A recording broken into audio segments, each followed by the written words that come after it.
This is his second time in this world. He was punished by the gods for committing an unforgivable sin. Before he realized it, he was in Arad, the world of the game he had played for decades. His name was Baek Jinsung. Now he was trapped in this world. But Jinsung was a genius. He awakened an abnormal power. With it, he could destroy any monster using his black claws.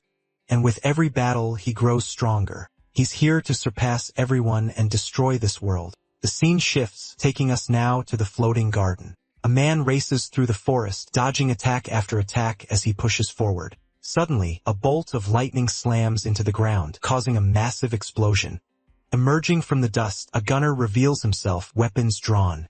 But the danger isn't over. More lightning bolts streak toward him. Soon after, the imposing guardian of the guardian finally appears. She points a finger, conjuring a new attack against her opponent. She unleashes a barrage of lightning at the gunner. He fires rapidly with his guns, but she manages to block the shots. In response, the guardian hurls another powerful lightning bolt his way. Leaping into the air, the gunner aims his weapon straight at her face. He shouts and fires point blank at the guardian. Hit by the attack, she recoils, clearly feeling the blow.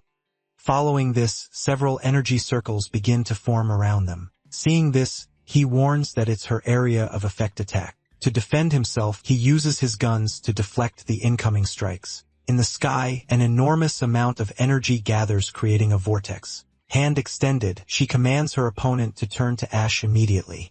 Then she unleashes a massive energy attack right at the gunner. Hitting the ground, the blow causes an explosion that obliterates the entire area. After the impact, the guardian drifts back, slightly floating through the destroyed garden. Seeing that he didn't survive, she gives a confident smile. Irritated by her reaction, he asks her what's so funny. Quickly, he points his gun again, catching the enemy completely by surprise. Before firing, he says goodbye, declaring that this is the end. But a bolt of lightning shoots from her body, hitting the gunner before he can take the shot. A huge explosion occurs, throwing the man far with tremendous force. Dragged along the ground, he tries to stop, but the impact was too great. Surprised, he complains that he didn't know about that ability of hers. Just then, someone grabs him and asks if he needs a hand. He says no, reminding the other not to interfere in the fight. With a smile, he says it would be better not to know anything. Without a word, the newcomer stares at his companion with a serious look. They look up and see the guardian preparing another attack. He offers help again, but the gunner tells him to stop talking. Laughing at the situation, she dares them to dodge her dragons. Suddenly, an enormous dragon made of energy appears on the battlefield. Seeing the creature, he explains it's her ultimate attack and suggests they split up. But the gunner shouts no, insisting he'll do it all alone. Ignoring the warning, the other charges forward, yelling that he'll handle the black dragon. He says he's going ahead while the gunner screams for him to come back. Turning toward the dragon, the gunner shouts at his partner for interfering. Still yelling, he demands his companion stop immediately. Meanwhile, the newcomer prepares face the massive dragon alone. The guardian just watches as everything seems to suddenly freeze. In the sky, a huge structure of gears begins to spin rapidly. Trapped in the center, his partner stares down the dragon coming right at him. Confused, the gunner starts screaming as he watches the scene unfold. Then, the mechanism in the sky activates with full force. One of the gears materializes and traps the gunner's arm. Screaming in desperation, he says he didn't ask for help and told the other not to interfere. He continues yelling that he told him to stop because the partner entered the fight on his own. Begging to be released, he claims it wasn't his fault. As the structure closes in, he screams for them not to do it. Immediately after, the platform vanishes and the gunner begins to fall. Begging for another chance, he finally lands back on the forest floor. At the same instant, his partner speeds across the scene. He turns and says his friend would be in trouble without him. Then, he prepares to face the energy dragon head-on, but something changes on his face and he seems confused by the situation. Running to his friend, he shouts, asking what he was doing on the ground. With an eye full of injuries, he stares at his partner in silence. Remembering the past, he recalls how his partner was defeated. Full of rage, he complains about the time it took to get there. Lying on the ground, he accuses his companion of ruining absolutely everything. Hearing the accusation, his partner just watches the scene without reacting. With the image fully pixelated, he simply says he doesn't care. Shifting to the real world, the player complains that it wasn't his fault. The story then introduces the world of the game, Dungeon and Fighter. In this world, many players take everything very seriously. Among them, some players stand out for their very different choices. Just then, someone appears, trying to confirm if that was really the player Jin Song. Role-playing his character, the gunner asks for help because the world is in danger. He asks them to go defeat the boss, but Jin Song asks if he wants to be carried. He then says he will fight alone and is destined for a solitary battle. Watching the scene in-game, he's surprised by the player's level of roleplay. He questions who would take a simple boss fight seriously like that. Not quite understanding, he comments that while strange, it's great for him. At that moment, he reveals he does it all to get more views on his livestream. Being introduced, his name is Jin Song Baek, a veteran player and DNF streamer. He guesses the player sought him out because of his raid content. Meanwhile, his stream chat was having fun with the whole situation. Deciding to join the joke, he says he'll do anything for the good of Arad. He then notes that the player seemed to just want attention on the stream. But suddenly, the player curses him in the chat and leaves the group. Immediately after, his computer shuts down, making him jump up. Desperate, he tries to grab the power cable before the system dies. He laments that he'll have nothing to post if the recording didn't save. Seeing the video is saved, he complains that the player could have just revived. Laughing, he jokes that it almost seemed like the other guy actually died. Clicking the game icon, he gets ready to reopen it. But suddenly, the icon on his screen starts to crack. Totally confused, he doesn't understand what is happening at that moment. Then, his entire room begins to shatter as if it were made of glass. Even his shelves and action figures begin to fall apart. With the floor disappearing, he starts to fall while screaming desperately. Understanding nothing, he asks what is happening to his room. Immediately, an imposing figure appears right in front of him. Grabbed by her, he looks up completely unresponsive. Accusing the young man, she says he interfered and broke the blade. Already in the game world, he asks who she is and where he is, saying he must take responsibility. With that, the floor breaks once again and he falls. Continuing the fall, he is now in a sky alongside a giant whale. Meanwhile, he heads toward the water passing several birds. Thrown with force, he slams against a large rock wall. Soon after, he falls into the middle of the forest, coughing heavily from the impact. Still on the ground, he grabs the sword and asks what the hell happened there. Suddenly, he notices something strange and is completely shocked by the situation. Looking at his own hands, he asks what was wrong with them. But before he can understand, an explosion throws him far away with great force. Amidst the flames, he can only scream from the pain of the attack. Meanwhile, a horde of monsters walks through the burning forest. At that moment, a mysterious woman steps near one of the creatures on the ground. Furious, she asks who he is and says he will regret it. He tries to apologize but points out that her fire seems worse. She tells him to shut up and attacks the monsters, promising vengeance for the forest. Desperate, he tries to flee as a giant monster advances on him. Running through the chaos, he looks around, understanding nothing about the situation. In the rush, he ends up tripping and falling flat on the ground. With the fall, he rolls down an embankment and sinks into a river. Trying to get up, he emerges from the water to catch his breath quickly. He screams as he sees more monsters getting closer and closer. The forest burns intensely all around him. She orders them to find him, saying he hasn't gone far. Hidden behind a rock, he notices goblins and Taos. He realizes these are all monsters from the game DNF. Looking at his own body, he identifies his class, Dark Knight. Finally, he wonders if he's actually inside the world of DNF. Remembering everything, he laments that he just wanted to play his game in peace. Not knowing what to do, he wonders how to get back to the real world. Suddenly, a surprise attack shatters the tree behind him. With the noise, a Tao monster reveals itself right behind him. From above, the woman just watches the whole situation unfold.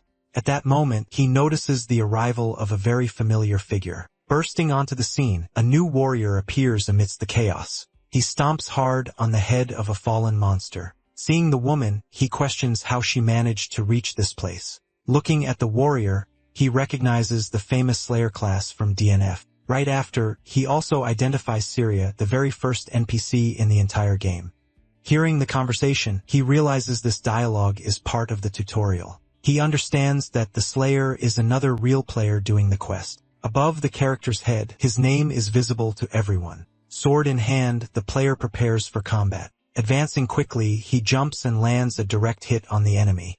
Retreating slightly, she counterattacks with a fireball. Shortly after, she launches several fire projectiles at her opponent, but the warrior dodges all the attacks with agility and speed. Seizing the chance, he jumps high to use one of his skills.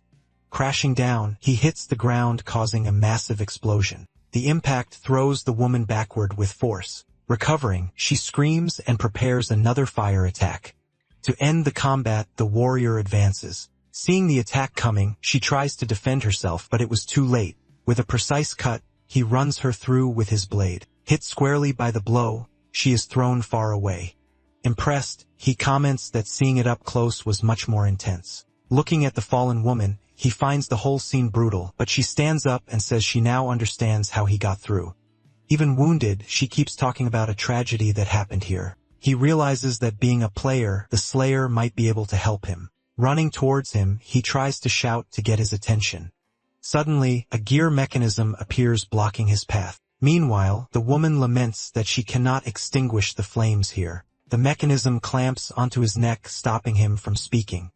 Realizing the situation, he notes he can neither move nor speak. Then a mysterious voice tells him to continue, leaving him totally surprised. She then warns that they can continue if they want to risk their lives. Thanking the woman, the player turns and leaves with his partner. Hidden in the brush, he watches the two walking away, leaving him behind. At that moment, the gear mechanism starts moving again.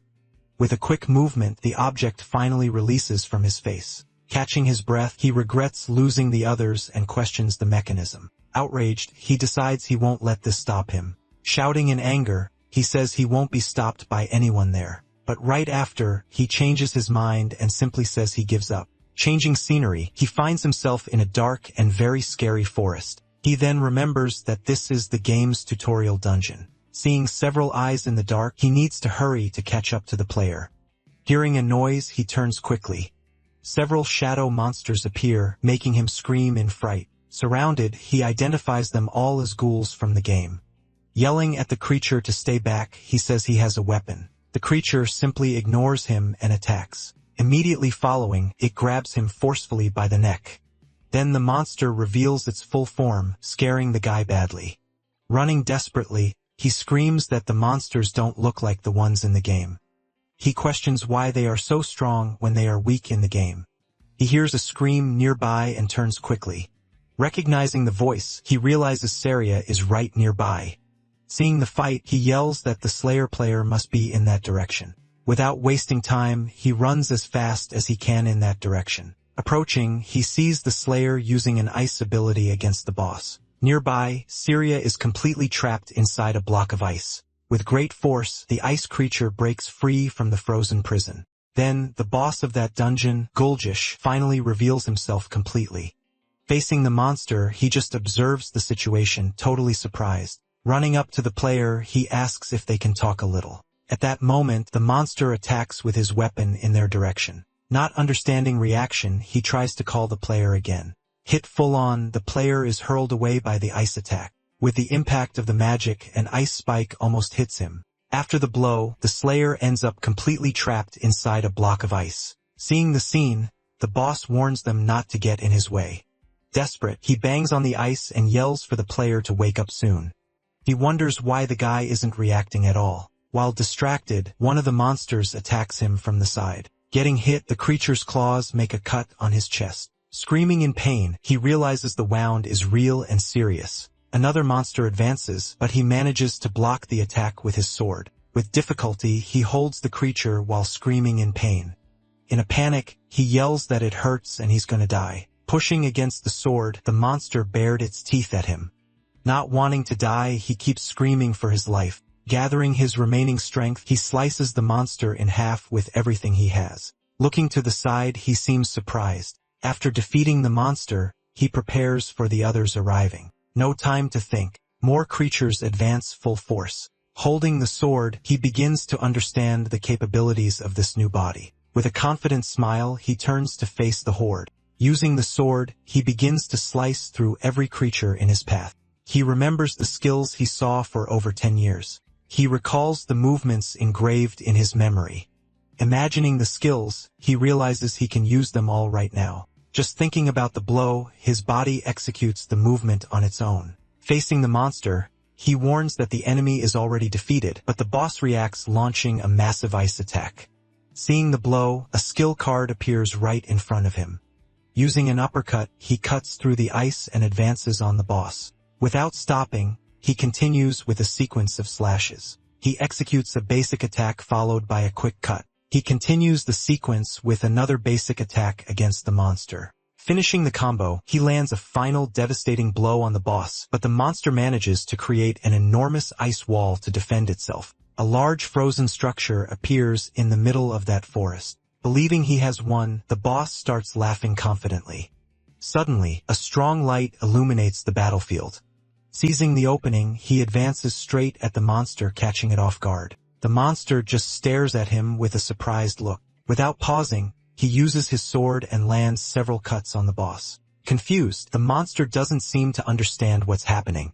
He then explains that the system allows for canceling and linking attacks. As a result of the sequence, the boss starts shattering into ice. Revealing the system's name, he says it's time break. He concludes by saying this is the basic technique for a dark night. Even defeated, the boss lay twisted on the ground, writhing in pain. Almost out of strength, he knew he had to restore the magic circle quickly. Wasting no time, he drove his sword straight through the monster's head. Burying the blade deep, he muttered that he'd almost forgotten how tenacious ghouls could be. Finally finished, the monster began to slowly fade away before his eyes. Right after, a massive magic circle formed on the ground near Saria. Watching the scene unfold, he assumed the dungeon event had just begun. Totally confused, he just stared at the mysterious card in his hands. Holding the item, he questioned exactly what that card was doing there. Suddenly, the card shattered, unleashing a blinding light across the entire area. From that light, the same woman as before emerged in front of him, floating imposingly. Sick of the situation, he yelled that he couldn't take this again. Impressed, she praised him for completing the first step of the challenge. Filled with rage, he recognized the woman and spoke her name. He then remembered she was the goddess of wisdom, Nymir. He continued, stating she was a being with the power to travel between worlds. Irritated, he shouted that she was just a game character and questioned everything. She explained that she had been watching him because he could complete the mission. Confused, he complained that she had completely ignored his question. He recalled that in the game, Blade meant the same thing as adventurer. This made him wonder if she had summoned him to be something else entirely. With a smile, the goddess just pointed at him, making him scream.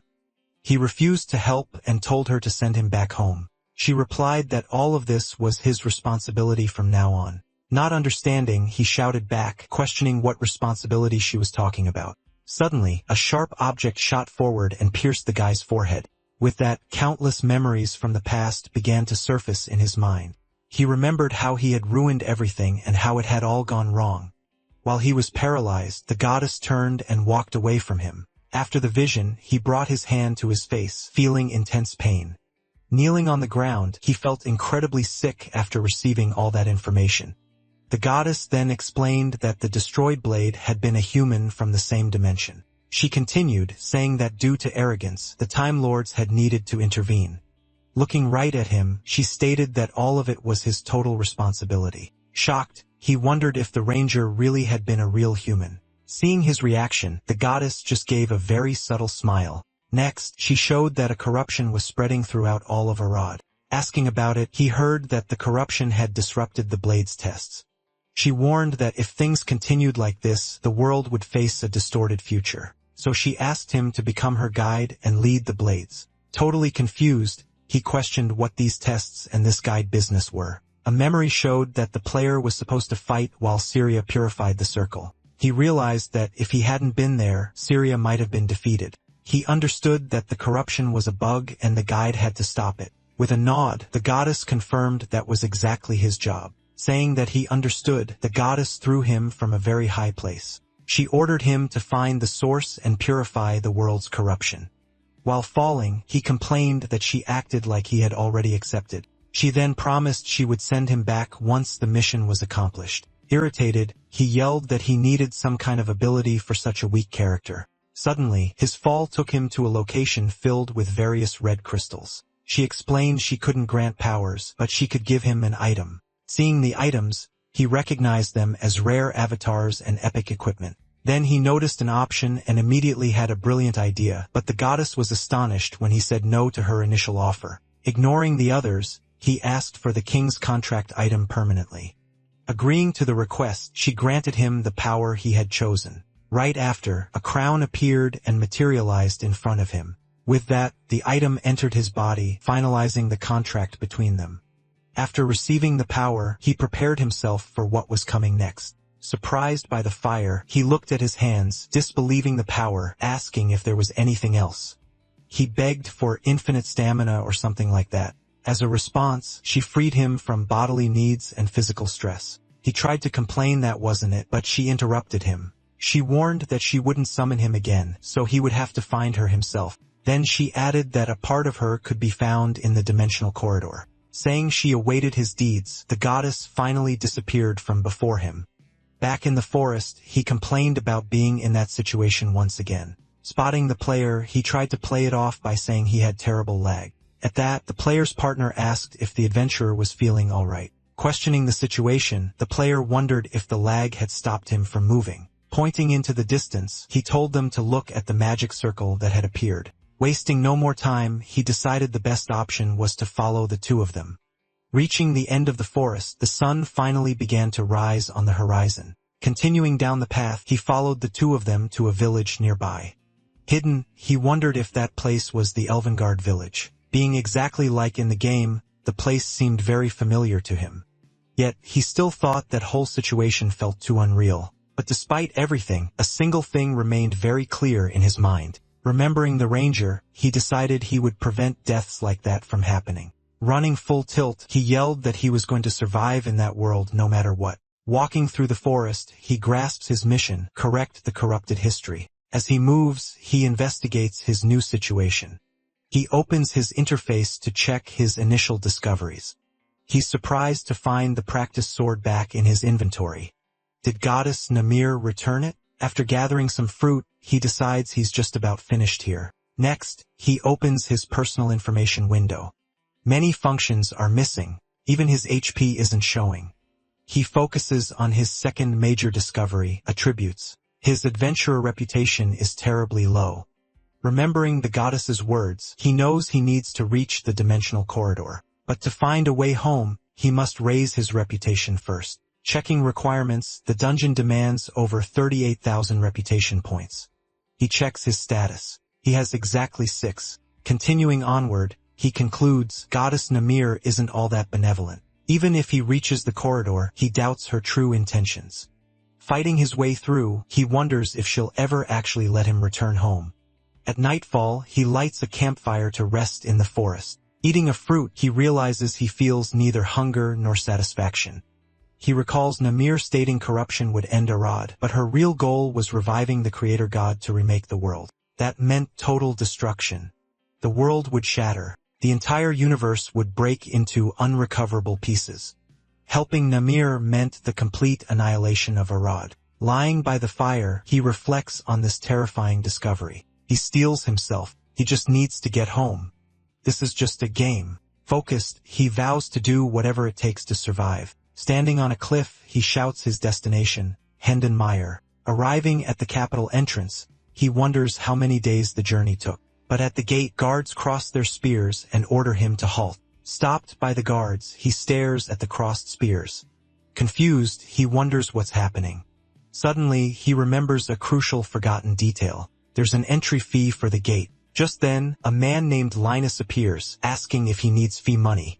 Approaching closely, he confirms he knows the man, leaving Linus visibly confused. Then it clicks. Linus is the NPC who provides the fee. He grabs the blacksmith and asks for the money. Linus asks why he should help, explaining he wouldn't just give money to a wanderer. Remembering the mission, he decides to gain his trust with a dramatic scene. He invents a story about a sick friend with a ghost arm. Begging for help, he claims his friend will soon be consumed by the disease. Linus just watches silently, showing no reaction to the tale. Facing the silence, he fears his emotional appeal failed. Suddenly, tears hit the ground. Linus starts crying unexpectedly, totally surprising the young man. Covering up, Linus claims it's just dust in his eye. He tosses over a sword and other items saying he won't miss them. Very grateful, he bows as the blacksmith walks away heavily laden. Before leaving, Linus wishes him luck in saving his friend. Running through the city, he celebrates finally returning to Hendenmeyer. Holding the document, he's relieved he remembered the official license profile. When his turn comes, he feels a twinge of guilt for deceiving the blacksmith, but he pushes it aside. Linus is just an NPC. Passage cleared. The great city gates finally open for him. Passing through the entrance, he spots several other familiar characters hanging around. Seeing the city for the first time, he's awestruck by its beauty. Walking down the main street, he shouts that the realism is incredible. Confident, he declares that only those who challenge themselves emerge victorious. Suddenly, the fighter Chobong appears, taking him by surprise. He recognizes her as the famous local tournament champion. Saying he looks strong, she invites him to a fierce battle. Suddenly, text messages start floating in the air around them. Other players are mocking him for talking to himself constantly in the city. Desperate, he realizes everything he said was sent to a public chat. With a small explosion on the ground, he screams in pure embarrassment. Fleeing, he remembers the ranger used to do the same thing. Seeing everyone laughing, he yells at them to stop the mockery immediately. Scene change. He continues running aimlessly through the big city streets. After a long run, he stops hoping no one followed. Determined to stop talking to himself, he spots something familiar nearby. He faces the sign for the famous Moonlight Tavern. Inside, he remembers coming here often when he was weak. Since the place is packed with users, he sees a chance to gather valuable information. Walking through the tavern, he observes other adventurers resting. Upon entering, he encounters a group of adventurers staring seriously at him. Intimidated, he wonders if he should just leave. Instead, he approaches the bar where the owner promptly greets him. Not knowing what to say, he ends up asking for a glass of milk. Changing the subject, he asks about suspicious occurrences and she replies that he is suspicious. Thinking a moment, she recalls there might be something strange here after all. She points to a large anvil in the corner, surprising him. Looking at it, he says it's interesting but not what he was looking for. Just then, Saria enters the tavern with another girl, starting a familiar dialogue. He realizes the other girl is a fighter class user doing the quest. In a hurry, the two pass him and run to the back of the tavern. Then, he hears a familiar voice complaining about newbies who never listen. A man continues grumbling that rookies always think they know everything. Immediately, a young man asks him to show respect as these are the captain's orders. Shocked, he can't believe what he just heard from that group. He wonders why the famous Order of the Wolf Knights is here. The Iron Wolf Knight Order serves the Empire, and they're currently investigating the tower. Players usually quest with them, but way off in a different part of the map. That's why he finds it so weird that the Knight Order just showed up in a bar. Then he remembered Fiona and Dan are NPCs you're supposed to find in the Tower Museum. Lenny's usually in the vestibule. None of them should be in the tavern right now. Watching them talk, he realizes they've already gone past that point in the storyline. When the knights start chasing the female user, he suspects this must be that corruption everyone talks about. Seeing the duo say goodbye and leave the tavern, he realizes he needs to act. He decides to follow them to the tower to see what goes down. On the way, he hears that the captain is interested in the female explorer for some reason. Now his new objective is to figure out which of the three knights is corrupted. To fix this, he gets ready to stop them from advancing any further. But at the entrance, the guards cross their spears and block his path. Tired of being stonewalled, he attacks the guards with a quick, powerful strike. From a distance, a mysterious man just watches the chaos begin. To get inside, he remembers Roger Levin and runs off to find the NPC. When he gets there, the assistant says Roger is traveling and she can't help. Falling to his knees, he despairs at the news and apologizes for the mess. Punching the ground, he wonders how an NPC can just leave their shop like that. Just then, the mysterious man calls out to him from behind, confusing him a bit. Then the man walks up to the tower guards to talk about getting in. Confirming Roger Levin's pass, the guard checks the document for a moment. With passage cleared, the guard authorizes the mysterious man to enter the tower. Seeing a chance, Jin Song grabs his hand and asks if he's absolutely serious. Running inside, he celebrates being able to form a party and enter with him. Thanking him profusely, he says the stranger made everything so much easier, but the man warns that he's been watching him in town for quite a while. Laughing hard, the man says his role-playing style is hilarious. Stammering, he tries to say it's not role-play, but the other guy keeps laughing. The man promises to kill Behemoth for him just because he made him laugh like that. Shocked by the offer, he declines the help, saying he can't accept it. Desperate, he starts shouting to cancel the party, breaking the alliance with the player. Switching to the other player's view, he sees the message that Jinsong has left. Staring at the empty screen, he regrets the departure because he thought the guy was really funny. Then he wonders why he couldn't see his username before. Back at the tower, Jinsong breathes a sigh of relief seeing the immense structure from the inside. Heading up the stairs, he decides he needs to avoid the player who him earlier. Reaching a corridor, he stops and stares down the long path ahead. Lost, he wonders where the three went and realizes he needs to hurry. Hearing footsteps, he spins around quickly to see what's happening on the staircase. That's when he sees Fiona complaining to Dan, who couldn't even dodge the attack. While Dan says he was protecting the female explorer, Lenny tells him to stop worrying. Surprised, he witnesses the knights abandoning the user and starts suspecting everything.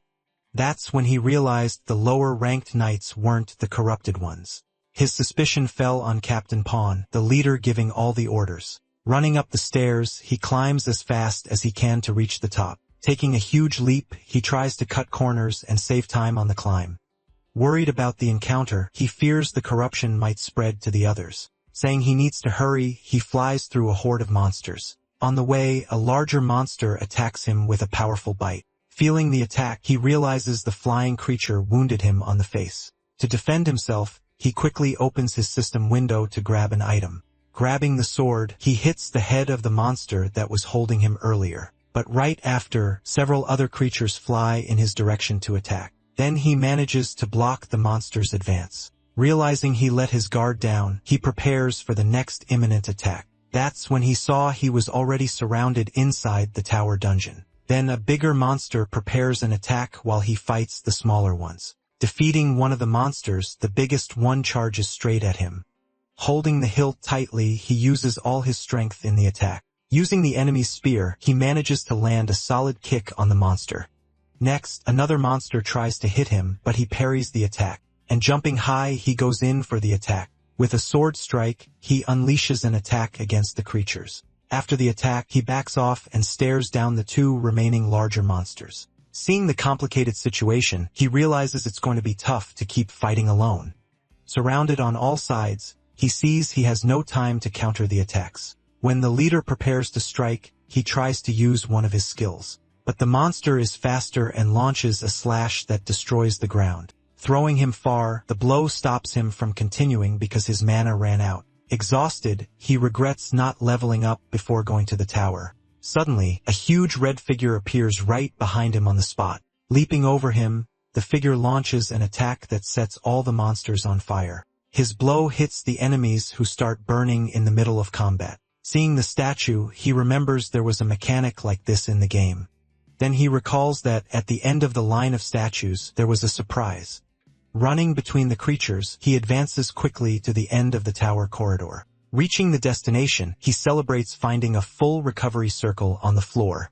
With his strength renewed, he attacks the flying monsters that were surrounding him earlier. His blows begin hitting the creatures squarely, taking out several at once. In a quick sequence, he manages to defeat all the monsters remaining in the hall. After the battle, he stops for a moment to finally catch his breath. That's when he realizes he started leveling up after defeating so many enemies. With a new weapon, he says he's going to take this chance to get stronger right now. Preparing a fresh attack, the monsters rush the adventurer together. He uses a new skill, attacking the creatures with a cross-shaped cut. As his minions fall, the monster leader just watches the fight. Jumping into the air, he charges straight in to attack the strongest monster in the pack. Shouting the technique's name, he unleashes a rapid 3-hit sequence on the enemy, then he spins with his weapon.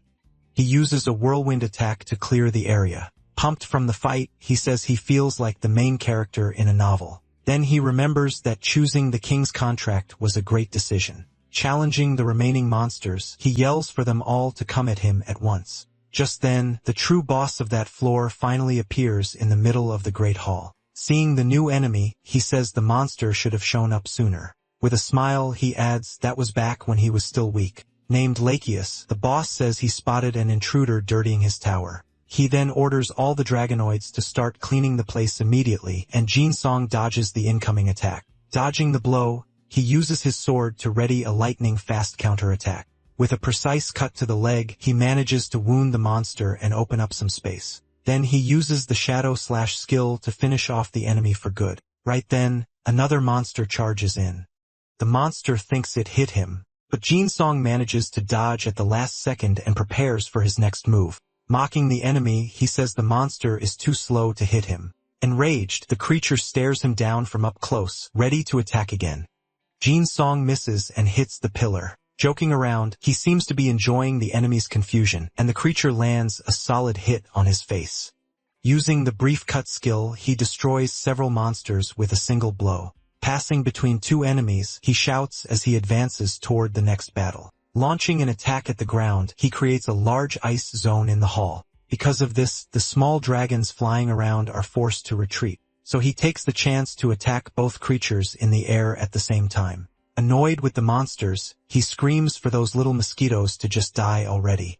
He uses a skill to attack the ground, but the creatures get confused by the blow. Just then, one of the dragons hits him and the system explains his combo. Unable to skip time, he needs to use the skills in the order he chose. Trying to hit the targets, he gets irritated at having to use the combos in sequence. Frustrated with the situation, he realizes he wasted the same skill twice. Getting hit, he yells that his life depends on this now. It's not a game. Right after, one of the monsters snatches him with its tail. Throwing him to the ground, the monster's attack takes him completely by surprise. But he uses the monster's tail to propel himself and land a kick. Recovering his stance, he readies his weapon to attack the monster's head. And out of nowhere, a spear pierces the monster's chest. Lacheus prepares to launch a much stronger attack. Then the monster fires an energy beam toward the adventurer in the hall. Ignoring his pain, he prepares his most powerful skill to counter-attack the boss. Using Great Wave, he launches an immense energy slash against the monster. Hit head-on, the tower boss ends up caught by surprise by the attack. Knowing a boss wouldn't go down easily, he gets ready to continue the fight. But the monster fires back, shooting another energy beam that hits him squarely. Being pushed back, he tries to resist the force of the attack with his body. Gathering his strength, he manages to stop the beam, creating a stalemate between them. With great difficulty, he holds off the attack, trying not to give in to the enormous pressure. Watching the scene, the boss seems to enjoy the fight, opening his mouth as if smiling. With a roar, the monster releases an energy explosion that swallows the whole hall. After the explosion, Jinsong is badly hurt, the boss's spear right in his face. He stands up with difficulty, but still ready to continue the battle, and a blow hits him, throwing him against a pillar in the hall.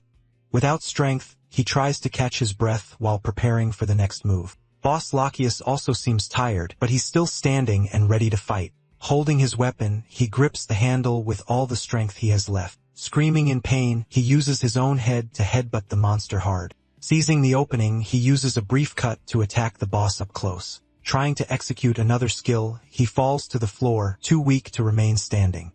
With a mocking tone, the boss asks if he's finally done fighting. Then the monster attacks, but he teleports away. Even wounded, he starts using a sequence of skills.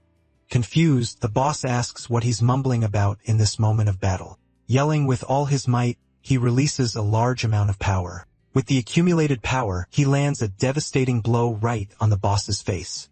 Surprised by the hit, the monster can't react in time to defend itself. Using the hop smash skill, he attacks with tremendous force. Not understanding the weight, the monster wonders where so much pressure suddenly came from. With a smile on his face, he reveals the secret of his new strength. Revealing the essence of the combo, he shows that it isn't about evasion. Instead, the goal was to accumulate power to deal explosive damage at the end. Taking all that damage, the tower boss starts coughing up a lot of blood. But in a final effort, he releases a powerful energy aura toward him. The energy expands through the hall, completely surrounding the young adventurer. Preparing for the end, he uses the fifth and final skill of his combo. The more combos, the greater the damage, reaching 200% on the fifth hit. Launching his final attack, he releases a gigantic wave of energy against the boss. With the Great Wave skill, he attacks with 200 of his power. After the great explosion, the sky tower finally goes silent again. A strong light takes over the tower hall after the final blow. With a devastating explosion, the energy wave hits the boss head-on. Being completely destroyed, the monster's body is shattered by the adventurer's attack. Landing on the boss's remains, he finally manages to end the long battle. Trying to catch his breath, he says the dungeon's name, Dragonoid Nest. Falling exhausted to the ground, he confirms that he finally managed to clear that floor of the tower. But right after, a group of knights arrives attracted by the noise of the fight. Seeing all the bodies, they wonder what happened and spot the young man. Then one of the knights warns the vice captain that there's a person on the ground there. Stepping over a corpse, he confirmed the Dragonoid Nest was clear. Exhausted, he admitted it had been a tough fight. He should have asked for help. Raising his sword, he steeled himself to continue exploring the sky tower. Checking his stats, he cheered. Level 15 and his HP was fully recovered. Pumping, he said he'd grab the loot and head to the next floor. But looking around, he realized there were no items on the ground. Confused, he wondered why the monsters hadn't dropped any loot. Then, the vice captain asked if he was the one who killed all the monsters. Hearing the voice, he jumped. He hadn't expected to run into that person here. The man asked who he was, and the young man recognized the name Hartz von Kruger. With an attack, several blood spikes shot toward the adventurer. Surrounded, he found himself cornered by the knights and the powerful vice captain. The man ordered him to identify himself and state his affiliation. Furthermore, he demanded the young man explain how he knew his name. Trapped, he wondered how he could not know someone so famous in the game. He remembered Hartz was the only NPC ever to receive a personality nerf. Getting no answer, the vice captain grabbed him, and he explained how he knew him. When asked about the pass, he said he got it from Roger Levin. With a serious look, Hartz ordered him to show the pass for verification. Flustered, he said he didn't have the pass, leaving the vice captain confused and irritated. Stammering, he made up a lie. The pass was with a friend downstairs. So Hartz ordered him to lead the way to this friend to confirm the story. Surrounded on all sides, he regretted running into that particular night. Worried about time, he knew the female player had already cleared the vestibule dungeon. That meant she was heading straight for the top floor chamber. On the way, she would join forces with several NPCs for help in the final battle. Among those NPCs was Captain Bon, the real target of all the corruption. Fearing Bon was already corrupted, he worried about what might happen. As the group descended, the knight suddenly stopped, noticing something strange. One knight turned as if he had perceived movement. Seizing the chance, he attacked the knight with a shadow cut to break free. Surprised, the vice captain wondered where he'd gotten another blade so quickly. With his spear, he managed to deflect an attack and defend the nearby soldier. Then, the vice captain realized the kid had just vanished right in front of him. Reappearing far from the group, he propelled himself forward to create even more distance. Annoyed by the escape, Hart said he only used cheap tricks and challenged him. Ignoring the challenge, he warned he was going to use another skill to escape. Then he created a massive burst of light and said it was time to go. As he fled, the vice captain yelled, ordering him to stop right there. Checking his inventory, he noticed a strange new item in there. But suddenly, a huge weapon was hurled in his direction with tremendous force. Taken by surprise, he screamed as the item hit him mid-air. When he caught the object, he realized it was actually a bomb with a fuse. The bomb then exploded right between them, separating the two groups. Frustrated by the escape, the vice captain took out his anger by hitting one of the knights. Enraged, the vice captain shouted in frustration at the fugitive who got away. Then he noticed something strange on the ground left behind by the explosion. Seeing the substance on the floor, he said the fugitive was just a weakling. From afar, he spotted the young man standing still, staring back without fear. Holding the bomb, the kid prepared to use the item and keep running. Seeing the scene, Hartz and the knights went on alert at the new threat. Running, Hartz shouted that he would kill the terrorist when he finally caught him. Laughing, the young man said the explosion didn't do much damage. It was just loud. Happy with his plan, he thanked Shuja for the useful items from the tavern. Changing scenes. The sun began to set on the sky tower's horizon. Running up the stairs, he realized the sun was almost down. Meanwhile, Syria and the others wondered where the missing fighter was. From a distance, he finally managed to spot the group he was looking for in the tower. Surprised, Saria noticed his presence and pointed him out as another explorer. Then the man, Aganzo, said he should get to a safe place quickly. At that, Bon told them not to get in his way. He didn't want trouble. Recognizing the voice, the young man realized he had finally found Captain Bon in the tower. Running up, he announced he'd finally found him and prepared to attack. Right after, the vice-captain arrived at the scene too, following the trail of chaos. Surprised, he hadn't expected the man to follow him up here so quickly. Enraged, the vice-captain called him a very brave bastard. Seeing the commotion, the captain asked Hearts what was happening down there. So Hearts ordered the captain to capture the kid causing trouble in the tower. Surrounded, he found himself cornered between the captain and the swordsman, Aganzo, in the hallway. Realizing he had nowhere to run, he regretted ending up in this situation. Furious, the vice-captain warned him to prepare for the consequences of his actions. Suddenly, a light appeared in the distance, catching the young adventurer's attention.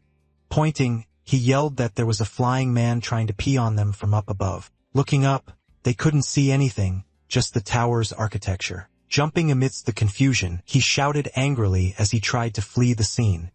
The vice-captain and captain were stunned by the escape maneuver. The destroyed wall completely separated the group from the fleeing adventurer. He propelled himself away, managing a quick escape. Hitting the ground, he paused for a moment to catch his breath from the chase. Regretting the missed opportunity, he noticed the corruption hadn't fully spread yet.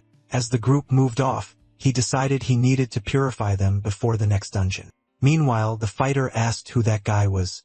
Saria just said it was strange. Suggesting a break, Bond said they could rest a bit on the next floor. Climbing more stairs, he kept trailing the group despite being utterly exhausted. Tired of the climb, he wondered if they had reached the next dungeon yet. Seeing the scene unfold, he yelled for Bond to stop, trying to prevent what was about to happen. Too late. He saw Bond attack Aganzo, who fell to the ground, wounded, desperate. He couldn't believe he was too late to stop the attack. Bond told Aganzo not to run. The pain was just muscle soreness. Climbing the stairs, the young adventurer watched the scene unfold from a distance. Hidden, he watched and wondered if everything was still okay over there. Deciding to act, he vowed to keep an eye on Bon until he uncovered the truth. Then he realized the captain wasn't acting strangely or corrupted at all. On the contrary, Bon wasn't trying to hurt anyone or control the knight's order. From hiding, he watched the captain interact with the dungeon adventurer group. To his surprise, the captain seemed completely normal. No signs of corruption. Aganzo said they needed to investigate the layout to find the master of this place. So he and the captain split up to investigate the tower floor. Meanwhile, Saria talked to the fighter about the stranger they encountered earlier. Focusing on the scene, he noticed something off about the captain. Watching Bond say goodbye to the fighter, he told himself his suspicions were right. Even with dialogue identical to the game, he still found it all very suspicious. He wondered, if the captain wasn't the corrupted one, then who was? On second thought, he remembered the tavern might have been a detail left out of the game. Suddenly, several stone monsters attacked the group, surprising everyone in the corridor.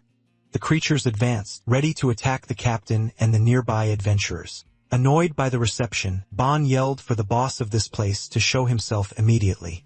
Watching the group fight, the young man wondered who this boss the captain mentioned was. Remembering the card he obtained, he feared Bon might also turn into a card if he died. He realized the truly corrupted one was actually the dungeon's boss monster itself. With this new discovery, everything made much more sense. Meanwhile, the captain wondered where Hart and the young man he was chasing had gone.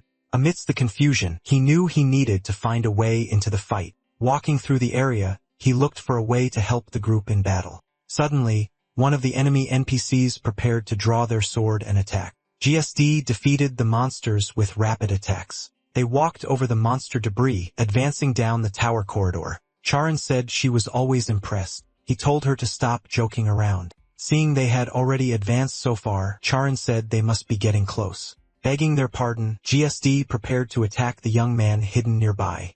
With a powerful slash, he launched a devastating attack at the adventurer. Surprised by the attack, Sharon asked what he was doing.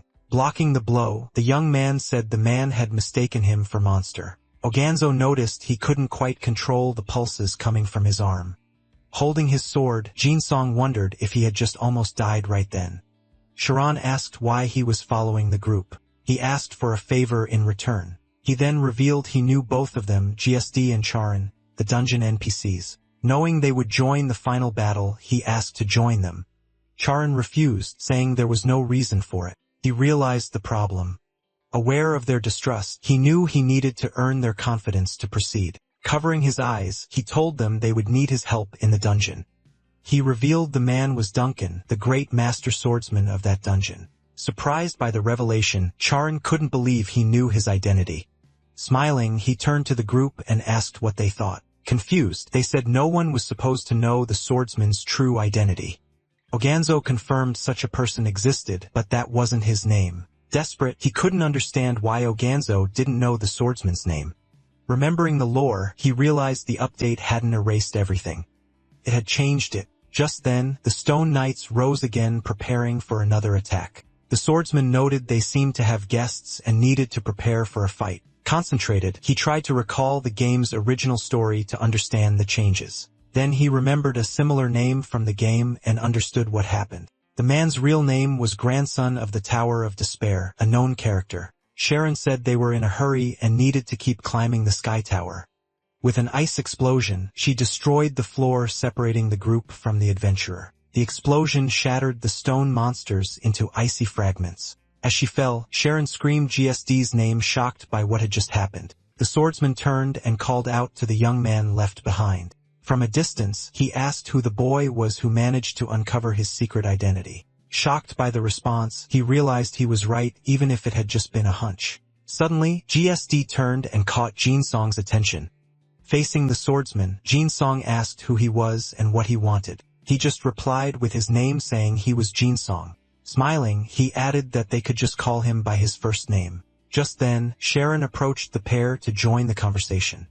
Brushing past her, he commented that she was more direct than he'd imagined. Then GSD asked what he wanted. Jinsong asked to be his apprentice. After thinking it over, GSD accepted and told them to get moving. Seeing the deal was done, she watched Jinsong start to walk away. Sharon called out to him. He turned and asked what she wanted. Getting very close, she invited him for tea at the guild. Pushing her away, he warned that he had no intention of talking about the tower. She tried to make a deal anyway, but he flat out refused. She complained, saying there was no need for so much secrecy, but he ignored her and asked if she happened to have a colorless cube. She showed him the cube, asking if that was what he needed. Jinsong just snatched the item, making her yell at him to give it back immediately. Arriving at their destination, GSD announced they had finally reached their goal. Jinsong explained that this was the boss room, while Sharon threatened him in the background. Stepping forward, GSD prepared to advance through the Great Hall. Suddenly, another group of adventurers appeared in their path. While they were introducing themselves, Bon asked which way they should go now. Without answering, GSD simply ran ahead of everyone. Out of nowhere, a winged creature appeared and blocked the swordsman's path. Seeing the apparition, Bon was surprised and asked what that light was. Unable to react, he watched the enemy materialize right in front of him. Then the creature attacked him directly, throwing him backward with great force. Oganzo caught him, and Bon remarked that he thought getting there had been too easy. Introducing himself, the being said his name was Sigard, the Lord of Light. He glared at the group and asked who dared to climb up to that place. As guardian of the site, Sigard ordered all invaders to leave immediately. In front of him, Jinsong stared at the game's boss dialogue box. Without thinking twice, he just pressed the button to skip the cutscene. Just then, the fighter rushed forward to attack the boss without hesitation. Seeing her move, Bon said they needed to join the fight too. Saria Kerman asked if she could help, making Hearts recognize her instantly. He then glared at Jinsong, calling the guy a yellow-haired terrorist. Full of rage, Hearts shouted that he would end him right there, but GSD stopped him, saying that Jinsong was now his new apprentice. He added that he couldn't do anything if Hearts didn't want to talk. Hearts kept staring him down until Oganzo yelled at him to accept the deal. Oganzo warned that they needed to save the fighting for later if they wanted to survive. Several flying monsters appeared, and someone yelled that they were coming in to attack. Wasting no time, GSD charged and cut down the first enemy that appeared. Right after, Charon launched an attack against the horde of monsters. Fighting together, all the adventurers faced the horde of flying monsters. Hearts blocked an enemy attack directly with his sword. Complaining, he said he just wanted to watch, but there were too many monsters to fight. Looking around, he realized the game wasn't registering the others. Hit squarely, one of the monsters was thrown violently into the distance. Meanwhile, the fighter seized the moment to land a direct hit on Boss Sigurd. Using a powerful blow, she slammed him into the ground with great force. Suddenly, all the guardian monsters in the hall simply stopped moving. Seeing this, Ban asked if they stopped because their leader was defeated. Getting close to the body, Syria asked if the battle was finally over. But on the ground, the fallen boss's hand started moving on its own. Next, a massive pillar of light erupted in the center of the hall. Standing up, Sigurd warned that he would burn everyone who tried to stop him. Angry, Ban said Aganzo needed to stop jinxing things. Seeing the situation, Aganzo questioned whether the boss was immortal or not. Explaining the plan, he said they needed to destroy the magic circle in the castle. Yelling for everyone to retreat, he ran and led the way to the exit. He accessed the menu, choosing the floating castle as their next destination. Arriving on site, the group prepared to invade the great floating fortress. There, they found the magic circle being guarded by some very strange monsters. Jin Xiang hid while the monsters were defeated. After completing the objectives, the group finally finished that side quest. Back in the main hall, he faced Sieghart for the final battle. Now, the only remaining goal was to finally defeat the dungeon boss. Seeing the battle begin, he watched his companions facing the great enemy. In a quick movement, Sieghart charged to attack one of his opponents. Taking advantage of the opening, the fighter leaped to land a direct hit on him. Fist ready, she struck the hall's guardian squarely. As a result, the tower powering the boss exploded up in the sky.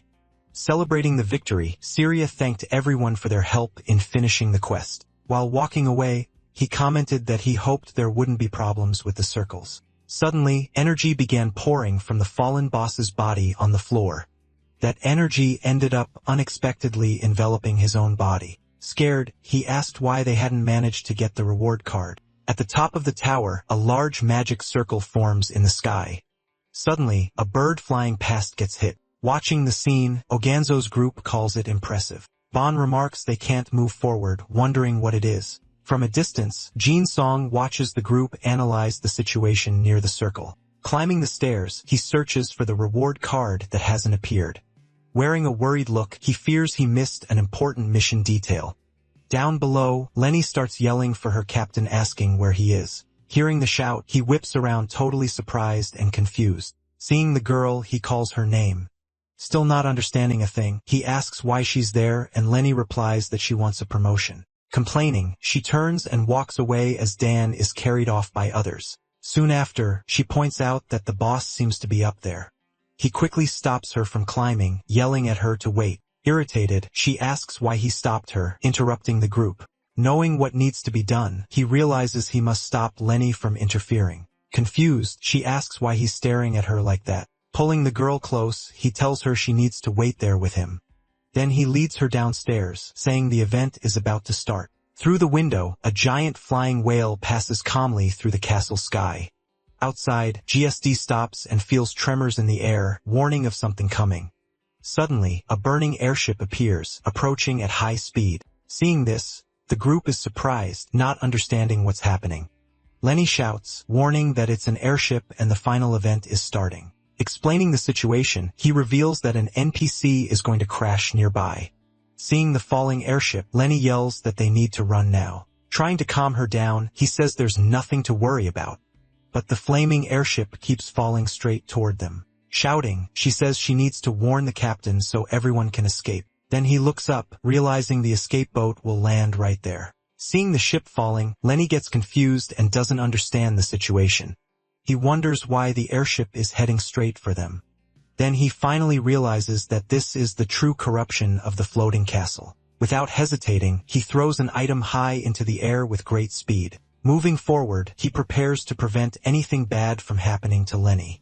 He decides the only option is to destroy the falling airship. He remembers that, in the original story, an NPC was supposed to crash in that exact spot. Now his goal is to save Lenny and ensure the adventurer lands safely. Getting closer and closer, the emergency boat is about to collide. Inside, a female silhouette watches everything through the small ship's window. Desperate, he says there's no way this is possible. Chat messages follow filled with nothing but laughter, and it looks like Jin Xiang is about to explode with rage.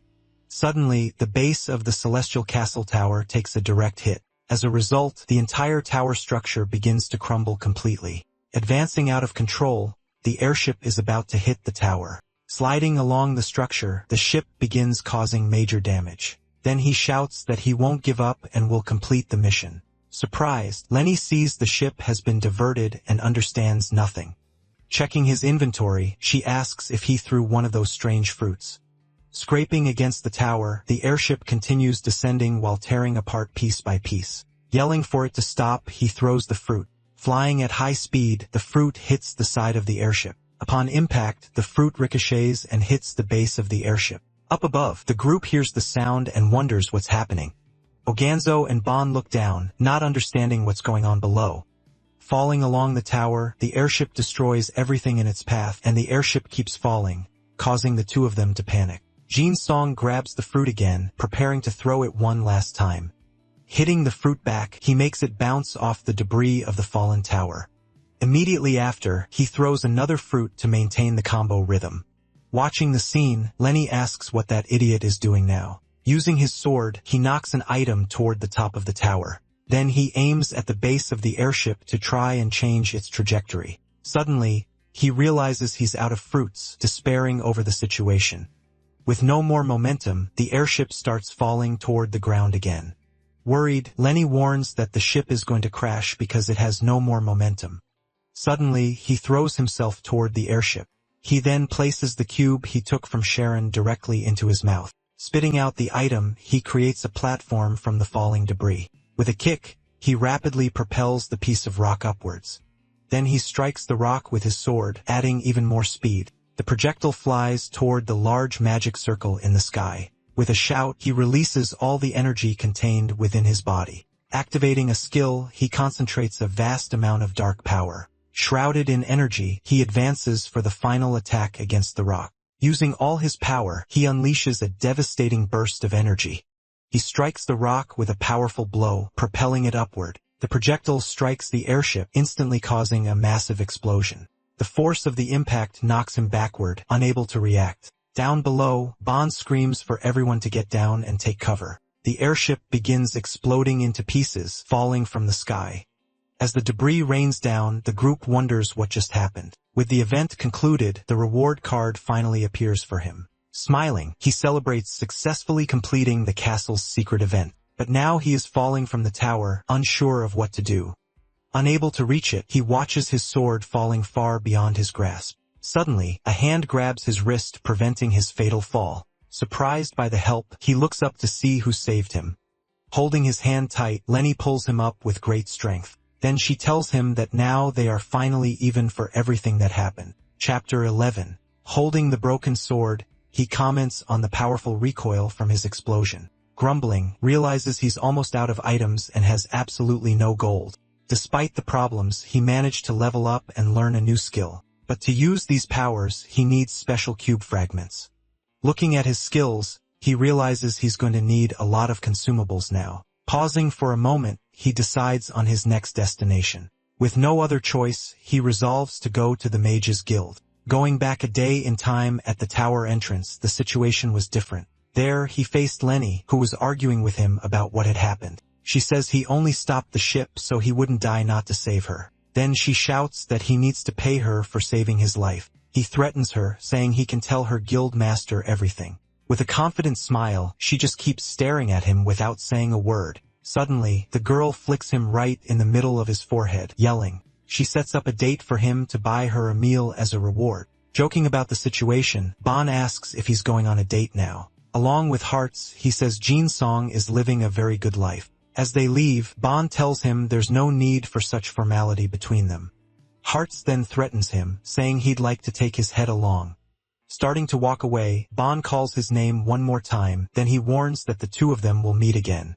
Watching them leave, Jin Song stares at the path they took. He decides it's better to stay out of Bon's sight. Suddenly, GSD appears right in front of him face to face. Startled, he yells while GSD congratulates him on the job. From afar, he thanks GSD for granting his special request. Then the swordsman informs him he has business to settle with Sharon. Quickly, she promises to keep her mouth shut about the tower. After settling the matter, GSD turns and starts to walk away. Approaching, Sharon says she also has no further interest in the matter. She then asks if he was the one who redirected the falling airship. Sharon says he could have blown up the ship or simply escaped, but he brought the ship up as if they needed to meet the person inside. Staring at the tower, he answers nothing and just remains silent, saying it's all right. She tells him he doesn't need to answer. Then she invites him to the Mages Guild if he wants to negotiate something. Arriving at the guild, he's surprised by the size of the Great Hall. He says he didn't expect a place so grand. His expectation was to find just a small, much simpler shop. Now he needs to negotiate with Charon, who wants information in exchange. Unable to talk about the corruption, he doesn't know what he can offer. Without weapons or gold, he needs to use something else in his negotiation. Inside, Sharon greets him, saying he was much faster than expected. Cup in hand, she asks if he's ready to talk. He tries to introduce Iris, but Sharon lets him know she already knows her well. Surprised, Sharon asks how he knows the guild seer, Iris. Understanding nothing, he wonders how she could know his name. He freezes for a moment, staring at the girl strangely. Taking a step forward, he prepares to question the seer, then he approaches her, facing the girl with a very serious look. She calls him by name and introduces herself as Iris, the fortune singer. He asks directly if she saw his future somehow. Shortly after, he adds that she must already know his true role. The seer just observes him intently, saying absolutely nothing for now. She comments that she feels he is the type of person who questions everything. Starting to play her instrument, Iris prepares to answer him. Turning her back, she simply says that everything was already destined to happen. Hearing that, he clenches his fist and repeats the phrase she said. Suddenly, he celebrates upon realizing that was a line from the game. With a smile of relief, he notes he was overthinking the situation. Sharon then asks why he said her name like that. Shortly after, she asks how he knew Iris could see the future. Citing everything he did, she asks who he really is. Then he realizes he said too much, understanding he made a big mistake. After thinking a bit, he takes a step and decides what to do. The two remain standing in the hall, staring at each other in tense silence. Then he announces that the time has come to finally reveal his identity. To explain himself, he prepares to tell Sharon the whole truth. He reveals that he can see the future, saying this is the information he has to sell. A few days later, the Mage Guild is facing a major crisis. Inside, a mage runs desperately down the hallways, flying past framed portraits on the walls. She continues her frantic search, blurring past shelves filled with ancient books. Finally, the girl approaches a grand door at the end of the hall. Throwing the door open, she bursts in screaming desperately for her guild master. Collapsed on the floor, she warns Sharon that a massive problem has just occurred. She yells that the young mage, Lorien, has vanished without a trace. Surprised, Sharon asks if she's certain about the girl's disappearance. To prove it, the mage shows her magic stone. This glow has completely faded. Sharon immediately orders a search of the areas surrounding the guild. Hiding behind the door, Jin Song watched the entire situation unfold. He steps out from his hiding spot, commenting that he already knew this would happen. Jin Song reveals he's seen her future. He tells them she will be found. Standing by the window, Sharon stares at Jin Song as he approaches her. With a highly suspicious look, she asks if he had anything to do with it. Holding the magic stone, she realizes this situation is entirely different. Remembering the airship incident, she wonders if he really can see the future. Smiling, he sees this as the perfect opportunity to showcase his abilities. Noticing her distrust, he decides he needs to do something more. Saying goodbye for now, he advises her to find Kargan soon. Confused, she asks who Kargan is just as his image is shown. Pointing to the poster, he confirms the name, leaving her even more baffled. Then he warns her that she'll need that delivery service very soon. Scene change. A group of adventurers gathers in a city square. Walking down the street, he believes Sharon is almost convinced now. He knows most incidents get resolved by other players anyway. Thinking about the reward, he wonders if he should ask for more gold and potions. With a grin, he concludes that he isn't technically lying to her. Suddenly, someone smacks him hard on the back of the head. Turning around, he realizes he was talking to himself again and got caught. Back in the real world, the streamer watches the screen and recognizes the player. Finding Jin Song in the street, the guy asks if he's the knight of the tower. Trying to flee, he's grabbed by the player who confirms his identity right there. Jin Song starts running, chased by the guy offering to help him level up. Not understanding why he's running, the player stops suddenly with a confused look. Then he yells the name Jin Song, startling the guy significantly. Watching the scene, the streamer can't hold back and starts laughing. Annoyed, Jin Song asks what he's doing, but the guy explains himself. Soon after, he asks how the other player knows his name. Surprised, the player asks if his username is his real name.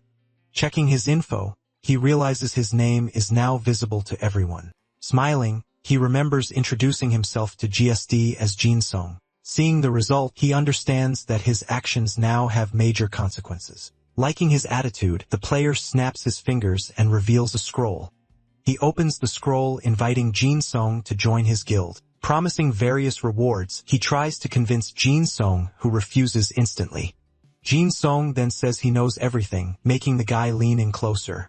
He recognizes the voice and understands who it is in that instant. Suddenly, Ophelia appears, screaming that she will go back and get her revenge. Hidden, he recognizes her as the survivor from the burning airship. Then Oganzo tries to hold her back, but the girl breaks free easily. Seeing Bon and Oganzo, he understands that the Behemoth storyline has begun. The player doing the quest is the archer named Muse. Unnoticed, he slips away while the guy looks for him. Talking to Bon, Ophelia says the temple above Behemoth is her home. She reveals that all the people living there were like her family, but Lotus controlled them, forcing them to brutally attack each other until death. Screaming in anger, she says she can't just sit around waiting for nothing. Observing everything, Jin Song realizes he needs to stay calm in this situation. The Behemoth, a flying whale, carries a religious organization on its back. Needing to seek help, Ophelia went to the surface because of the attack. There are 12 apostles in total being the main villains of this new world. He notes that Muse is a very difficult class for beginners. Approaching her, Oganzo questions whether she is an explorer or not. Then he warns them that they are heading to the wrong side of the port. Hidden, he realizes she just skipped the entire conversation part right there. As they walk away, Bon and Oganzo seem uncorrupted for now. With the end of the conversation, the scene closes with a sudden noise. Surprised, he doesn't understand because the scene should have ended right there. Suddenly, Lenny appears running and yelling that she's coming with them too. Following their talk with Ophelia, the group heads to the temple's outer wall. Alongside Bon and Oganzo, the adventurer Jin Song steels himself for the mission ahead. Suddenly, Bon argues with Lenny. He shouts that she shouldn't be there with them. He flat out refuses her request to join, insisting this mission isn't meant for her. Hearts arrives moments later, grabbing hold of Lenny. He apologizes for not being able to stop her sooner. Hearts orders her to calm down, warning that they aren't facing a typical enemy this time. Watching the scene unfold, Jin Song sighs. He asks if this means they're all going together after all. He warns them. If Lenny comes along, the mission will become much more dangerous. While Lenny celebrates excitedly, Hearts keeps a grip on her wearing a grim expression. Jin Song clenches his fist. He informs everyone that they depart at dawn. Soaring above the city, the giant creature known as Behemoth appears in the night sky. To reach it, the group boards a massive airship at the city's port. Back at the guild, Kargan greets Sharon and asks what she needs right now. Pointing at Jin Song's back, he asks her who that wanderer is over there. She replies that his name is Jin Song, a guest currently staying with them. She asks Kargan if his ship is ready to depart, and he guarantees it is. She then clarifies it's not for her, just as someone desperately bangs on the door. Jin Song opens the door and asks what's happened. Sharon warns of a problem. He begins to explain that something very serious is about to happen on the Behemoth soon. He asks for help boarding the Behemoth, promising to provide details later. Over in the storage room, Jin Sung picks up an item and remarks that it looks good. While Kargan is offering tea, a dagger violently shatters elsewhere in the room. Surprised, the two turn toward the source of the sudden noise. Jin Sung sheepishly explains that he barely touched that golden item. Furious, Kargan punches Jin Sung squarely in the face for what happened. Kargan screams about the item's cost, but Jin Sung dismisses it as trash.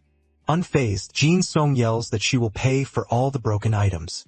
At that moment, the room's door opens slowly, revealing a small crack. Arriving at the scene, a female knight named Lobato asks if Kargan is around. Seeing the scene, Kargan asks Sharon if Jinsong has gone crazy by any chance. Docked at the port, 2 large ships await passengers for the imminent voyage. Arriving there, Jinsong is surprised by the number of passengers and tells them to get ready immediately. Agonzo comments on the Mages Guild, and Jinsong replies he's just a guest. Agonzo mentions Sharon's expectations, leaving Jinsong visibly tense about the situation. From afar, Jinsong spots Bon and Lenny approaching them on the path to the ship. Upon meeting, they recognize Jinsong, who confirms his participation in the expedition with the guild. Bon asks if he'll be accompanying them. Jinsong requests to borrow a member as a bodyguard. Bon offers Lenny as the escort, and Jinsong accepts the offer immediately. Smirking, Jinsong celebrates the fact that he can now easily monitor Lenny's actions. Lenny asks what he's plotting and then yells at him to board quickly.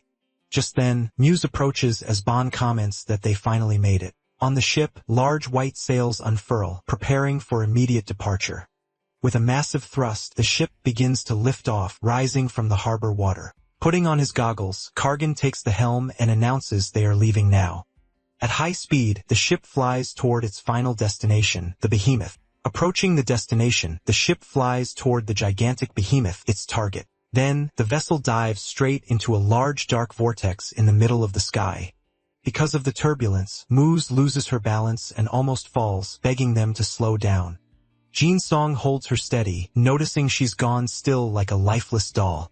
He realizes the travel time functions like a loading screen for players. Before them, an intense light appears at the end of the tunnel, indicating the exit. Exiting the vortex, the ship scrapes past one of Behemoth's giant eyes. Surprised by the scene, Agonzo and Bon look on in amazement at the creature's size. Unable to believe it, Lenny is also in shock at what she's seeing now.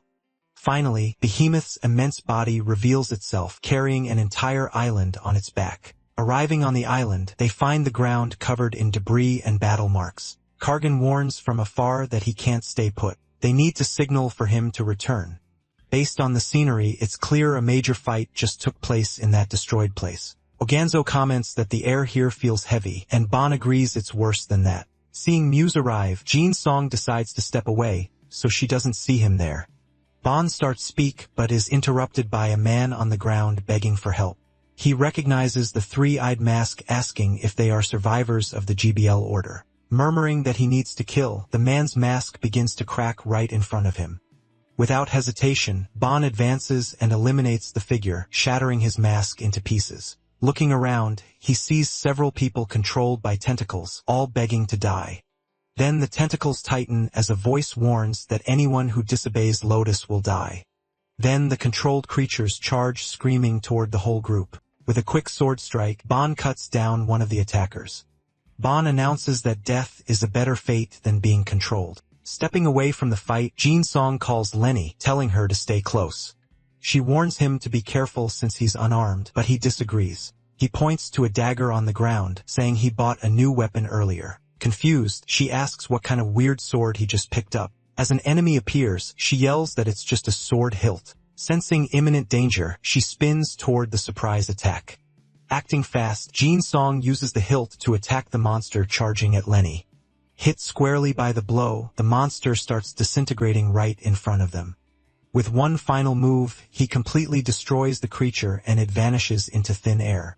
Threat eliminated, he takes a deep breath standing beside Lenny. Turning to her with a smile, he asks if she's okay after the scare. She just stares silently, surprised by what just happened. Moving along the path, the group finds ancient ruins destroyed by time. Meanwhile, elsewhere, Muse uses a special ability to open a portal. Back with the group, Pawn reports the situation is under control. Agonzo turns to the adventurer, saying he must have noticed by now. He explains someone has been watching them since they left the temple's outer wall. From afar, a hooded figure watched their every move. Walking ahead, Agonzo suggests they surprise whoever is following them. Bon points toward a structure in the middle of the jungle ahead. Curious, Lenny asks if the control people could use magic like that too. Holding a crystal, he replies that those were remnants of a battle with her. Recounting the story, he reveals that Isadora tried to eliminate the group before Lotus, but she was caught off guard and fell into their ambush. Then Jinsong says no one died and she became their ally. He concludes that the other group must already be heading to the next dungeon. Realizing their speed, he feels the pressure and his nose suddenly bleeds. Confused by his silence, Lenny asks if he's listening to her. Totally lost in thought, he ignores what she's saying right then. He knows if the story follows its course, Lenny will die there soon. In his mind, he sees a vision of her gravely wounded in battle. So he decides to continue knowing he can't and shouldn't stop what will happen. For him, that fate was determined long ago. Calling her name, he looks at her with pure worry on his face. He tells her to wait, warning she might be attacked again there. She says she just let her guard down, but he retorts that's exactly how you get attacked. Awkwardly, she asks if he happens to have a girlfriend right now. Completely surprised by the question, he freezes, not knowing what to say. He doesn't understand the situation, shocked she'd asked that out of nowhere. Before he can answer, the ground cracks, and a creature attacks them by surprise. Caught off guard, Lenny is hit square on and thrown far with force. Jin Song is also hit by a powerful punch straight from the mysterious creature. Yelling his name, Lenny is scared seeing Roots pinning Jin Song there. Trapped by the dendroid monster, he's surprised there's still an enemy around. He tries using a skill, shouting for the monster to come fight him. Just then, another huge creature silently appears right behind his back. Grabbing Jin Song's face, the creature holds him tight, preventing any movement. Seeing the danger, Lenny jumps toward him and attacks the Roots with her sword. With a powerful blow, she manages to cut the branches and free him from the tree monster. Complaining about the situation, she wonders what's happening in this strange jungle. He starts explaining the creature, but she tells him to shut up. Jin Song comments she was caught off guard, but she claims she was just overconfident. Together, the two monsters scream and advance on the duo for a final attack. Facing each other, the two prepare to fight together against the enemies. Using his weapon, Jin Song moves in and precisely cuts off the wooden monster's arm. Meanwhile, Lenny lands a devastating blow on the other monster with her giant sword. Flying through the air, the creature's arm is severed off after her attack. With determined smiles, the two keep fighting together against all remaining enemies. After the fight, the two breathe heavily amidst the ruins, finally at peace. Suddenly, Lenny loses her balance and falls, making Jin Song very worried. He rushes over and asks if she can get up, but she seems tired. Extending her hand, she says she twisted her ankle and asks for help up. Looking at her, he answers the previous question, saying he already has a girlfriend. He adds that she knows her, and Lenny gets a serious expression. Taking her hand to help her, he says he was going to go out with her on the weekend. Then he reminds her of an old promise, making her completely embarrassed. Even without knowing where to go, she says she doesn't care about other people's opinions. Suddenly, she lands a strong kick on Jin Song's stomach without warning.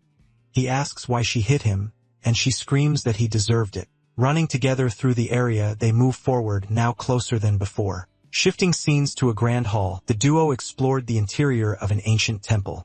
Racing down a corridor, they pushed forward, blurring past ancient wall paintings. They battled monsters along the way. Lenny struck one down while Jin Song handled others in the background. She asked if he was sure about the route, and he confirmed he was. According to him, their destination was the forbidden shrine holding the GBL Order's weapon. Suddenly, she told him to look ahead, drawing his attention to something.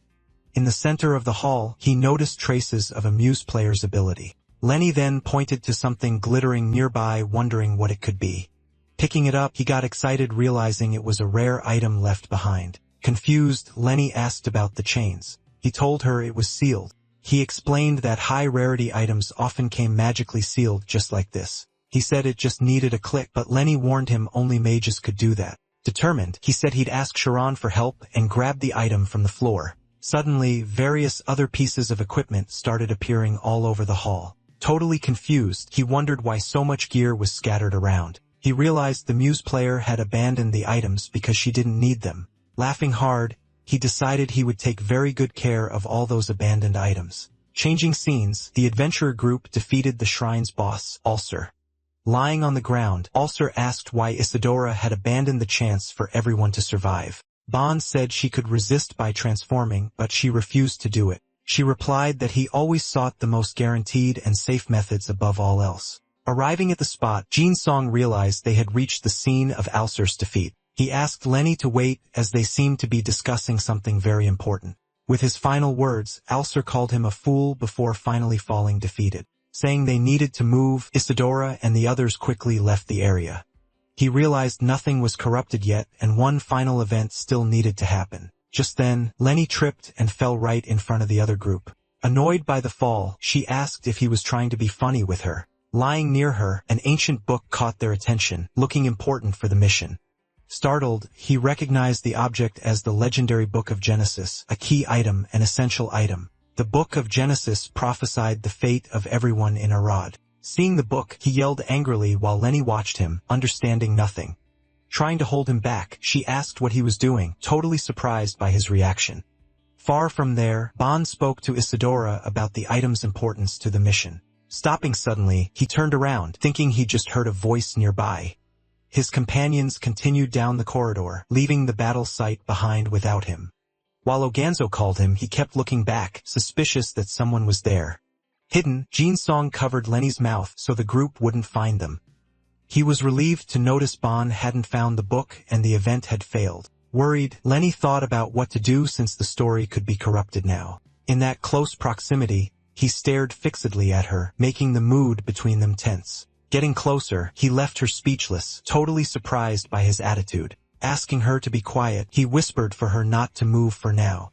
Then he leaned into her face as if he were about to kiss her right then. But instead, he grabbed the book and started writing, trying to fix the story. Asking her to stop talking, he warned her he needed to concentrate on writing. Celebrating, he showed the first chapter of the Book of Genesis finally completed right there. He bragged about his memory while Lenny prepared to attack Bond from behind. Sensing something strange, Bond suddenly turned in their direction, understanding nothing. Just then he stopped and realized there was a book lying on the floor right there. From afar, Jin Song celebrated that the book had been successfully delivered to the group. He picked up the page and started reading what was written about the gods. With a confused expression, he didn't seem to recognize the story he was reading now. After reading, he turned and started walking, following his path normally. Suddenly, he yelled, declaring he'd never heard a story like that before. Seeing it was unfinished, he decided to take the mysterious book with him from there. Watching the scene, Lenny noticed Pon's strange expression and yells in the distance. She commented that he'd gotten irritated before, but nothing like what she just saw. Having never seen him so furious, she asked exactly what Jin Song had shown him. Not understanding the reaction, Jin Song wondered if Bon always got angry at that part. He said he wasn't sure about his expression, but the lines were the same. Realizing the letter hadn't appeared, Lenny understood the corruption wasn't over yet. At that, she felt she'd be in danger if she kept following the adventurer group. Turning to Lenny, Jin Song started saying they needed to do something soon.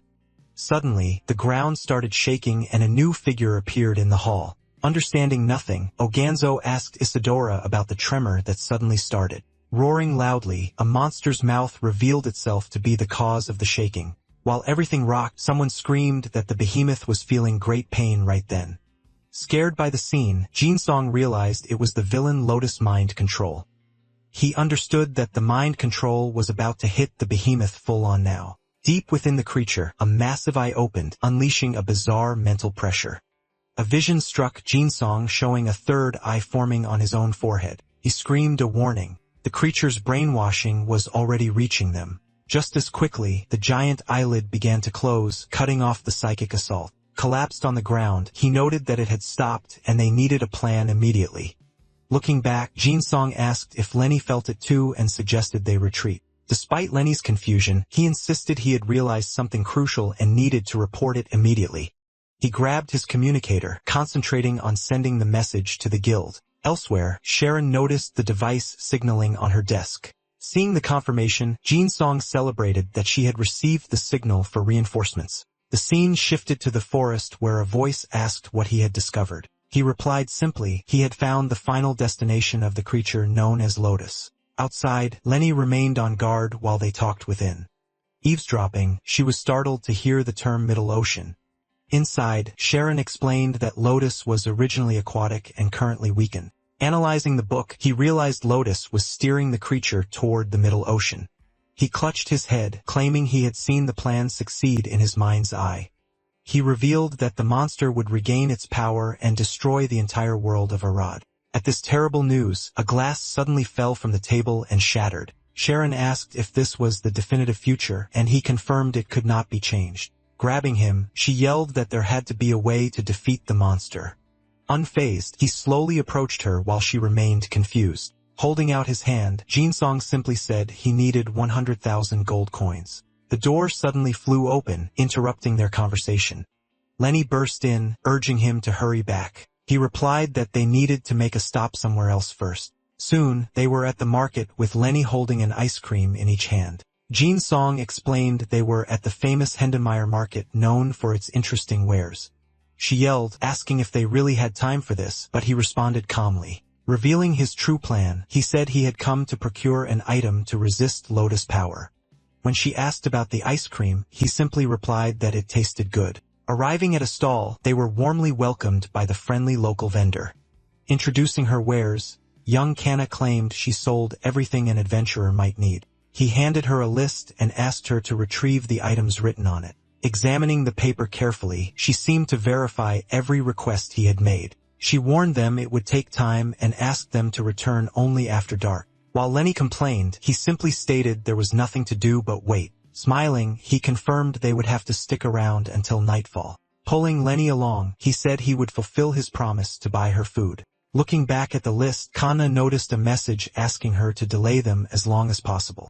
Wandering through the market, they stopped to watch a lively fish vendor. He pointed to the side, trying to show her something, but Lenny remained uninterested. The scene shifted to see a player named Guessing being defeated and falling to the ground. At a nearby game stall, another player celebrated excitedly, holding up a prize. Close by, water balloons burst on the targets of a fun fair game. A dart hit the bull's eye, popping a water balloon. Lenny cheered, lifting the prize she had won, while other players applauded her victory. Smiling, she tightly hugged the new plush toy she had won. He amused himself by putting a weird creature near her face. As the sun set, they remained seated on a bench, observing the market. Tasting the food, she remarked that it was delicious and that her brother would love it. The image briefly showed her family who lived a life of poverty. Turning to him, Lenny thanked him for making time for her. However, she said she knew a weapon master didn't really need an assistant. Mentioning their return, she said she would be grateful just to survive the mission. Clutching the plush toy, she admitted she got anxious whenever she thought about her family. Rising from the bench, she declared that today had been a fun, worry-free day. Smiling, she promised never to forget it and suggested their next meeting be in the Empire. Hearing the proposal, he stared at her with wide eyes, completely speechless. Beneath the bench, he clenched his fist tightly while repeating the word meeting. Still sitting, he asked if Lenny would stay behind if they had to go back. Playfully touching his face with a leaf, she replied that she only followed orders.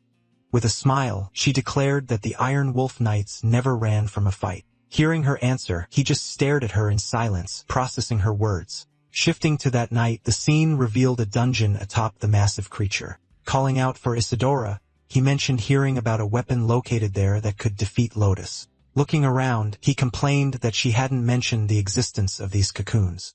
Approaching them, he wondered aloud what exactly these strange things were. But at that instant, one of the cocoons began to crack, revealing a creature inside. Seeing the creature, Aganzo was shocked and questioned if its form was known. With a quick movement, the creature managed to burst open the cocoon and free itself completely. The monster then advanced at high speed, ready to attack Aganzo's group. At Magatha Port, Roboto notes the advance group is taking a while. Scanning the sky, Dan announces the Magatha's return. Muse walks down the ramp alone, confusing everyone present. Hartz von Kruger steps up, asking why she's back by herself. Wordlessly, she hands him the Knight Captain's emblem. Getting the message, he orders the Iron Wolf Knights to assemble immediately. Back in the hall, we see what happened to Jin Seong earlier. With Sharon's help, all his sealed items are finally unlocked. He opens his info screen. His fame has increased tenfold. Pumped, he gets ready to test his new power. But suddenly, he realizes his gear is gone. He has no idea why. Staring at his hands, he wonders if it just turned invisible. On their way out, they hear a familiar voice thanking the adventurer. Nearby, the seer Iris wonders if these few minutes will decide Arad's future. Peeking through the door, he realizes she's giving the bracelet to Muse. He knows it's not out of kindness. Iris is being controlled. Bracelet on wrist, Muse preps for the mission ahead. Remembering the original story, he knows the item won't work right in the end. Deciding to stop dwelling on it, he focuses on guiding the story back on track. Back at the port, Hearts tells Muse preparations are complete. On board, Lobato yells for him to hurry up so they can leave. Walking to the ship, he realizes it's finally starting. The aircraft takes off, beginning the final journey toward the monster Lotus. Back at base, they prep the operation. It has 2 destinations. The main group is split into 2 attack teams. Muse's group went to rescue survivors. He and the Knights went after Lotus. On the battlefield, a monster's head is blown clean off. Following orders, the Knights keep firing cannons to clear a path. A creature charges, screaming for everyone to die in Lotus's name. Seeing this, he yells for everyone to move. With a quick move, he dashes across the field, taking out multiple monsters at once. Everyone is impressed. He's too fast to keep up with, but a tentacle sneaks up and attacks him from behind. The monster grabs Knight Dan, who starts screaming for help. Jin Song launches an attack, destroying the monster and freeing Dan instantly. Seeing his power, Fiona wonders if he's the guy Lenny mentioned. He warns that Lotus will use mind control, making the Knight nervous. Telling him to hang on, he reveals his countermeasure and activates his third eye. Staring down the dark energy, he prepares his defense. Suddenly, he acts strange. Dan asks what's wrong. His eyes begin to glow. The mental attack has already hit him. A huge creature appears before him, demanding he become its vassal. He realizes Apostle Lotus mind control has begun. Trying to stay calm, he remembers the monster is weakened. Facing the monster, he's questioned. How does he know about the star called Solaris? Scared, he realizes the giant monster is reading his thoughts. Fighting a headache, he hears the monster find the situation interesting. Lotus says he reads the world like a script and asks where he's from. Trying to focus, he decides he needs to clear his mind. But the creature demands an answer, increasing the mental pressure. It threatens to burst his head if he doesn't answer soon. Reading his mind, Lotus describes his world as a gray, contaminated city. Challenging the monster, he unleashes a flood of information all at once. Bombarded with data, the creature can't process it all and starts to retreat. Screaming, the monster asks what those thoughts are and begs him to stop. Even exhausted, he withstands the backlash of his own powerful mental counterattack. Seeing the creature retreat, he knows the tide has turned. This is his chance. Confirming he's from another world, he says that's why he knows so much. Sword in hand, he claims he can get Lotus out of there too. Pressing the blade to its neck, he warns Lotus not to read his mind again. The giant monster questions if he really has the nerve to make that bet. Without hesitation, he replies he has nothing to lose. He's going to die anyway. With a sinister smile, the creature yields. It asks what he really wants. He asks directly if Lotus is the true source of the contamination. Thoughtful, the monster says some apostles spread plagues like filthy Delizier. Jin Song explains it's not biological, but Lotus says that's irrelevant. Seeing his insistence, the creature starts laughing, leaving him confused. Then the monster asks if he doesn't already know the answer to his own question. The scene reveals only a special apostle could deceive Namir's gaze. Reaching a conclusion, he realizes his hunch was right all along. Only one person is capable of such a feat, the powerful and mysterious Hildur. Annoyed, he wonders why the most annoying target is the source of the corruption. Seeing his reaction, Lotus claims he's escaping reality even without reading his mind. Trying to remember, he lists the apostles who might possess that ability. He bluntly asks if their skill is greater than Lotus. Enraged, the creature shouts, telling him not to compare it to those fools. Seeing he struck a nerve, he listens as Lotus belittles the other apostles' abilities. The monster then declares itself the one true ruler of all the oceans. Threateningly, it says that in the ocean, it can extract even his most repressed memories. Then he realizes Hildur can't read minds since she relies on strategy. If she had that ability, she wouldn't worry about the seer Iris's memories. Before he can ask another question, Lotus' tongue suddenly cuts him off. Demanding an answer, the monster asks exactly what that box he saw was. Shouting loudly, the creature demands an explanation for being trapped inside a small box. Laughing, he says he has no choice and will tell it what he saw. Revealing the future, he warns that Lotus will soon be defeated by the other adventurers. Filled with rage, the creature threatens to crush him, but he just defies the monster. Furious, the monster opens its mouth, showing all its pointy teeth. But retreating, Lotus says it doesn't seem like the right time to play with him. Creating a whirlpool, it warns the human to leave or face true destruction. As the water pushes him away, he's confused about why the monster is letting him go. While he wonders this, the scene shifts to Moose's group advancing through the area. Her bracelet starts flashing, but then suddenly goes dark. Snapping out of the trance, Jin Song wakes up scared, finally free from the Apostle's mind control. Standing up, Fiona sees he's awake as he asks where he is. Running up to them, Night Dan arrives with urgent news for everyone. He warns them that the adventurer has disappeared, and Lenny is already looking for her. Realizing the gravity of the situation, Fiona says they need to hurry and starts running.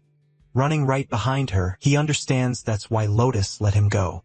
With Muse's blocker failing, he deduces that her group has been controlled. Thinking about this, he fears Lenny might get hurt finding them alone. Urgently, he says he needs to hurry before the worst actually happens. Stopping suddenly, he questions what he would do once he reached them. Questioning himself, he remembers he's there to stop the corruption, not cause it. At that moment, a rift opens in the air, cracking space in the forest. With wide eyes, he turns toward the anomaly that just appeared. Two people begin stepping out of the rift, leaving him completely stunned. To his surprise, it was Muse and Iris walking out of the rift calmly and together. Seeing the scene, he becomes confused about Lotus's supposed mind control over her. Right behind them, Saran also emerges asking if they finally reached the great creature Behemoth. Turning in surprise, he stares at the unknown man who just came out of the rift. Analyzing his clothes and sword, he begins to piece together what he's seeing. Then he finally recognizes him as Siren, one of the 4 traveling weapon masters. He realizes Siren brought them to an event happening in another time. He observes Siren's group, realizing they have indeed traveled to the past. Suddenly, Lenny's voice shouts out ordering the adventurer to stop right where he is. Hearing the voice, he turns and hears Saran say he finally found him. Saran then warns him not to touch anything so as not to complicate the situation. Drawing his sword, he says not to touch anything except Lenny herself. Confused by the order, he wonders about the change in the observation mission. Meanwhile, Muse and Iris look toward the stairs where the corruption is visible. On the roof, he sees corrupted figures approaching Lenny, who is on the ground. He remains still, knowing the Time Lords might intervene if he acts. A large explosion occurs on the staircase, destroying part of the surrounding structure. Lenny is thrown back as she dodges the attacks. Seeing the distraction, Muse yells for the adventurer to keep total focus on the battle. Pointing to an entrance, Saren warns the group that she is right there. With his sword in hand, Saren tells everyone it's time to act. Then he advances and blocks the enemy's attack with his shining sword. Fallen on the ground, Siren seems confused by the attack and asks what that is.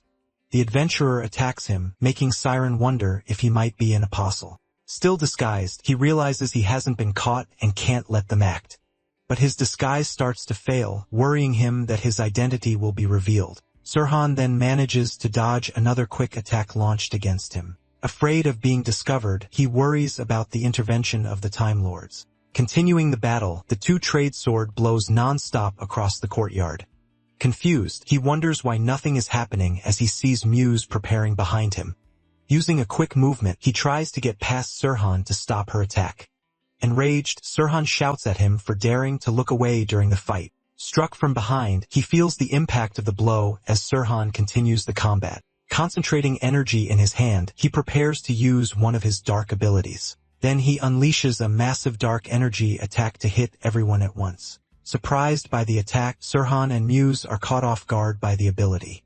With all his strength, he yells while unleashing the maximum power of his technique. But suddenly, he gets hit squarely by a punch from the seer Iris. Fallen on the ground, he can't understand the reason for the sudden unexpected attack. Still on the ground, he hears Iris shout the names of Sirhan and the adventurer. Seizing the chance, the corrupted enemies advance to attack the unprotected Lenny. But instead of attacking, Iris screams desperately for them to save Lenny. Sirin and Muse are confused by the request. They look down at the girl fallen on the ground. Suddenly, a red dagger streaks toward the monster at high speed.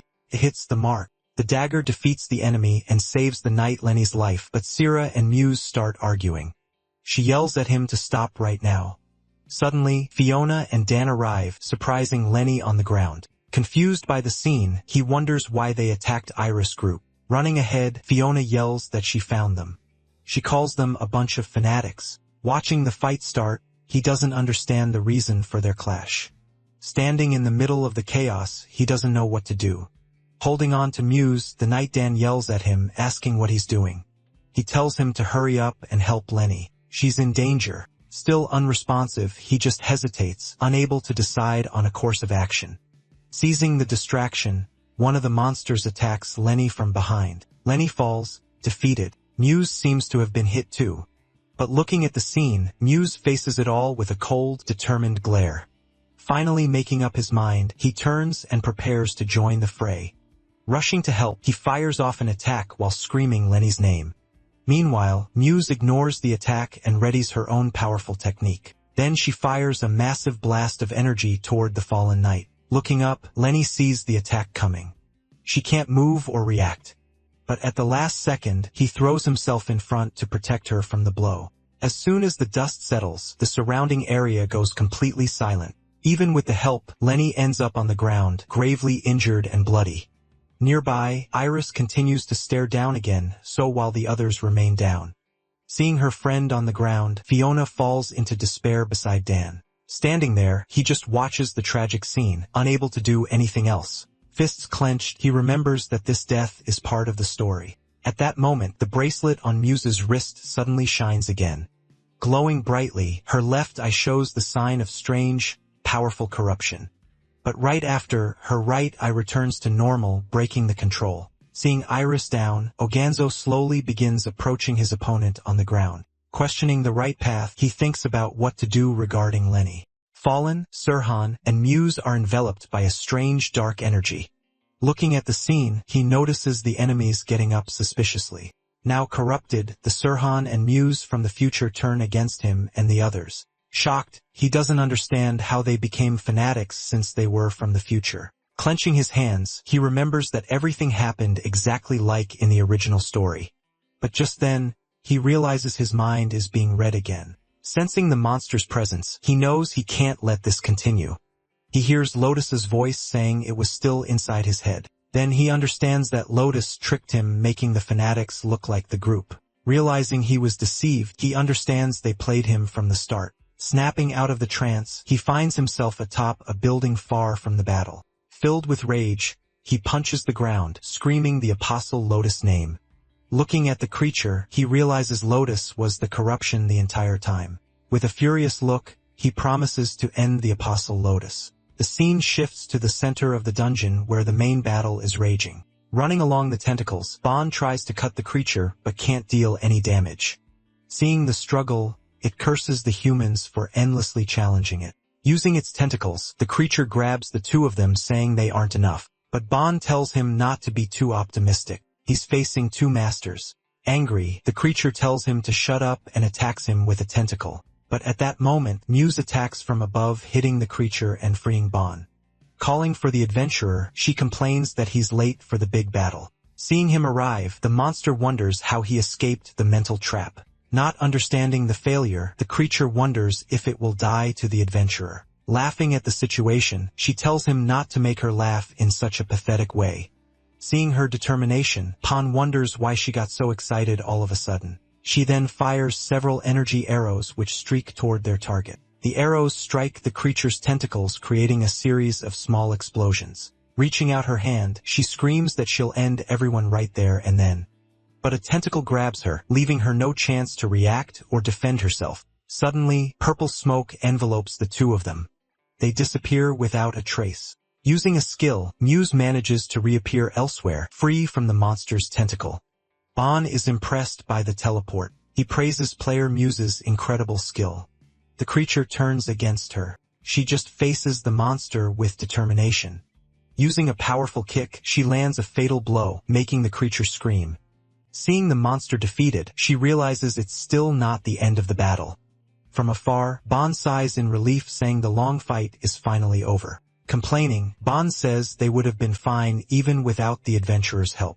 Thanking them for the good work, he points to an energy sphere that appeared. But suddenly, he hears Lotus's voice asking not to make him laugh. With an intense glow, the creature's eye begins releasing enormous energy. The ground starts shaking and the entire structure of the place begins to fall apart. Then the whale creature starts moving, taking the dungeon to its destination. Seeing the place crumble, everyone tries to hold on so they don't fall into the abyss. Irritated, Aganzo yells at Lotus asking what he's doing right now. His eye begins to shine, showing that the corruption is hitting him. At the same time, Aganzo's eye also glows, showing the same dark corruption.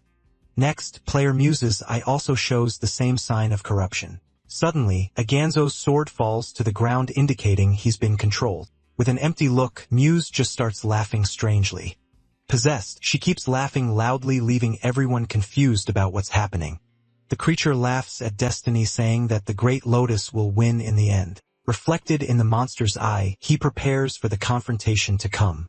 Dodging the debris, Jinsong manages to get close to the eye of the gigantic sea creature. Jinsong says this is the end of the line for the apostle. Amidst the wreckage, Bon Wallachstead appears to confront the group of adventurers. Staring down the adventurer, Bon demands to know why he's laughing in such a serious situation. Grinning, he replies that it's because Bon is about to die right there. Surprised, Lotus asks how he can move while under mind control. Unfazed, the creature prepares to dominate him with its psychic powers, but a shield of energy protects him, leaving the monster confused about how he defended himself. The attack is reflected, knocking the other adventurers far away. Challenging the beast, he tells Lotus to read his mind and find the secret to his defense. Using its ability, Lotus sees memories of him buying an item at the market. Resistance potions are visible on the ground, revealing his strategy. Then he remembers asking for the item at Kanna's shop. He explains that he prepared the item specifically to block the monster skills. Furious, the creature's tentacles thrash about, ready to strike. Shouting, Lotus curses him for using such a cheap trick against an apostle. Laughing, he says he has plenty of hands to crush him even without mind control. Tired of the noise, he yells that it's time to end this battle once and for all. The scene shifts to a tall tower showing the grand structure beneath the moon. Struck down, one of Lotus' creatures is destroyed in a single hit. Deflecting a tentacle with his sword, he asks how it plans to crush him now. Without answering, the creature launches a tentacle attack at the adventurer. Then, the tips of the tentacles begin to glow, ready to fire energy blasts. He manages to dodge the attacks, weaving through all the monster's shots. But one tentacle hits him from behind, throwing him far with great force. Seeing this, the monster says it can easily read all his movements. The creature asks how he intends to fight someone who knows his every move. With a confident smile, he asks if the monster really can read all his movements. Using a skill, he creates a massive wave of energy to attack the creature. He takes a hit but readies himself for the next. Next, he uses another skill, creating a cross of dark energy in front of him. The monster wonders if he's setting up an ambush with the attack. He realizes he needs an attack the monster can't react to in time. Laughing, the creature says he needs to consider the attack's final area. Reading his mind, Lotus predicts the attack and turns to defend against the blow. Smiling, the creature turns to attack and declares that it's the end. But suddenly, the creature is surprised, unable to understand what's happening. In a swift movement, he attacks the creature from the front, catching it off guard. Unable to react, the monster wonders how he attacked from the front and not from behind. Concentrating, he prepares for the next attack, aiming for the monster's right side. Preparing for the strike, the creature turns toward the side he thought of. But again, the attack comes from the opposite side, hitting the creature squarely. Confused, the monster wonders how he's attacking from a different direction. Then he reveals that he's only using game commands to attack. Not understanding the symbols, the creature can't predict his next attacks. Yelling, he asks what's wrong since the monster is supposed to read everything. Landing several hits, he manages to deal massive damage to the giant monster. Seeing the glow, the creature turns in the direction of the attack to defend itself. Charging forward, he attacks the creature's eye with his sword for more damage, but a tentacle hits him, throwing him against a stone pillar. He coughs up blood, feeling the pain of the impact. As he's hit, he hears the creature say it understands the game commands now. The monster explains that he used directional differences to trick it. Laughing, the creature states it memorized all the commands while reading his memories. With a quick strike, a tentacle hits him full on, knocking him to the ground. Hit again, he can't defend against the monster's rapid attack. The tentacles keep beating him relentlessly, causing massive continuous damage. Lying on the ground, he lacks the strength to react to the attacks. Seeing him down, the creature begins to laugh at its victory. Unable to stand, he realizes the commands aren't working anymore. With one last attack, a tentacle throws him far away, ending the confrontation. Down, he stares at the monster who questions his previous confidence. Angrily, the creature asks if his rage is because of her. The monster reminds him that he was the one who left her to die. Suddenly, several ice spikes are launched at high speed in his direction. Charging forward, he shouts the monster's name, ready for the final decisive attack. The monster's eye begins to glow, releasing powerful dark energy, and he is completely struck by the monster's tentacle, which pierces his chest. Laughing, the creature calls him a fool for fighting to the bitter end. With a determined look, he prepares to continue combating the monster. Using his speed, he slips past the tentacle and gets close to the main body. As he dodges, he manages to drive his sword into the giant, powerful creature's tentacle. Confused, the monster wonders about the image it just saw. With all his strength, he screams that he's going to end the monster right there. Seeing the attack, the creature asks what trick he used this time. With a quick blow, he hits the creature's tentacles, dealing massive damage. The monster wonders how he's ignoring its attacks and surviving. Trying to understand, the creature struggles to figure out what's happening. It starts searching his memories, trying to find a secret or a plan. Rummaging through everything, it insists there must be a secret hidden somewhere. Suddenly, creature stops as it sees a specific memory shining among the others. Seeing the memory, it wonders what it is and if this was the secret. Analyzing the skill screen, it tries to understand what it's seeing in the memory. Unable to comprehend, it sees skill prerequisites like super armor. With a lost look, the creature says it can't understand anything it's seeing. But right then, he advances, severing several of the creature's tentacles at once. Surprised, it screams that it's impossible, that this couldn't really be happening. Not understanding the invincibility, it wonders what kind of nonsense this is. Leaping up, he readies his sword for the final blow against the creature. Seeing the attack, the creature begs him to wait, but it's already too late. Remembering Lenny, he asks for forgiveness and says this is his only penance. Vowing revenge, he states he will destroy the apostles and the contamination. As dark energy envelopes him, he promises to purify them all. Concentrating all power into his hand, he prepares his final attack against the monster. Then, an immense column of dark energy emerges, heading straight for the great apostle. With all his strength, he pushes the attack forward, releasing the accumulated power. Approaching the eye rapidly, the energy column is about to hit its target. Going through the monster's body, the strike hits home, causing massive damage. The attack slices through everything ahead, creating a trail of pure total destruction. Chunks of rock are thrown high into the air by the force of the impact. Continuing forward, the energy carves up the earth, opening a path through the landscape. After the attack, only a few leaves float slowly through the air in complete silence. In its place, a huge abyss has been created, splitting the landscape in two. Turning his back on the destruction, he says goodbye to Lenny, remembering her sacrifice. Rain poured down.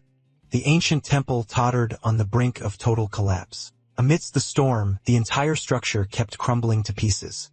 On the ground, a severed tentacle bled heavily, marking the end of the battle. Wounded, the giant monster Lotus struggled to rise from the rubble. He then realized he was just a puppet in a predestined plot. Walking along the edge, a figure slowly approached the fallen monster.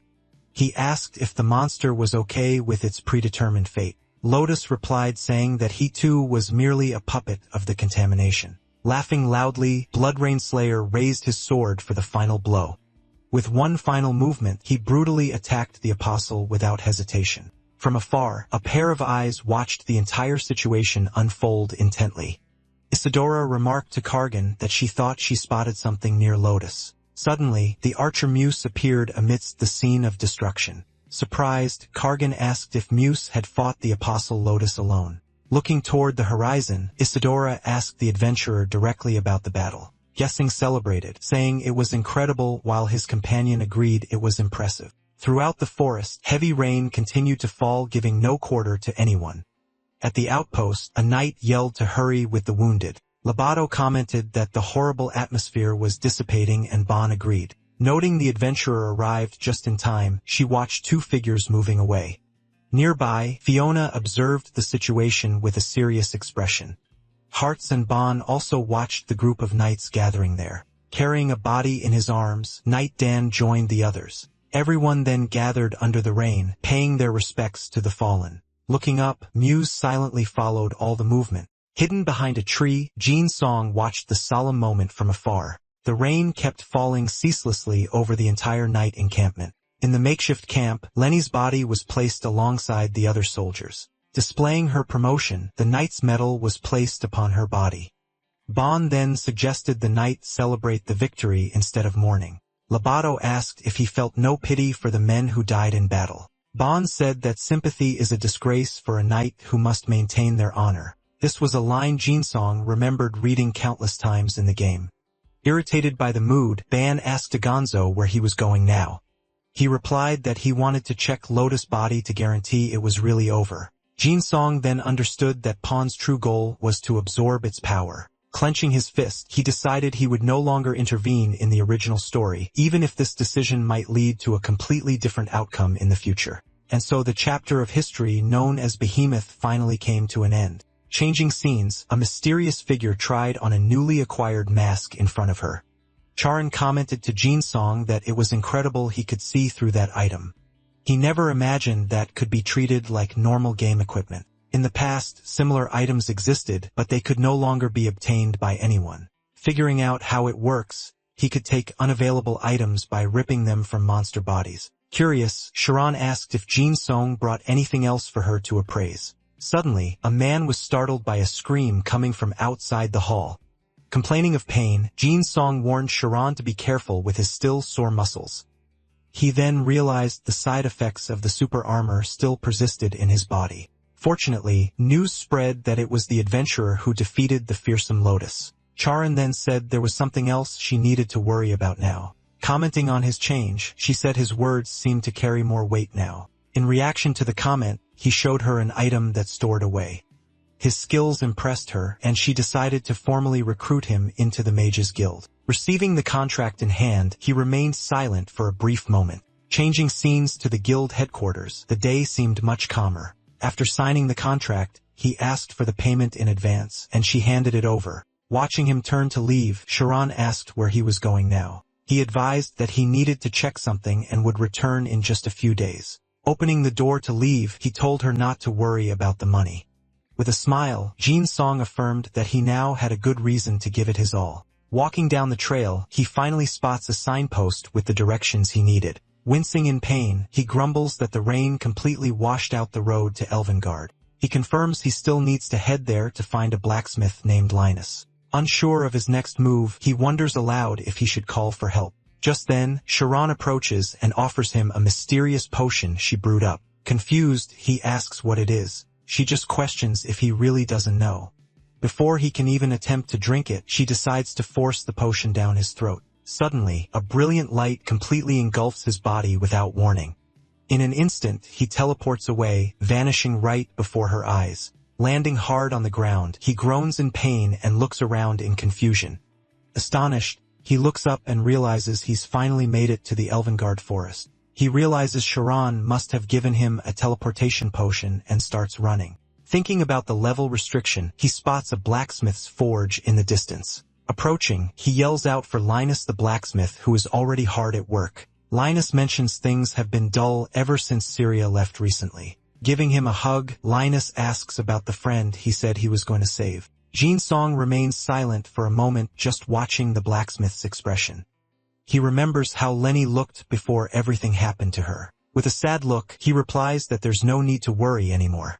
Changing the subject, Linus asks the real reason for his visit. He answers that he needs help crafting a new sword for battle. Giving him a suspicious look, Linus asks what happened to the sword he already made him. Linus then asks what kind of sword he wants and if he has the materials. He asks just what Jin Xiong brought that got him so hyped up. He opens his inventory and a massive item flies out, hitting the blacksmith full force. Startled, Linus demands to know what the hell that giant thing in front of him is. Smiling, he explains it's a tentacle cut straight from Lotus. Irritated, the blacksmith shouts, asking how he's supposed to make a sword out of that. Pretending to understand, Jin Song says it probably would be too much work for him. He turns away, commenting that only the best blacksmith could pull off such a feat. Challenge accepted. Linus tells him to wait right there. Hitting hard with his hammer, he yells that he never said he couldn't do it. Seeing the blacksmith's reaction, Jin Song smiles, satisfied with how his plan worked out. Excited, he asks if it'll be a piece of cake. Linus demands a week and more materials. With the weapon issue settled, he decides to hit the market for some new potions. In despair, he remembers he used the teleportation potion just to get here. Not knowing how to get back, he suddenly hears someone shouting his name. It was Sharon, saying he should have listened to what she had to say. Handing him another potion, she advises him to just think of the destination before drinking it. As he gets ready, he asks why his potion isn't yellow. Surprised by the question, she stops for a second and glares at him irritably. She screams at him not to compare her organic potion with the knockoffs from the market. Scared by her reaction, he quickly thanks her and uses the potion to escape. Back at the guild, the hallway seems completely empty and very quiet. He opens a door to one of the rooms and follows Sharon inside. Surprised, he enters the room and asks if these are his new quarters. Sharon says she didn't have much time to prepare it but hopes it's okay. Just then, an assistant arrives with an item she had requested earlier. Thinking it's a gift, he gets all excited and thanks her for the unexpected surprise. In reality, it was a plaque for the Abnormal Phenomena Response Committee. Confused, he asks what it is. She tells him it's his new job. Appalled by the name, he complains, and the two start arguing intensely right then and there. Outside, the shouting and chaos could be heard from a distance. Defeated, he sits down as Sharon informs him that she's already decided everything. She explains that he'll be operating on behalf of the guild, fulfilling his contract. Thinking about the danger, he remembers the events that follow Behemoth. He knew the next threat was the metastasis of another very powerful apostle. This phenomenon caused living beings to disappear, but its origin remained a great mystery. However, the true reason behind the apostle's metastasis was already known. Remembering everything, he concludes that Hildur is the real culprit behind it all. According to the prophecy, she plans to use Arad as a sacrifice for the demon realm. Looking at his level, he knows he won't stand a chance against the powerful Hildur. Decided to act, he stands up, knowing he needs to focus on getting stronger. He turns and asks Sharon if she knows how to brew potions. He explains he needs something to cure an easily spread plague. Worried, she asks where it started. He tells her it was in the Fen's kingdom.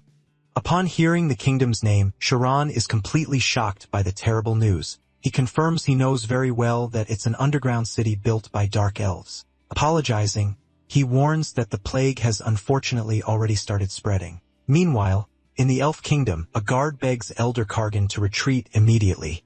Watching the city being consumed, the Elder blames humans for the entire attack. Furious, Kargan vows revenge on them for attacking his kingdom this way. He orders all his forces to assemble near the border immediately. Confirming everyone's suspicions, he declares that they are going to war. Back in Elvengard Forest, the sound of the forge echoed everywhere. Jin Song watched the blacksmith's every move intently, waiting for the final result. Amidst the flames, Linus worked non-stop, molding the material with great force. Holding the hammer firmly, he prepared to strike the final blows on the weapon. With one final precise blow, he finally finished his work at the forge. Exhausted, Linus announced that the weapon made from the tentacle was finally complete and ready. Checking the stats, Jin Song thanked him, saying it turned out exactly as he expected. Linus asked what he meant, and Jin Song took the chance to ask for something else. Handing over a steel mold, he asked why Jin Song needed that specific item. Jin Song explained that the item is used to change the appearance of weapons for money. Changing scenes, the player, guessing, walked calmly through the busy streets of the main city. Bored, he commented that he had already completed all his daily and weekly quests there. Suddenly, he heard a message being broadcast to all players nearby. Seeing the ID on screen, he was surprised to see the message was from Jin Song. Using a megaphone, Jin Song started broadcasting his message for the whole city to hear.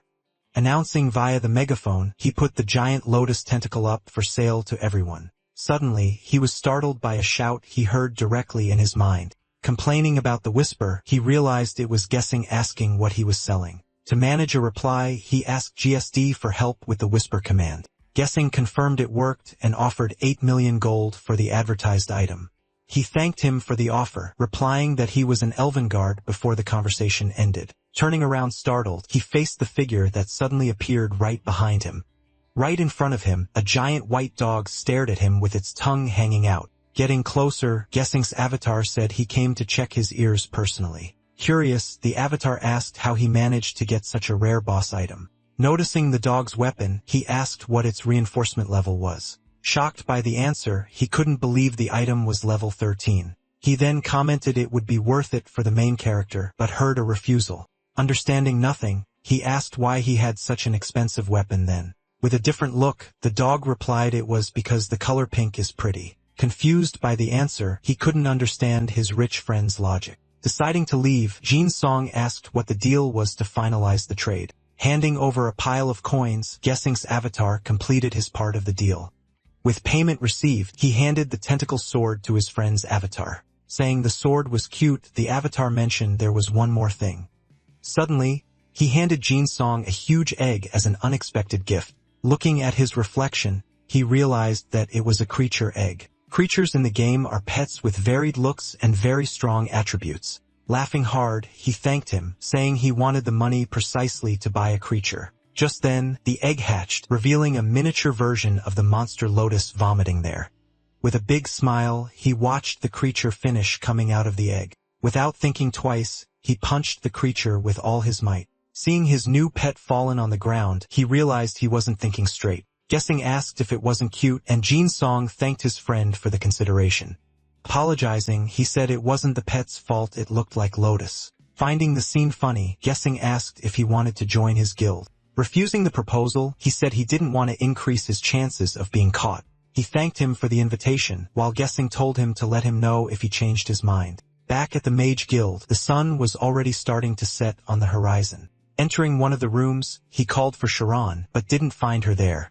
On the table, he then found a letter left especially for him. Starting to read, he saw that Sharon said she believed what he had told her. She explained that a horrible epidemic was turning the dead into monsters in Phoenix. In the letter, she also said the Dark Elves believe it is a human attack. Showing a map, she warned that war between the nations will be inevitable. Adventurers were sent to investigate, finding clues about a possible cure for the disease. Then she mentioned she was sent with an alchemist to develop said cure. Finishing reading, he realized that adventurers were already investigating the disease. He realized he needed to rush to Ophelia because someone had already started the mission. Leaving the room in a hurry, he ended up bumping into Saria right at the door. Introducing himself to Saria, he said he is an official member of the Mage Guild. He then asked if the queen didn't understand the gravity of the situation, and she agreed with. Nearby, two mages complained that an unknown adventurer was chosen for the mission. Saria then defended the adventurer, saying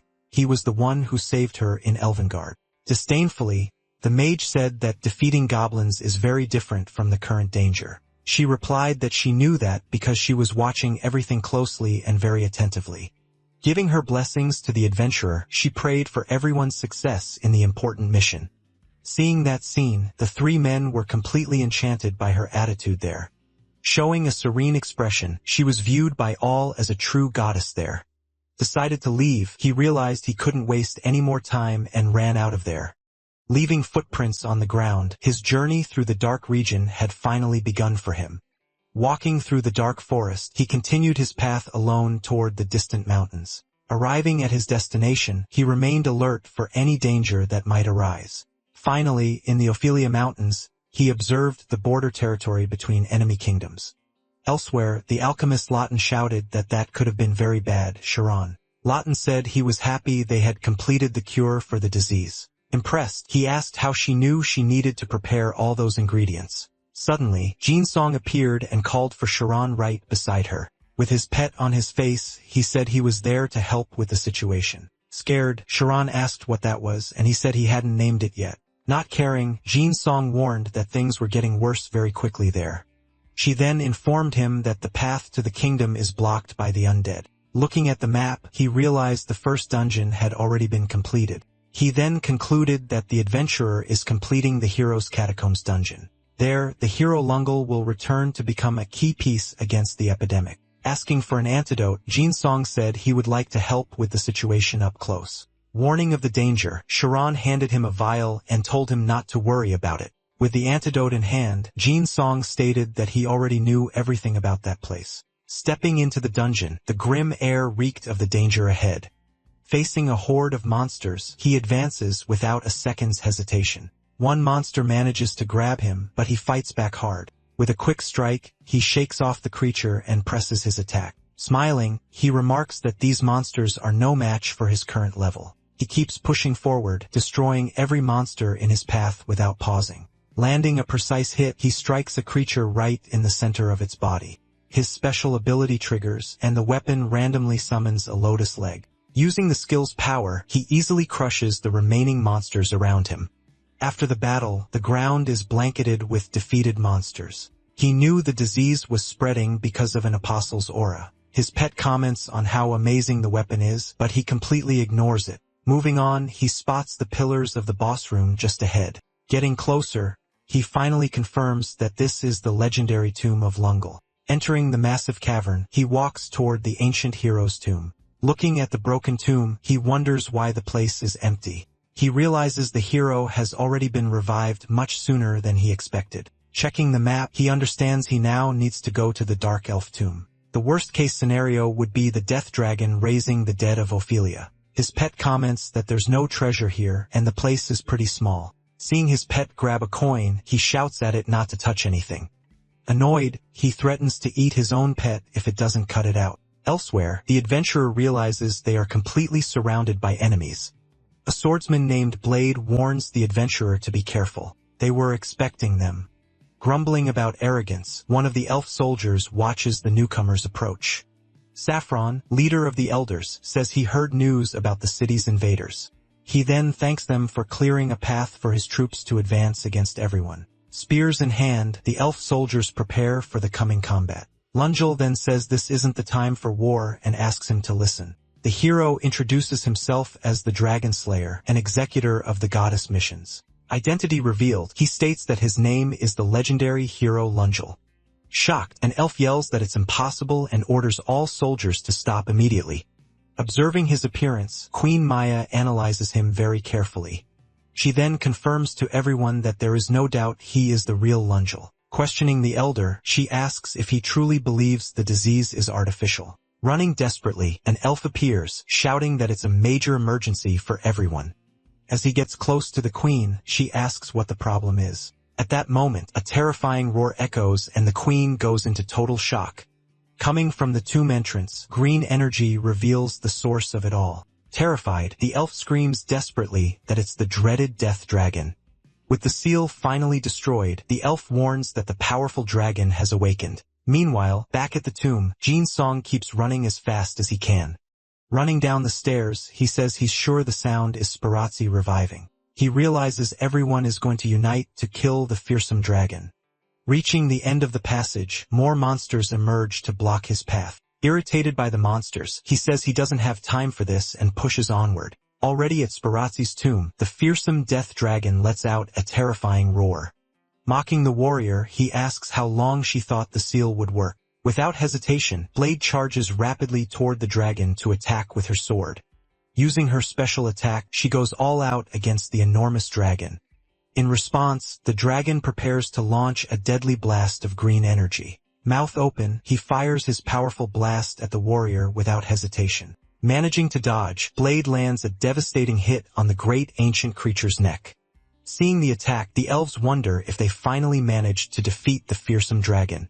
But suddenly, the dragon retaliates with a quick claw attack in her direction. With no time to react, the attack hits squarely, causing a massive explosion. Regenerating his wounds, he says attacks like that won't do a thing against his body. Desperate, an elf says they can't win and that everyone is going to die here. Ignoring the warning, Blade charges, screaming for the enemy to die once and for all. With a quick movement, she takes another powerful blow from the great dragon, but Lungal blocks it. Wounded, Lungal tells the adventurer that it was fun, thanks to his help. Thanking him for everything, he warns that this is the last thing he will do for them. Inside the cavern, a sound of agony echoes through the darkness. Reaching the pillars, Jin Song realizes he is in the tomb of the fearsome dragon, Sparazzi. Suddenly, a strong beam of light shoots past him at high speed. Hit squarely, the dragon roars in pain from the impact of Lungal's attack. Disintegrating into light, the hero uses his last bit of strength to create an opening. His powerful attack completely pierces the chest of the giant monster in front of him. She then tells them not to waste the unique chance created by the legendary hero. Furious, the dragon demands to know what that elf did to his immortal body. Jumping high into the air, Blade prepares for her coup de grace. With a devastating attack, she delivers a powerful slash against the enormous creature. Taking the hit directly, the dragon roars in pain and recoils from the impact. Greatly weakened, the monster stares at the warrior and curses her with its dying breath. Finishing its attack, the dragon calls them all fools before unleashing its final strike. With the dragon finally defeated, Blade stands over the monster's body. Realizing the body isn't regenerating, the elves confirm that the battle is finally over. Then everyone cheers, shouting that the adventurer and Lungel defeated the terrible death dragon. Arriving at the scene, Jinsong realizes the great battle had already finished without him. Shifting to the kingdom of the Dark Elves, the capital city of Underfoot comes into view.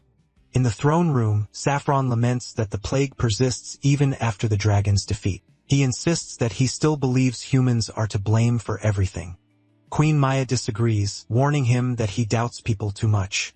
Saffron reminds her that the plague conveniently allowed humans to find the hero, Lungel. Holding up an antidote, he asks if she really thinks that was all just a coincidence. Facing the queen's silence, he says he's merely suggesting a path of trust. She then questions if that path isn't actually the most difficult one. Looking weary, the queen says everything will get worse if they turn out to be innocent. She asks how they could tell adventurers they can't take the antidote purely out of mistrust. Then she challenges him, asking if he even knows what's inside the city. Within that gloomy place, the sixth apostle, Delazier, the plague itself, is revealed. Cutting away, a notice reveals that Delazier is the cause of the sickness. Checking a map, Jinsong notes that corruption hasn't appeared in the area yet. Even so, he feels like something about this whole story seems off. Thinking about his next move, he runs into a cave heading toward Nufafira. On the way, he comes across a dying dwarf lying on the ground. Seeing multiple bodies and a broken altar, he realizes he's reached the right place. He approaches a strange creature located there in the Tyrant King's dungeon. He recalls that dwarves live on the path leading to the city. Said they fight the Dark Elves for control of the region. Despite being intelligent, they are hostile and attack outsiders without hesitation. That's why they're considered monsters. But it seems someone has already defeated most of them. He stops to think about why they refused to leave this place. Suddenly, the little creature in his hand squeezes itself and makes a sound. With a quick movement, he dodges, escaping a sudden attack. Then he shouts at the creature, whom he calls Taco, telling it to hurry up. He explains the nickname is because it looks like a takoyaki ball. But right after, he looks up with an expression of total shock. Before him, a giant golden figure emerges, and he wonders what it is. He then remembers the dwarves don't leave because of the gold tunnel. Realizing where he is, he's shocked to remember that specific game setting. Reaching out, he discovers he can actually touch one of the gold bars. Without waiting, he starts stashing all that treasure straight into his inventory. To his surprise, the gold item is accepted into the system with no issues. Celebrating wildly, he yells to Taco that they are finally filthy rich. He starts grabbing every jewel and piece of gold he can find. Totally euphoric, he throws himself down and rolls around on the mountain of gold coins. Lying on the treasure, he thinks he could live there forever without a care. Just then, bad memories from his past suddenly surface in his mind. Snapping out of the trance, he stands up and says he can't go on like this.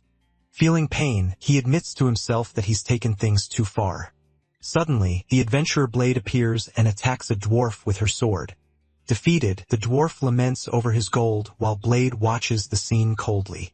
Stepping on the coins, she comments that this whole situation is truly surprising. Arriving on the scene, the Dark Elf Mean remark on the secret gold excavation. Seeing Blade and Mean moving away, he knows he needs to move fast. He remembers that she is the NPC guide for Nufafira chosen by Saffron. Realizing they went a different way, he decides to follow the group with Taco.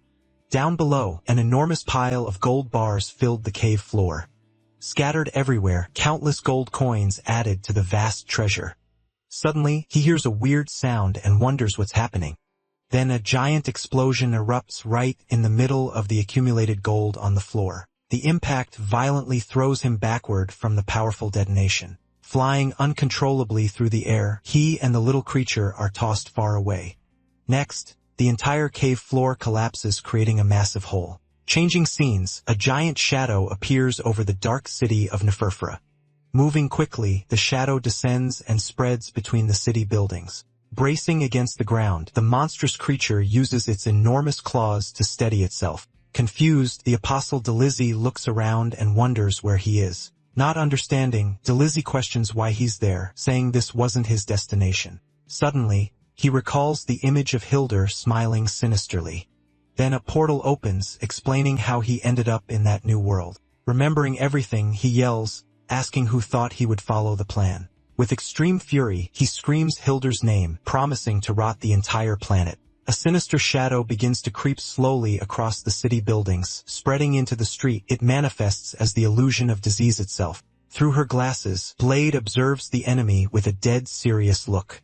Watching the creature, she hears it call itself the Vision of Destruction. The monster then warns that the lands will be blanketed by the scent of death. Before the two women, it introduces itself as Delazier, the terrible Black Plague. Back at the palace, Blade recounts everything that happened in the city of Noirfarer. Saffron confirms that Delazier is the true culprit behind all the problems.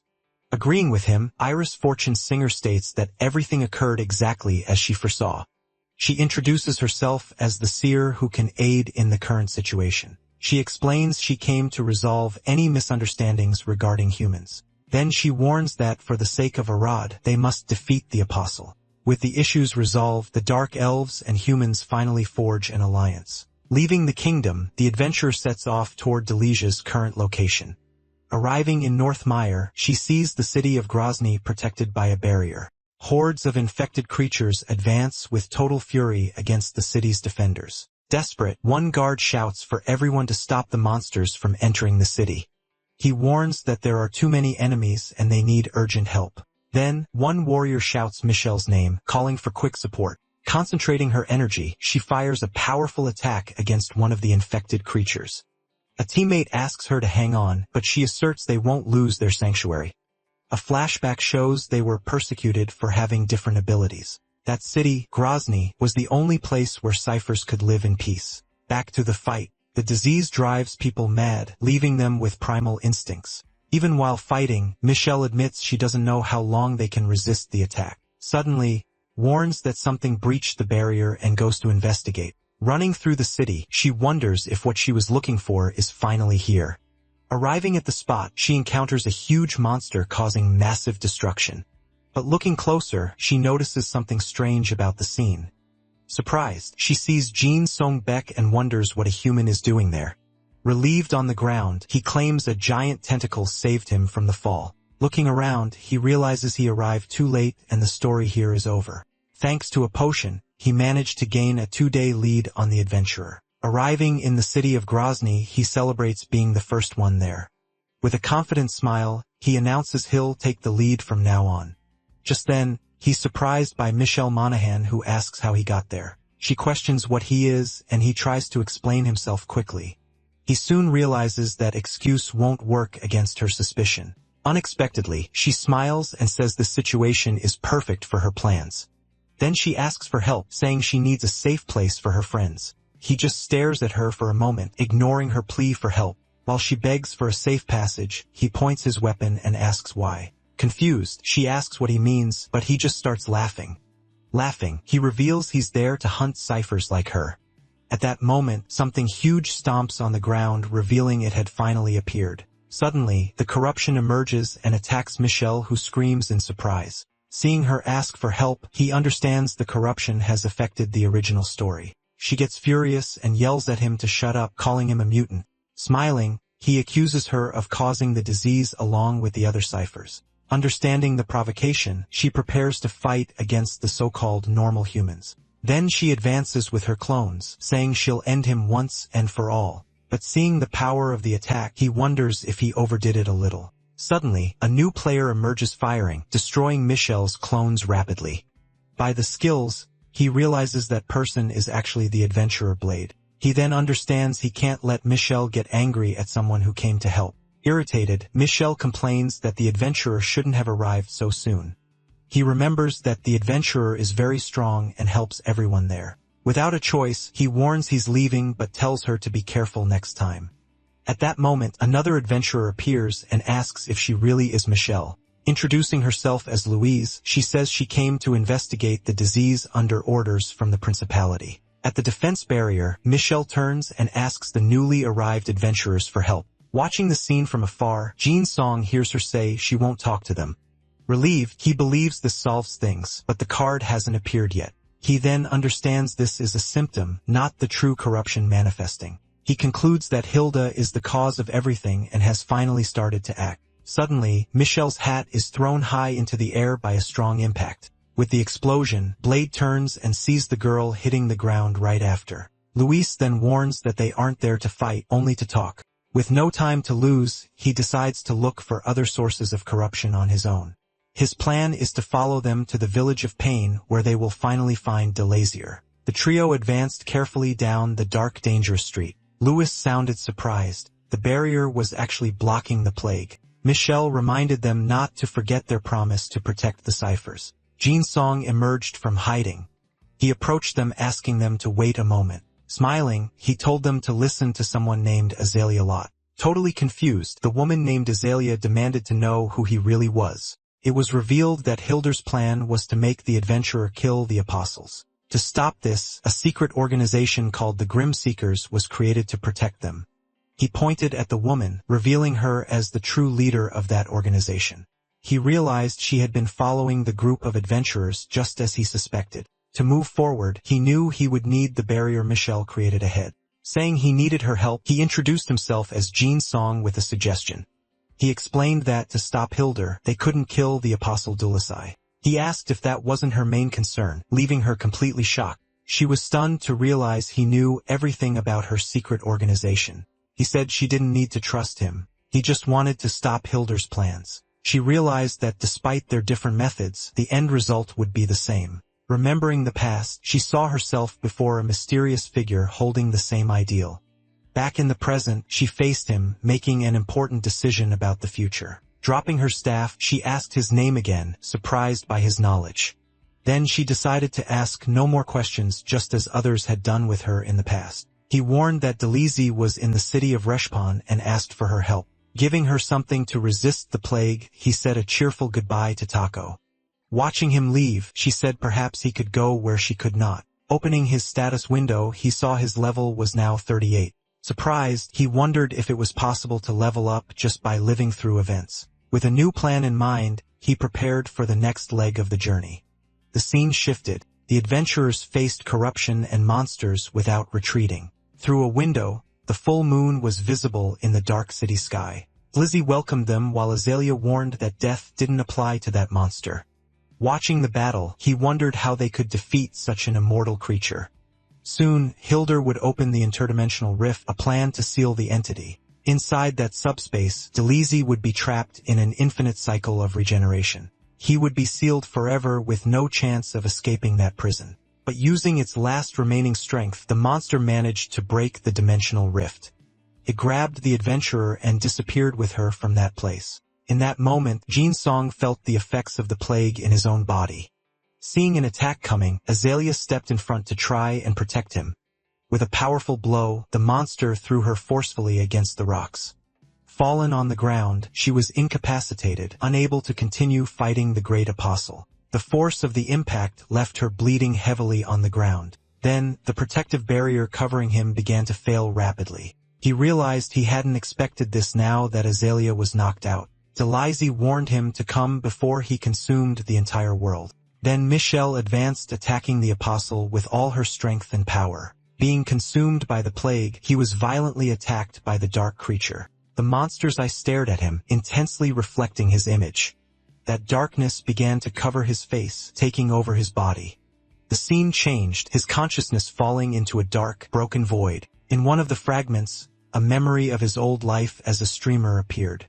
He continued falling aimlessly, looking up with a confused expression. Then various memories of his journey in the game flashed before his eyes. Understanding he was dying, a voice told him not to accept his fate. His game avatar then appeared, confronting his real-world version. The voice kept saying that only he could decide what would happen. With a serious look, his avatar warned that he needed to choose his own destiny. With determined eyes, he finally made an important decision about his future. Back in reality, Taco poured several healing potions onto his body. Waking up confused, he realized his wounds had disappeared and asked about the adventurer. Looking at the sky, he noticed the smoke had dissipated and the air was clear. Watching from afar, Michelle and Azalea wondered if the battle was finally over. Azalea confirmed Delisi was gone and declared victory for the great adventurer. Hidden, Jin Song watched the whole scene with an expression of total confusion. Not understanding, he wondered how the adventurer was still there since she should have disappeared. Then the little creature, Taco, finally seemed to understand what was happening. Suddenly, he was grabbed by something dark, recognizing it as the corruption.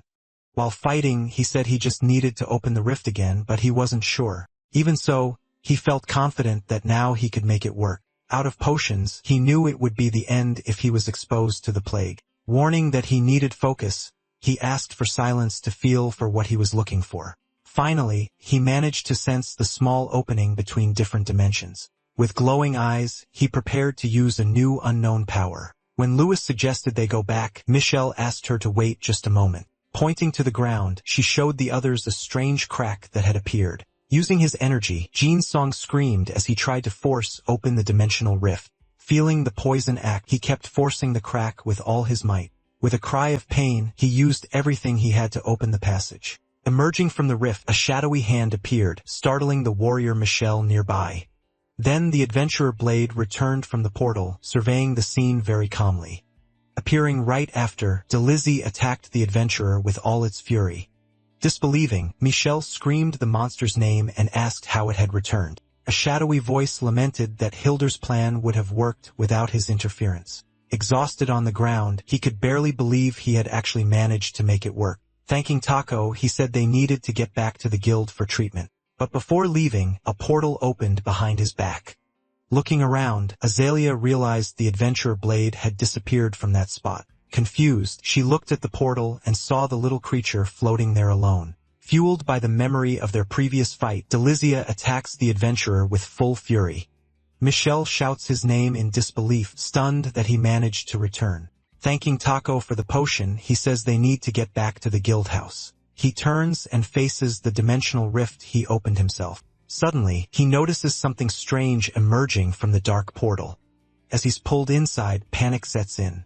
He doesn't understand why the rift is doing this. A dark hand grabs Taco, snatching the little creature into the void. He screams in pain as that same hand clamps down hard on his face. Inside the void, the adventurer's shoe floats, lost in the middle of nowhere. A powerful vortex begins sucking up everything around it. Fighting the strong current, he tries to grab onto something to keep from being swept away. On the other side of the rift, a violent storm hits him hard. He tries to activate an ability, but his body starts tearing apart right there. That's when he spots Blade, the adventurer, floating unconsciously right in front of him. Blade floats inside while he watches everything from a distance. Suddenly, a massive barrier of light begins forming rapidly around the area. She becomes trapped inside a large protective sphere of energy. From his platform, he watches the barrier seal itself around the sphere. Running with determination, he launches himself forward with all his might. Using a quick movement skill, he tries to get inside before the barrier closes completely. He succeeds making it through the portal at the very last second. Once inside, he readies his weapon to strike the core. He hits the center of the sphere, trying to shatter the protective barrier. After succeeding, he lands on the ground and breathes a sigh of relief for a moment. Suddenly, a dark fragment hits the floor and he feels sharp pain. Scene change. A mysterious soldier appears lying fallen in a dark location. Blade shatters a crystal wall, invading the secret area. She complains about Imperial soldiers and their ghost arm experiments. She advances and attacks one of the soldiers, who yells at her for being an intruder. Lying on the ground, he finally realizes he's inside Blade's awakening story. Watching her fight, he realizes this place is a temporary awakening dungeon. In this system, adventurers overcome past traumas to become stronger. While she fights illusions, Blade can't recognize that he's actually there. Looking around, he notices the barrier is holding back the dimensional storm. Relieved to be alive, he says he wouldn't have survived out there for long. Suddenly, a strange sound catches his attention coming from some black goo. He turns quickly and is shocked by what he sees emerging right there. The Apostle Delisi suddenly appears before him inside the safe dimension. Constantly being destroyed and regenerating, the monster is suffering greatly from the surrounding storm. Deciding to ignore the creature, he focuses on following the adventurer so he can escape. He knows he needs to leave with her when she opens the rift again. His plan is just to follow Blade in silence until the right moment. Then, a dark fragment hits him and something begins dripping from his chest. The dark slime starts spreading rapidly from the hole in his body. Shocked, he realizes the fragment entered through that crack. The dark goo spreads, shattering the crystals and growing much larger. Approaching him, the creature stops and stands motionless in front of him. Falling to the ground, the monster Delizzy seems to be in great pain and suffering. Seeing the monster, despair sets in as he realizes he's in a bad situation. The plague begins overtaking the entire environment around him. Weakened, Delizzy says he needs to return to his own demon realm. Suddenly, Jin Seong charges with a quick attack, striking the crystal wall. He manages to open a hole in the wall, drawing the monster's attention. Through the opening, the monster sees the adventurer Blade on the other side of the barrier. Calling her Hilder's puppet, he charges with full force to kill her without hesitation. Jin Seong steps in front, trying to block the monster's attack, but it's useless.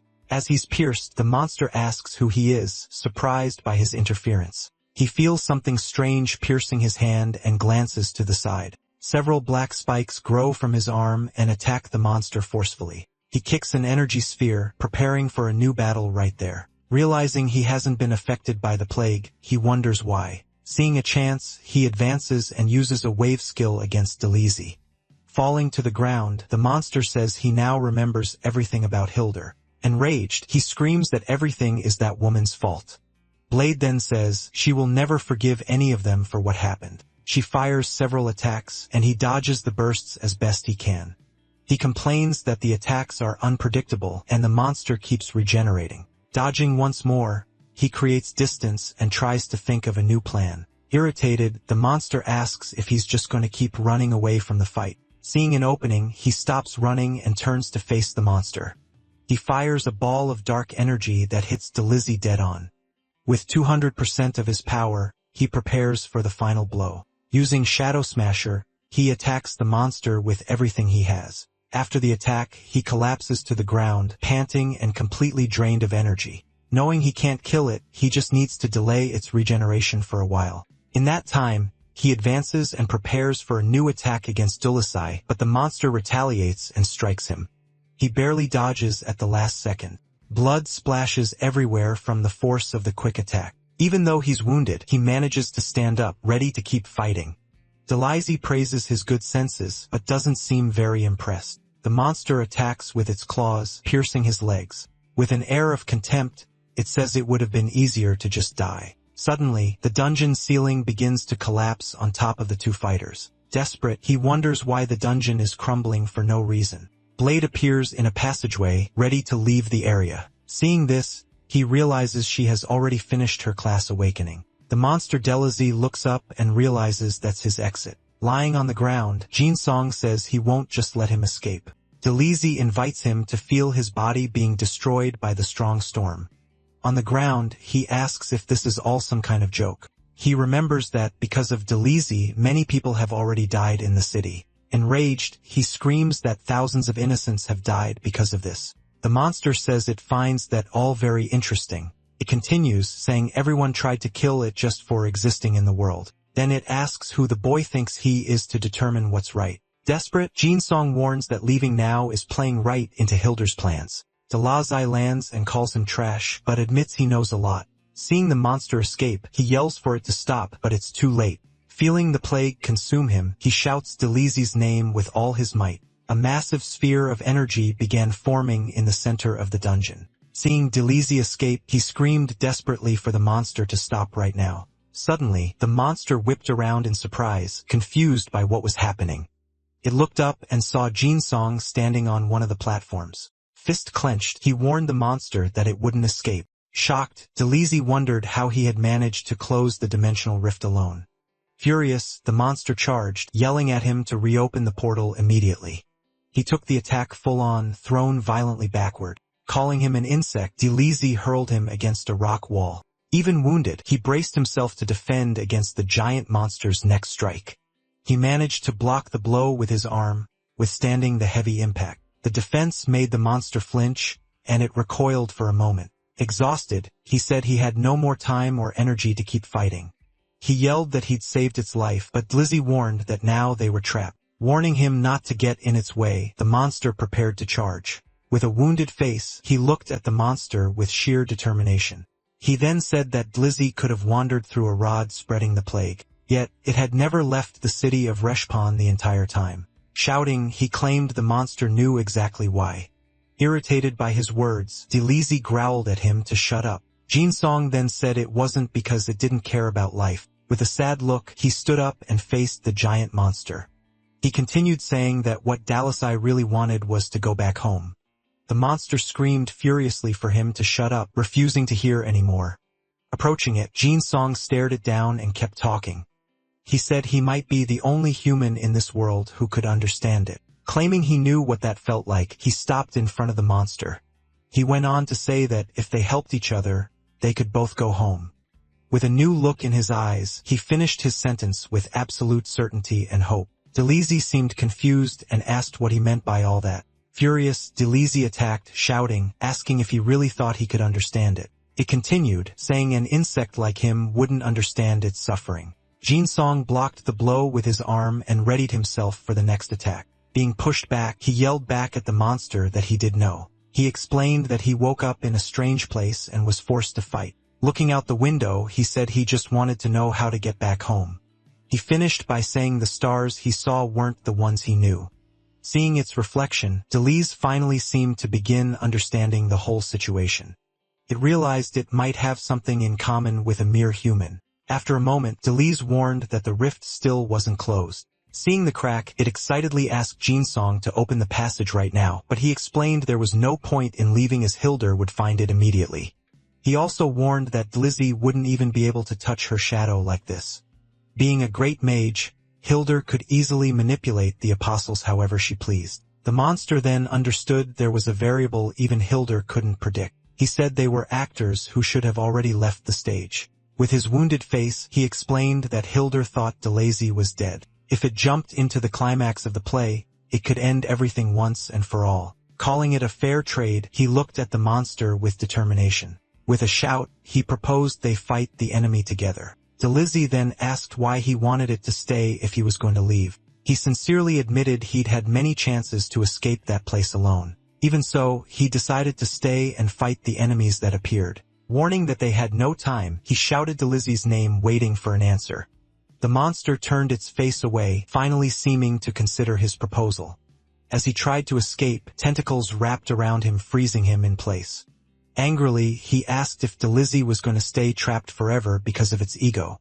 As he shouted its name, the dungeon began to destroy itself around them. With a desperate look, he tried to free himself from the monster's claws. Being pulled in, he was enveloped by darkness, unable to do anything else. Dlizzy said it had no intention of helping him, but it was interested. He agreed with a smile, but Dlizzy demanded he prove himself first. Confused, he asked what he needed to do to earn its trust. The monster grabbed him, saying that if he couldn't, he was nothing. Angrily, he shouted at the monster, telling it to see with its own eyes. He said he could transform a piece of it into his trusty clone. With a laugh, Dlizzy finally accepted the alliance proposal between them. Taking flight, it wrapped him in its wings to protect him from the fierce storm. The monster then asked what his plan was to escape. Looking at the tiny rift, it wondered how they would pass through that crack. The passage out was too small and was almost closing. With a smile, he said all they needed now was propulsion. Dlizzy then gathered all its energy to launch him forcefully toward the exit. Before the launch, the monster asked for his real name. Jinsong prepared to answer the question and escape that place. With a powerful thrust, he was launched toward the dimensional rift. Firing an energy attack, he tried to pass through the tiny opening in space. Far away, the small dimensional rift continued closing faster and faster. Using all his strength, he focused power into the weapon on his arm. An energy drill surged forward, piercing the rift at the very last second. After passing through, the portal closed completely behind him in the void. Landing on the other side, he knelt on the ground, finally safe. With a shout of relief, he celebrated, saying he had finally succeeded. Suddenly, something hit him and threw him hard against the ground. He yelled at Taco not to hug him, saying he was gonna die like that. Back at the rift, Delizy said it would be waiting for him, calling him Jinsong. Sharon is barking orders. Prioritize the hospital. Help the refugees from North Meyer. Wrapping up the meeting, she tells them the rest can wait until tomorrow and thanks them for their work. Alone now, she vents. She hasn't had a moment's rest since that incident with Ophelia. She wonders where that adventurer could be during such a messy time. Suddenly, a voice calls out to her. She freezes in the hallway, completely stunned. Jin Song appears right in front of her, covered in wounds, asking if she has any spare potions. Out of strength, he collapses onto the floor immediately after, totally exhausted. Scene change. We see the exterior of the massive guild headquarters at night. Sometime later, Jin Song finally begins to wake up, still a bit groggy and disoriented. Opening his eyes, he tries to understand what happened and where he is now. He looks around, recognizing the place as the guild leader's quarters. A voice asks if he's finally awake, holding a potion in hand. It was Sharon. She asks how he feels, letting him know she healed his visible wounds. Thanking her, he comments that his body feels stiff. She says that's no surprise. She reveals he's been unconscious for a week, sending Jin Song into a total panic. Telling him not to misunderstand, she warns that she has no intention of returning anything. A magical barrier forms, completely sealing all doors to the room. Cornering Jin Song, she demands he answer her questions with absolute sincerity. Then she questions his intent in bringing a fragment of Delizy into the city. She asks if he grasps the danger, warning that depending on his answer, she will report him. Without a good excuse, he decides to tell her the whole truth. He reveals he actually fought Delizy, which catches Sharon completely by surprise. Jin Song explains that someone was using Delizy's power to attack the Arad continent. Furious, she asks if he's defending Delizy, reminding him of the deaths it caused. He says he made a deal, helping with its revenge in exchange for survival. Baring his chest, he reveals the fragment serves to monitor if he keeps the agreement. Disbelieving, she questions why he would ever make a deal with one of the apostles. He begs Charon to please help him use the fragment's powers. She asks if he understands what that means, but he insists he has a plan. Looking straight at her, he firmly asks her to trust him. He says he doesn't want a disease like that spreading through the city either. With a serious look, she asks if he understands how much they've already suffered. Approaching him, she decides she'll pretend she never heard anything he just said. Extending her hand, she begins using her magic to break the fragment's containment. She warns that she's also going to pretend this has nothing to do with her. Thanking her profusely, he's relieved, but she says she doesn't believe he's right. In a flashback, she explains she's only repaying a favor because he saved funnies. She warns that the purification process will take quite a while to finish. He agrees, but then remembers to ask Charon where his equipment is now. She shows him his sword. It's been completely corrupted by Delizy's plague. In despair, he cries, while she explains the disease spread to everything. He thinks it wouldn't even do any good to go to Linus the blacksmith without any materials. On second thought, he decides that since he leveled up, he can just buy something brand new. With a huge smile, he remembers he has over 100 million gold. Thrilled with life, he starts imagining all the things he can buy now. Walking down the street, he comments that the person ahead looks sexy, but maybe a bit over the top. When they turn around, Jin Sung is totally shocked and speechless. Seeing the bizarre avatar, a girl asks where he got it, scaring Jin Sung. He comments that his eyes hurt, thinking that's worse than Delizy's plague. He finally understands what avatars are, an appearance-changing system. Unlike skins, they are items that improve stats and strengthen character skills. Deciding he needs one, he resolves to try it out and look for a shop in the city. Arriving at a chic boutique, he's greeted by a welcome sign at the entrance. Two employees, Hills and Dalvi, excitedly invite him into Hills' boutique. Very impressed with the place, he enters as they tell him to take his time looking around. Hills announces their boutique has everything from classics to new releases. Observing the client, Hills calls him a rich hillbilly and plans to empty his pockets. The other employee, Dalvi, confidently says he can leave everything to her without problems. Jin Song realizes he can use the avatar market since the auction is down. Suddenly, a strange figure appears in front of him, leaving the guy completely confused. Showing the catalog, Hills says these are the week's releases for him to see. In case he wants a smoother style, Hills presents another very different option. Jin Song finds it all interesting, but comments that the sensation is like wearing tight clothes. They throw an item on him, saying it's necessary to be the protagonist. Interrupting, he says he doesn't want cosmetics, but a rare clone avatar. Dalvi asks if he happens to be looking for something specific. Receiving the catalog, he notes it's similar to the game's search function. Asking about full sets, he requests she bring them out since they aren't in the catalog. He analyzes the options, asks about enhancements, and asks to sort by price. Afterward, he asks if he can take just the hair and belt from a set. He then asks her to show him the first item she brought again. Completely buried under catalogs, she asks what he thought of the final result. With the new avatar, he now has several bonuses to his general attributes. Satisfied, he comments that the rare clone avatar is perfect because it's discreet and useful. He asks for the total cost while she tallies up the values. Dalvi informs him the total is 200 million gold, leaving Jin Song stunned. Trying to sneak away, he leaves a little money on the floor and bolts. He says he'll come back another time, but she grabs him and asks where he thinks he's going. Back in the guild room, the purification process continued without pause. Sharon focused her magic. She was trying to contain and cleanse the item's dark energy, but she couldn't do it. It was sucking up all her mana. The fragment reacted violently, devouring even more of her power. Furious, Sharon decided if it was that hungry, she would feed it. She unleashed a massive magical attack, pouring everything she had into the fragment. The energy slammed hard against the guild room wall. Despite her efforts, the fragment's power spun out of control. The pressure was too much. The seal began to crack. The containment exploded, blasting dark energy throughout the entire room. Sharon screamed desperately as the energy rushed straight at her. Suddenly, Jin Song appeared. He yanked her out of harm's way just in time. "That was close," he said. She just stared at him, totally shocked to see him there. The dark energy gathered in the center of the room, taking a new shape. Jin Song thanked her and cheered. She had done it. He showed off the newly created armor set. It had the exact attributes he remembered. Sharon thanked him for saving her, but asked how he predicted the attack. Just then, Dalvi popped up at the window. She demanded he pay his 100 million gold bill immediately. Sharon just watched the whole awkward scene in silence. Looking sheepish, Jin Song asked if she could lend him another 50 million gold. The scene shifted to a gigantic promissory note totaling 1.5 billion gold. Holding the massive debt, he insisted they needed to get to the gold tunnel immediately. His familiar reminded him that the armor problem was solved. He had the RT Marpisa. Jin Song noted he only got that item thanks to the familiar's weird habit of picking up trash.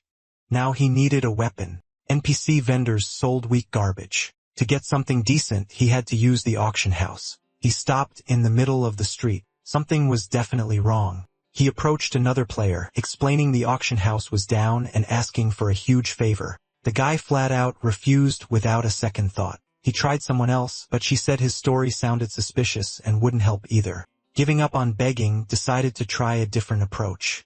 Elsewhere, a man was screaming for pure guessing, demanding an immediate response. Jin Song used a megaphone item, calling for the guild leader to meet him in Hendenmeyer.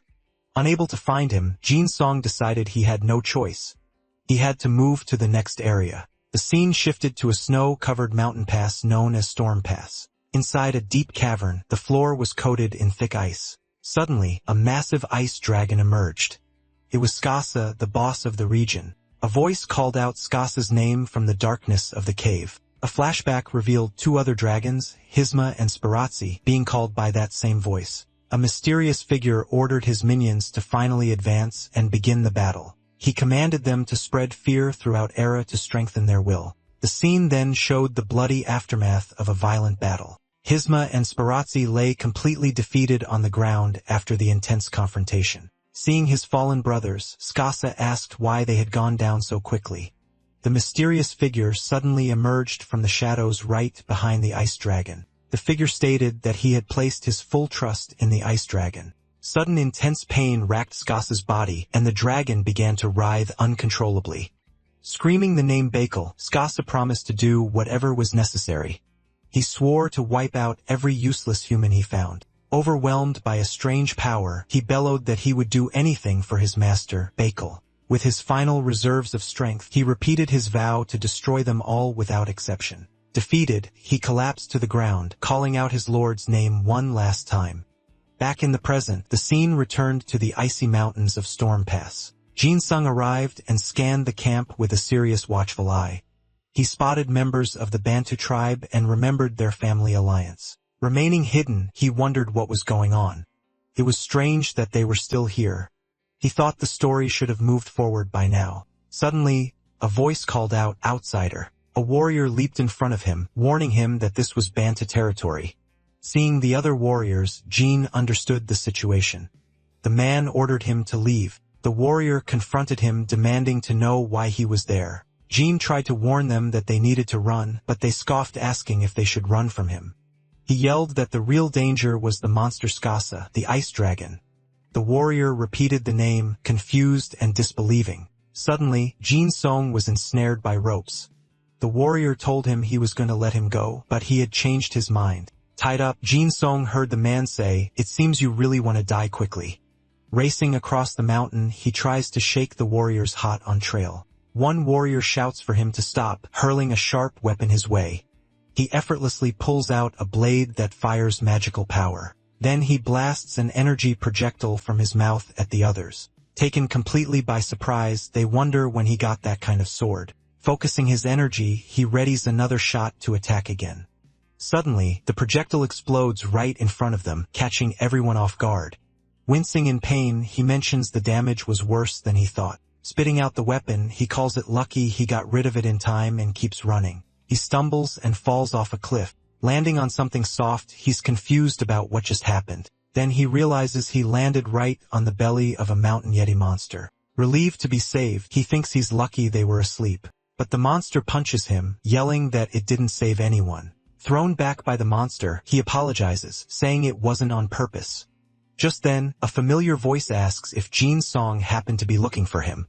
Grabbing a consumable item, he prepares to use the object from his inventory. Wasting no time, he hurls the flask forward with all his might. A giant dog appears. He explains he heard about it from a guild member. Saying they can talk later, he tells him he needs a very important favor right now. Looking at the auction screen, the other player seems to think over the request. He says he'll look but suggests Jin Song use monster items first. While waiting, he hopes his friend finds something useful soon.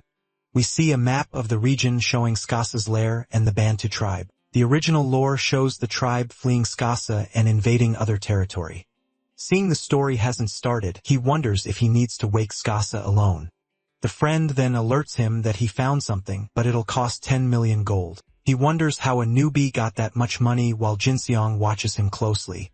Switching to the real world, someone is typing furiously on a keyboard. On the computer, the player asks how many items he needs, finding the request odd. Thinking about it, he finds it bizarre that someone needs 100 useless items. Then he remembers Jinsong had access to very old super rare items. He starts suspecting Jinsong might actually be a major hacker. Back in the game, an awkward silence fills the air between the two players. Turning to his familiar, he tells the creature to stop making noise now.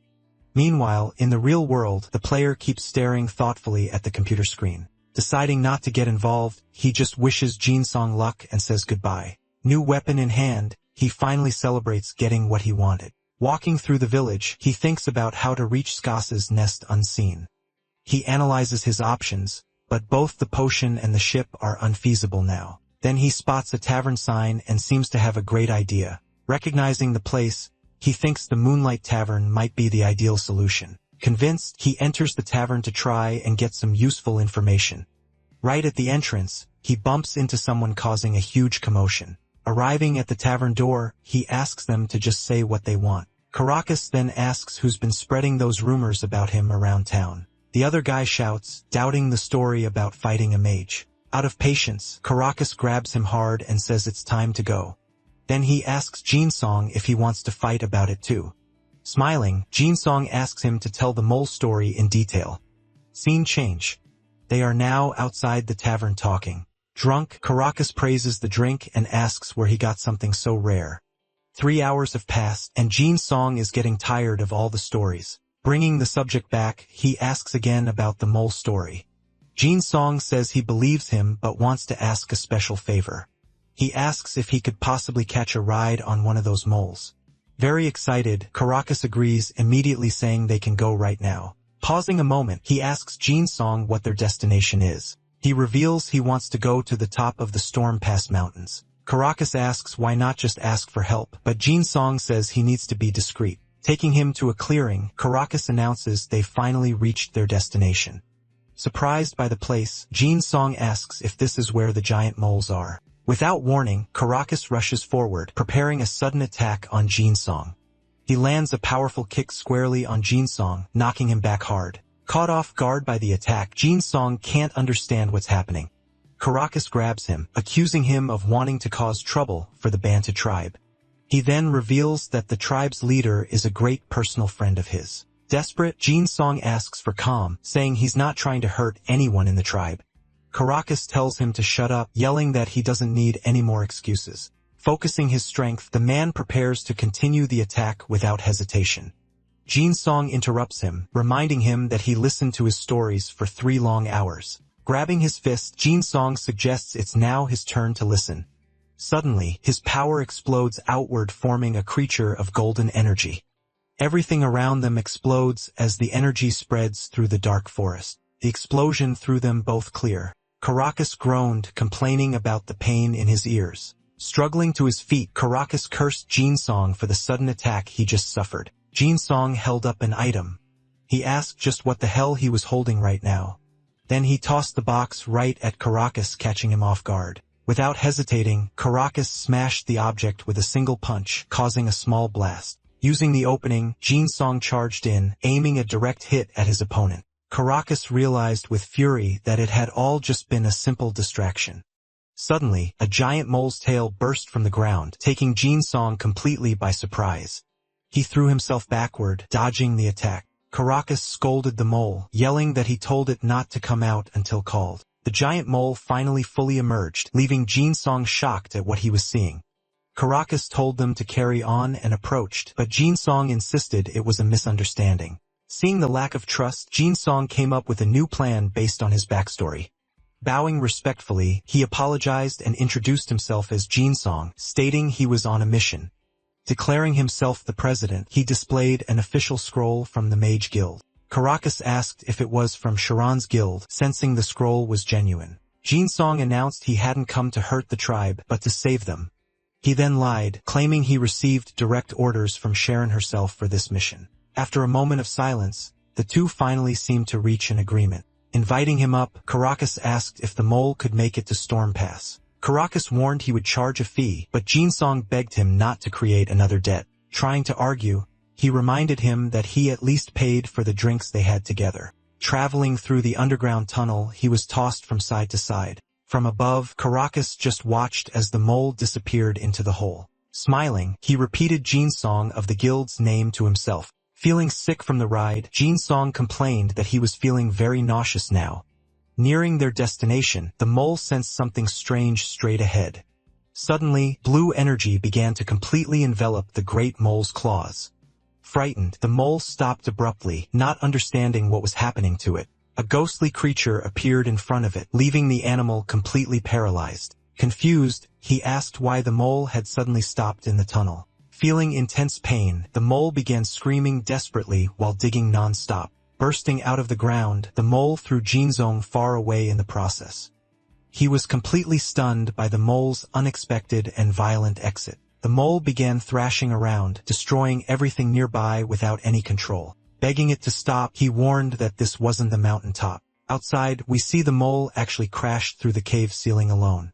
He complained the mole fled, but at least they arrived at the cave. Remembering Skasa's nest was there, he spotted something strange ahead. Approaching, he realized it was an abandoned Bantu tribe tent. Investigating the site, he concluded it was one of their lookout posts. Relieved the nest was close, he wondered where the tribe had gone. Suddenly, 2 ice spikes formed out of nowhere in the cave air, but Taco slapped Jin Song, making him dodge the spikes. Fallen, a figure emerged and asked who he was, and he recognized the tribe. Smiling, one of them noted the boy seemed fun to fight. Shocked, he noticed their blue skin covered in ice. Beginning to understand the situation, the 2 creatures charged straight at him, ready to attack. Telling his familiar to flee, the enemies taunted him to run as much as he wanted. By their arrogant manner, he was finally certain of what was happening to them all. Known as the Dark Nightmare, this curse causes an uncontrollable desire for pure destruction. He realized they were infected by the terrible Dark Nightmare curse. Asking them to calm down, he warned that something was wrong with them all. Ignoring him, the monster told him to shut up and die already. Suddenly, a Yeti monster appeared behind him and prepared to attack. Also infected, the Yeti roared with dark energy surrounding its entire body. To make matters worse, he realized a Yeti was now a major problem there too. Surprisingly, the monster attacked the other creature who didn't expect its sudden strike. Seeing the fight, he thought this was the perfect chance to escape. Just then, a voice called him an idiot, ordering him to look up, destroying part of the ceiling.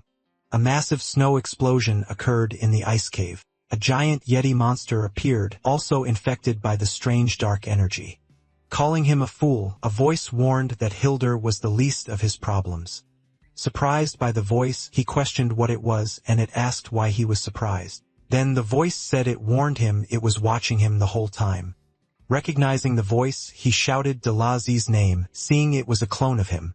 Then the clone asked what cave this was and where Hildur was right now. Apologizing, he said he'd explain everything later, and the clone demanded an answer. Without waiting, the infected Yeti monster charged straight at Jinsong. Preparing for the fight, he activated the fragment's power in his arm. Using his new ability, he unleashed a powerful attack with his energy claws. Landing perfectly, the blow sliced the monster's body with great force. With the enemy finally defeated, he breathed a sigh of relief for escaping danger. The clone complained not to touch him, but Jinsong pointed out the inventory was his. Suddenly, the Yeti monster stood up again, roaring and ready to attack. Several other infected creatures also appeared, charging toward the center of the fight. Seeing the scene, the clone asked if he could handle it, and he answered no. He then said he needed to leave some for the other adventurers to enjoy too. Inside the cave, Jinsong wondered if the Shadow Nightmare was the issue here. He asked if it was the same corruption as before. Takeo denied it, saying they were different. Takeo explained it was a disease that turned people into monsters, part of the area's original history. Takeo flew ahead. Jinsong asked if he'd finally found what he was looking for. Turning toward the mask, the creature seemed confused. Jinsong warned him that it wasn't Lotus. Approaching a large ice crystal, he peeked inside to confirm the location. He was struck by the sheer scale of the place. He realized this was Skasa's nest. Seeing Bakel's creation, Takeo asked what Jinseong was searching for so carefully. Jinseong pressed a device on his arm, activating a mechanism to force entry. With the command active, the mask in his hand began reacting to open the path. Suddenly, the entire ice mountain started shaking violently at their presence. A massive crack split the glacier, indicating something had awakened. Ice erupted, and the dragon Skasa emerged in a fury, knocking Jinsong back. Roaring powerfully, the creature demanded to know who dared invade its sacred territory. The dragon shouted that they would pay dearly for waking it from its deep slumber. Takeo yelled that he should have warned him, but Jinsong noticed something strange. Looking at the dragon, he realized the creature wasn't infected by the Shadow Nightmare. Jinsong said he hadn't expected that. Takeo confronted him, saying he could feel something. Takeo explained he felt the same energy the other monsters were emitting earlier, but he added that something seemed to be suppressing that energy from within the dragon itself. Understanding now, Jinsong concluded the corruption was actually maintaining the monster's sanity for the moment. He declared the new plan, make Skasa completely lose his mind. Delazai finally understood Jinsong's intention was to enrage the creature further. Running across the battlefield, Jinsong dodged attacks while drawing the dragon's attention. Amidst the attacks, Delezia questioned the plan, but Jinsong told him to wait. He fired projectiles, hitting the ice dragon squarely to irritate it even more. Completely furious, the dragon roared, shouting that he wouldn't escape. Ignoring the warning, Jinsong turned and prepared a new direct attack against Skasa, activating an area of effect ability.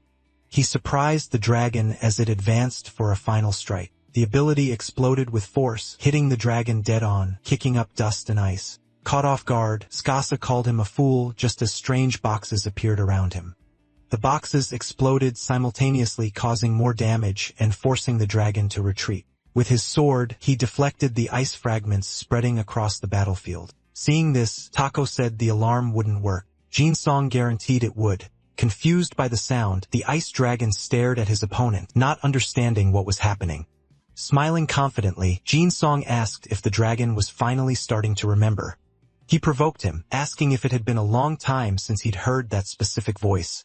Showing the item, he revealed they were the last words of Skasa's brothers before they died. Shouting that it was a lie, Skasa smashed the ground, insisting his brothers would never lose. Jin Song continued the provocation, questioning how his brothers would react to this attitude. Jumping into the air, he prepared a dark attack combo mentioning the dragon's master as well. The attacks flew towards Skasa, who roared furiously at the human's audacity.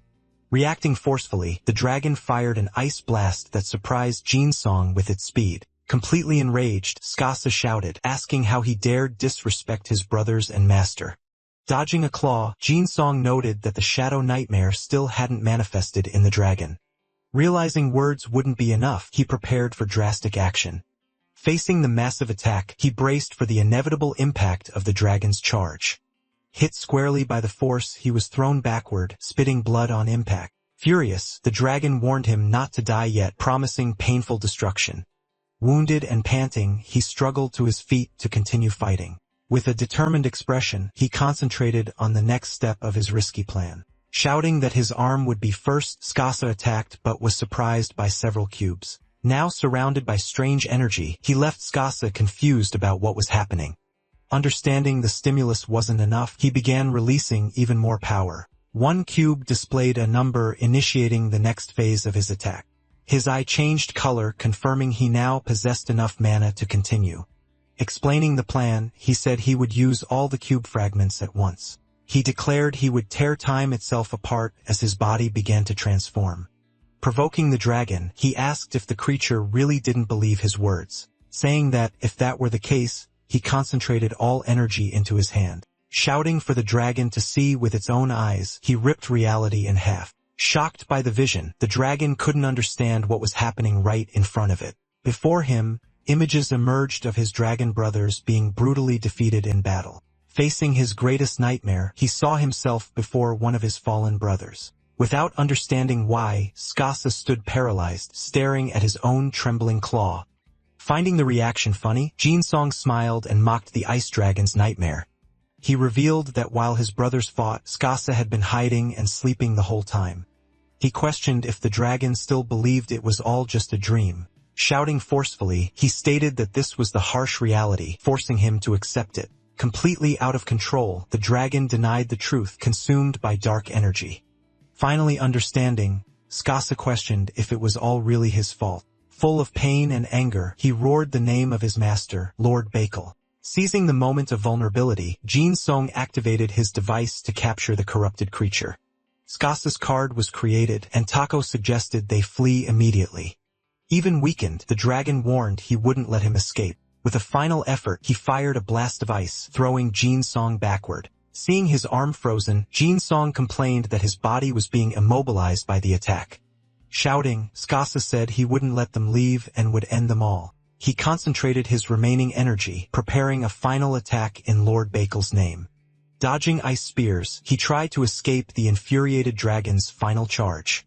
Skasa's attack formed an ice prison, leaving Jin Song with no exit. With his leg trapped in the ice, he realized he had nowhere left to run. Everything around him began to freeze, reflecting the bizarre scene in his eye, seeing an ice fragment stop mid-air. He couldn't understand what had happened. Looking at the dragon, he realized the creature was frozen in time, shattering. The monster's pieces floated slowly, leaving him even more confused. He wondered what happened, questioning if time had really stopped. Right behind him, a huge clock mechanism appeared, filling the entire landscape. Shocked by the vision, he asked it to wait, realizing something big was about to happen. Pulled into the portal, he and Tako were dragged away by the gears. Still confused, he tries to understand what is happening around him right now. Floating in the void, golden gears begin to spin around him endlessly. Traveling through unknown space, he's swept away by a current of time.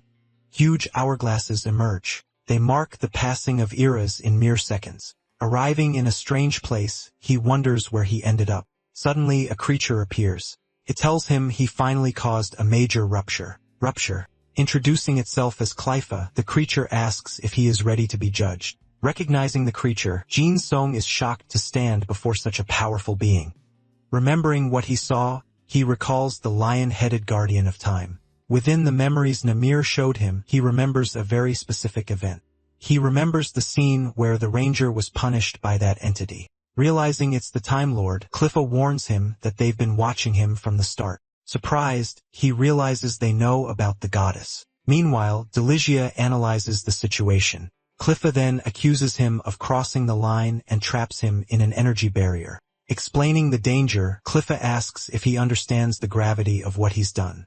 Trying to justify himself, he says he couldn't just let the corruption spread unchecked. Cliffa questions what the corruption is, but Jin Sung insists that Skasa was being corrupted. Then the Guardian accuses him, saying he was the one who corrupted the dragon with the nightmare. Shocked, he shows the letter and explains that phenomenon is capable of altering the future. Turning around, Cliffa asks the others if they understand what the human is talking about. Then the Guardian of the past appears. He explains that the problem has nothing to do with the future. Revealing the Guardians, Bastian says they only sense the rifts he has already made and will make. Jin Song is incredulous. Not even the Time Lords can detect the true corruption there. With glowing eyes, Cliffa states that he plans to create more rifts to solve the problem. Accusing the human of interfering, the Guardian declares him guilty of tampering with the timeline. His sentence is announced by Khalifa, who condemns him to 1,000 years of reformation. Desperate, he tries to argue, but Bastin imprisons him, saying it's to maintain order.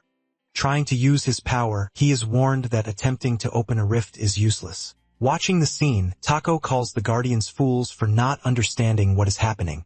But Delizzy points downward, showing that the floor of that place is wide open. Then Delizzy points to an energy he senses right below them in the ground. He suggests it might be possible to open a new rift using that energy. Trying to calm them, Khalifa says that 1,000 years is shorter than it seems. Without thinking twice, he uses his weapon to destroy the platform floor. Completely surprised by the attitude, Cliffa shouts at the human for his audacity. Jumping towards the core, he says he just needs to reach that artifact. Bastian then appears in front of him, ordering him to stop and turn back while he still can. Ignoring the warning, he dodges the Guardian's attack and keeps going forward. Using one of his skills, he hits Bastin squarely to get rid of him. Desperate, Khalifa flies towards him, screaming for him to stop this madness. Grabbing Jin Sung, the Guardian begs him not to cause any further damage to the place.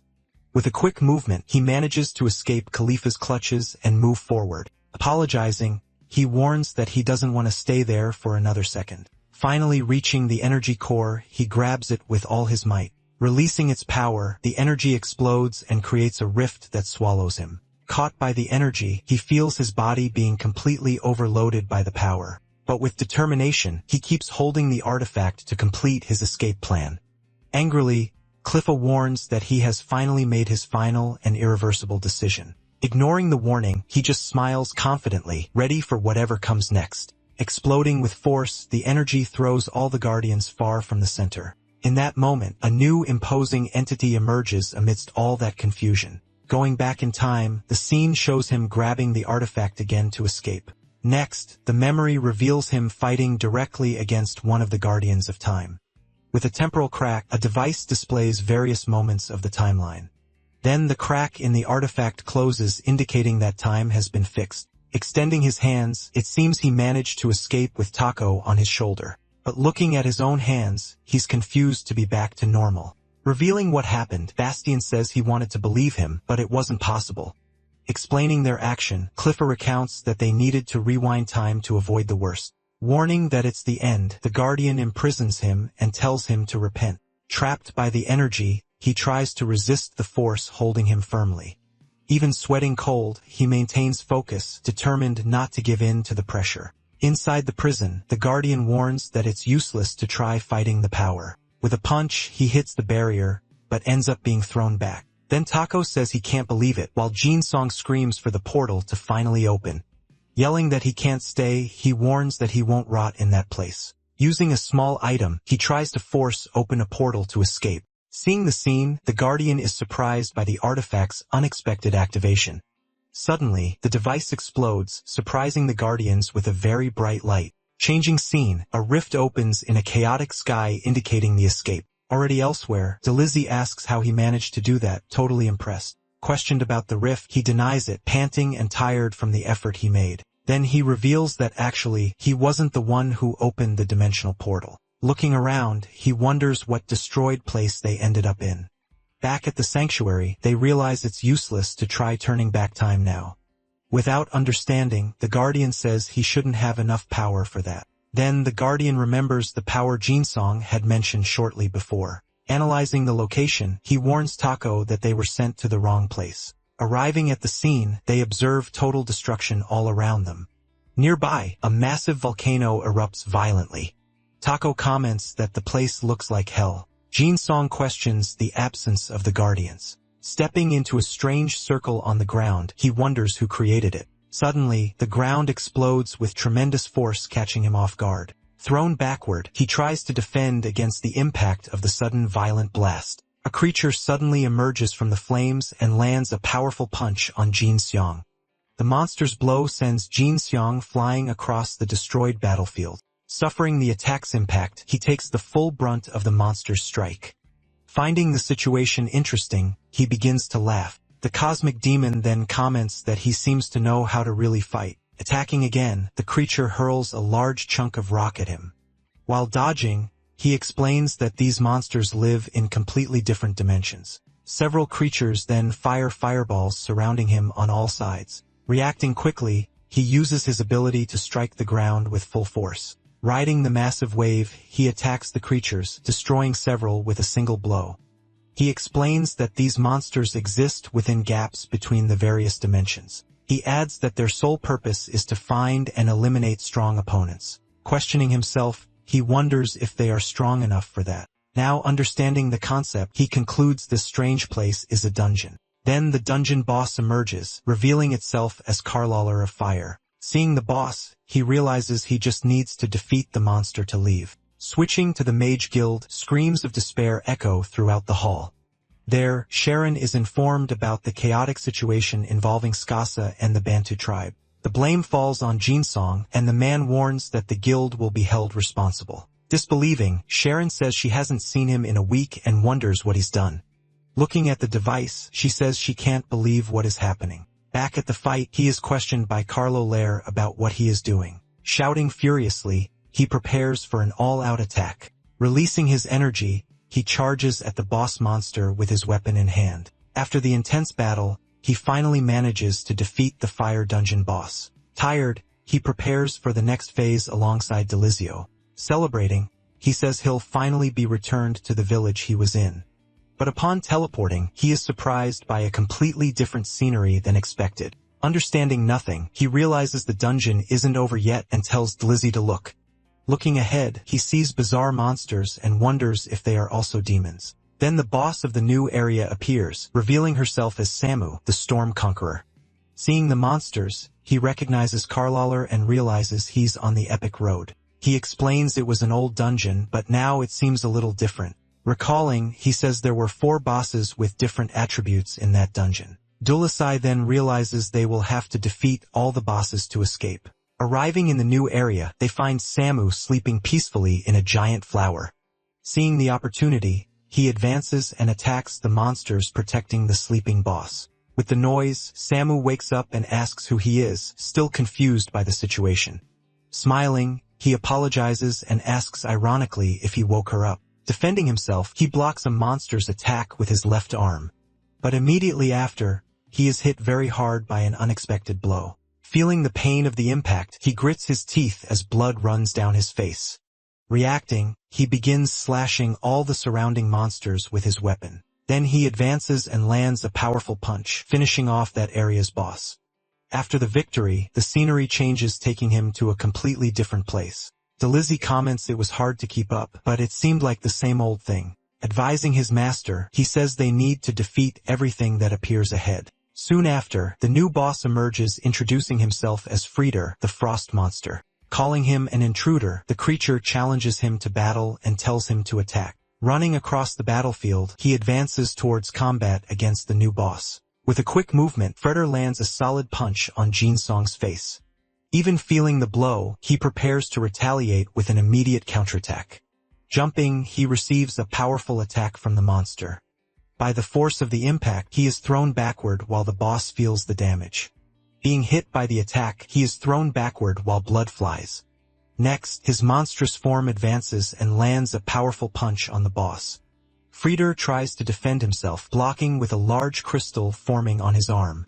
Stomping hard on the crystal, he breaks it and deals massive damage to the monster. Then, with a final blow, he finally manages to cut the ice boss in half. After the victory, he is thrown through a portal to the next arena. Crossing the portal, his silhouette appears in the reflection on the new stage's floor. Finally arriving at the last challenge, he faces the final boss and his robotic henchmen. Even exhausted and wounded, he takes a deep breath, preparing for the final combat. Introducing himself, the final boss emerges, revealing himself as Juice, the Thunder Monster. With a look full of determination, he faces the last boss fearlessly. Advancing quickly, Geus attacks his opponent with his electric spear at high speed. Caught by surprise, he is taken down by the boss's electric attack. Then a major explosion occurs, throwing blood and debris everywhere. Fallen and badly wounded, he still manages to smile, panting but ready to continue. After defeating the last boss, a portal opens in the center of the arena. Tired, he says he already expected this, but it was a difficult sequence. He thinks about visiting the shop to buy potions and eat a little. Entering the portal, he is teleported away in a very strong flash of light. Suddenly, the scene changes, showing the volcano from the first dungeon erupting. Looking around, he realizes he is back at the dungeon's first stage. Confused by the situation, he can't understand what is happening there. Seeing meteors falling, he wonders why he returned to that place. Then the ground explodes once again, forcing him to start all over. The cycle repeats. Blood spills across the arena floor. He's thrown back toward the portal, trapped in the same loop. He takes the first step, entering the portal once more to restart the dungeon. A flash of light teleports him to the beginning of the challenge. There is no escape. The volcano erupts again, signaling the start of another round. Arriving at the arena, he faces the exact same scene as before. Delazy comments on his bad luck, but he just tells him to shut up. Seeing the intruders, the monsters remark that he looks like an interesting opponent. Focused, he declares he's ready this time. He's already cleared this dungeon over 200 times. Yet, even after clearing it so many times, he remains trapped in the same spot. After immense effort, he finally reaches the dungeon's second stage. Tired and wounded, he prepares to face the next wave of challenges. But to his surprise, all the monsters have come back to life. In disbelief, he wonders where the exit is and if he'll ever be able to leave. He begins to suspect the Time Lords are behind all of this. Leaping up, he attacks the monster, which transforms into a whirlwind to defend itself. Confused by the situation, he wonders what kind of creatures these are. Deciding to flee, he runs into the distance thinking he can escape the area. But suddenly, he's thrown backward as if hitting an unseen wall. Looking closely, he realizes an invisible wall surrounds the entire place. With nowhere to go, he takes a direct hit from the monster's attack. Countering, he manages to land a punch on the creature, shattering the invisible barrier. Seeing the opening, Samu charges forward with a shout, ready to attack with everything she has. His face filled with rage, he prepares for the final confrontation against her. Using his weapon, he charges and slices the boss with a fast, precise blow.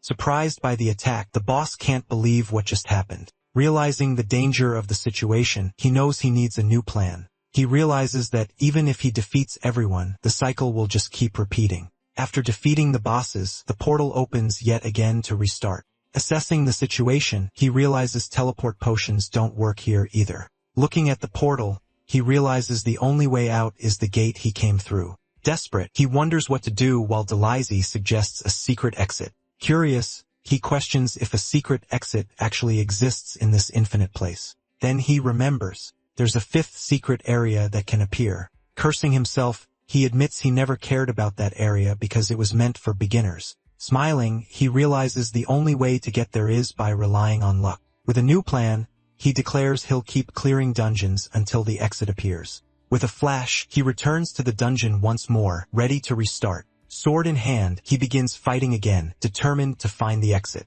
Clearing the first area, he faces Simu, who wonders what exactly he is. After much effort, he defeats more bosses, growing stronger with each victory. Leveling up, he keeps fighting non-stop to reach his goal. Defeating all the bosses, he finally unlocks access to the secret area. Reaching level 55, he prepares for the final challenge. Back in the arena, Simu stares at him, still wondering just who he is. Even exhausted and covered in wounds, his eyes remain focused on his goal. Then the portal trapping him in this infinite cycle opens once more. Walking over defeated enemies, he heads toward the portal to start it all over again. Completely bloodied and desperate, he faces the challenge with a look of pure madness. After more than 300 attempts, even his companion, Taco, seems drained of energy.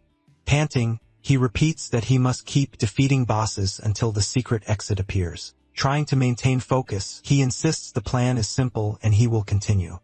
Preparing his weapon, he positions himself for another round of relentless combat. Thinking of the cycle, he believes the next time will be the one that works. Watching the volcano erupt, he thinks this is true hell. With no strength left to continue, he finally collapses completely onto the arena floor. He punches the ground, unleashing all his anger and frustration. Seeing his master crawl, Delisi asks why he's giving up now. Lying on the floor, he holds his companion, utterly hopeless about escaping. Delisi asks why he's crawling around, questioning if he's trying to dig. He replies that he isn't digging, while Taco begs to be released. Standing up, he furiously uses his weapon to destroy the arena floor. Witnessing the scene, Delisi shouts, not understanding what his master is doing. Angrily, he says he's cleared this dungeon over 300 times without success. Shouting that he's done everything, he destroys a hidden symbol on the ground. Punching the ground, he triggers an explosion that completely destroys the arena floor. Amidst the destruction, a pillar hidden beneath the floor begins to rise. Looking into the hole, he takes a deep breath, exhausted but filled with new hope. Grabbing a handful of dirt, he finally understands where the secret exit was. Explaining his theory, he says he just needed to look right underneath himself. Seeing a crack in the energy, he realizes his hunch was right all along. With the opening in the floor, a new path reveals itself along with a portal. Filled with hope, he believes this is finally the way out. Shouting that this has to be it, he prepares for one last effort. Using his weapon, he attacks the center of the portal to force his way through. With the explosion, the floor opens up, revealing the secret passage he had been looking for.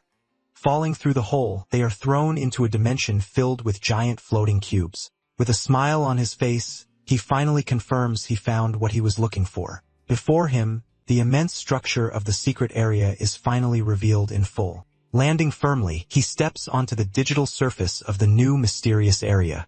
Realizing it's all part of the dungeon, he begins searching for the exit. Looking at the light beams, he deduces where the exit must be. Suddenly, a giant structure falls from the sky, forcing him to dodge fast. Readying his weapon, he defends against wreckage falling everywhere. Then he senses a strange presence, wondering what is approaching.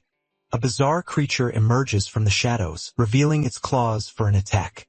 Attacked by surprise, he's thrown back by the impact. Blocking the attack, he endures the blow as the creature charges full force. Turning his face, he stares down the monster with pure determination.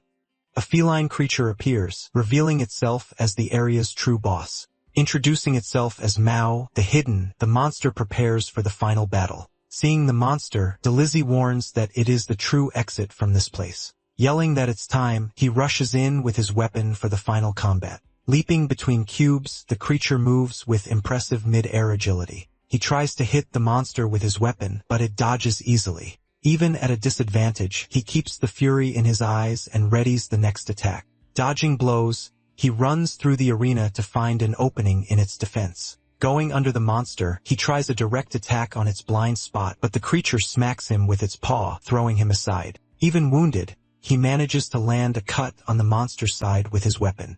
Jumping back, the monster avoids the attack and prepares to counter.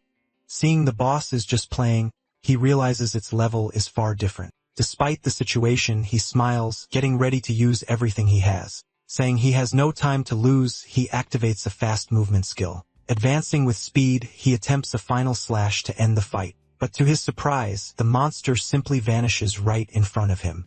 Warning that it's right there, the monster suddenly appears atop a cube. Shocked by the speed, he can't believe the monster moves so fast. Using its power, the creature fires several projectiles that he struggles to dodge.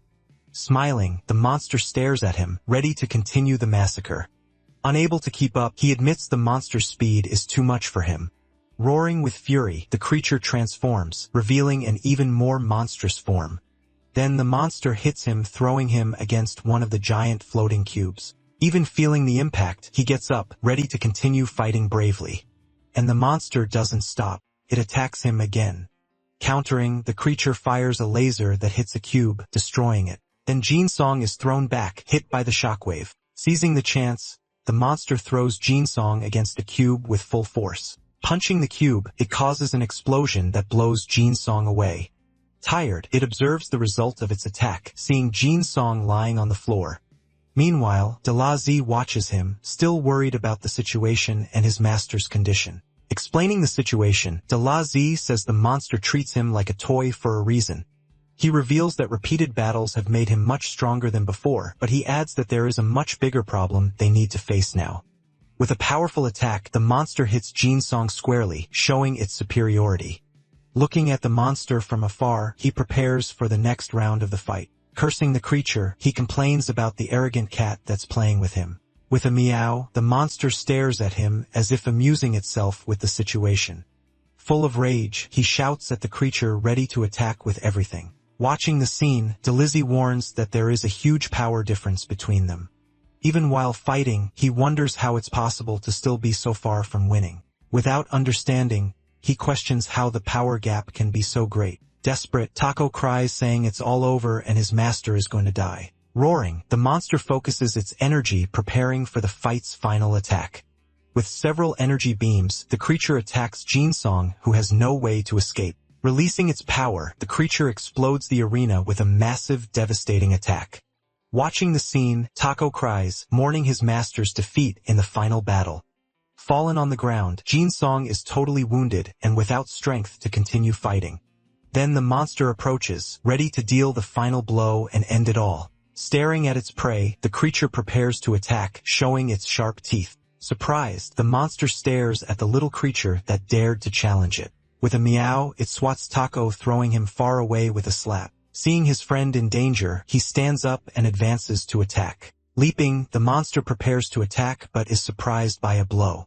Firing an energy beam, the creature tries to hit its moving opponent, but he manages to dodge and drives his weapon into the monster's tail. Warning that he got it, he prepares for the final full-force counterattack. With a punch, he hits the monster squarely, releasing all his fury. The blow strikes right in the creature's eye, which feels the impact forcefully. With the punch, he knocks the monster back, finishing the battle. Completely shocked, Taco and Delazy can't believe what they just saw. Even wounded and bleeding, he remains standing with a determined look. From the force of the blow, the monster spits blood, feeling the punch's impact. Releasing his energy, he attacks with everything, destroying the cube behind the monster. Panting, he surprises Delizzy, who asks how he managed to do that. Grabbing one of the monster's claws, he holds it firmly in his hand. Thinking about the humiliation, he says he was treated like a toy by that cat. Seeing the defeated monster, he refuses to accept that in a place like this. With a wounded face, the dungeon boss stares at his opponent with no strength left. Holding his weapon firm, he prepares to end it all at once. Remembering the hell, he says he didn't go through all those challenges repeatedly. Recalling the battles, he yells that he didn't go through all that to die. With Lenny's image in mind, he says he won't die there. Yelling with all his strength, he unleashes an overwhelming wave of power. Hit squarely, the monster faces the final attack unable to react. Using his weapon, he advances for the final attack against the dungeon boss. Spinning in the air, he cuts the monster with a precise and powerful blow. With the blow, the monster screams, feeling the deep cut in its body. Countering, the creature fires a laser that he manages to block with his arm. Then he uses a whip attack, hitting the monster with dark energy. With the dark cut, he manages to gravely wound the boss, spraying blood afar. Even victorious, he stands there, totally exhausted by the intense battle. He says he is tired and his whole body is screaming in pain.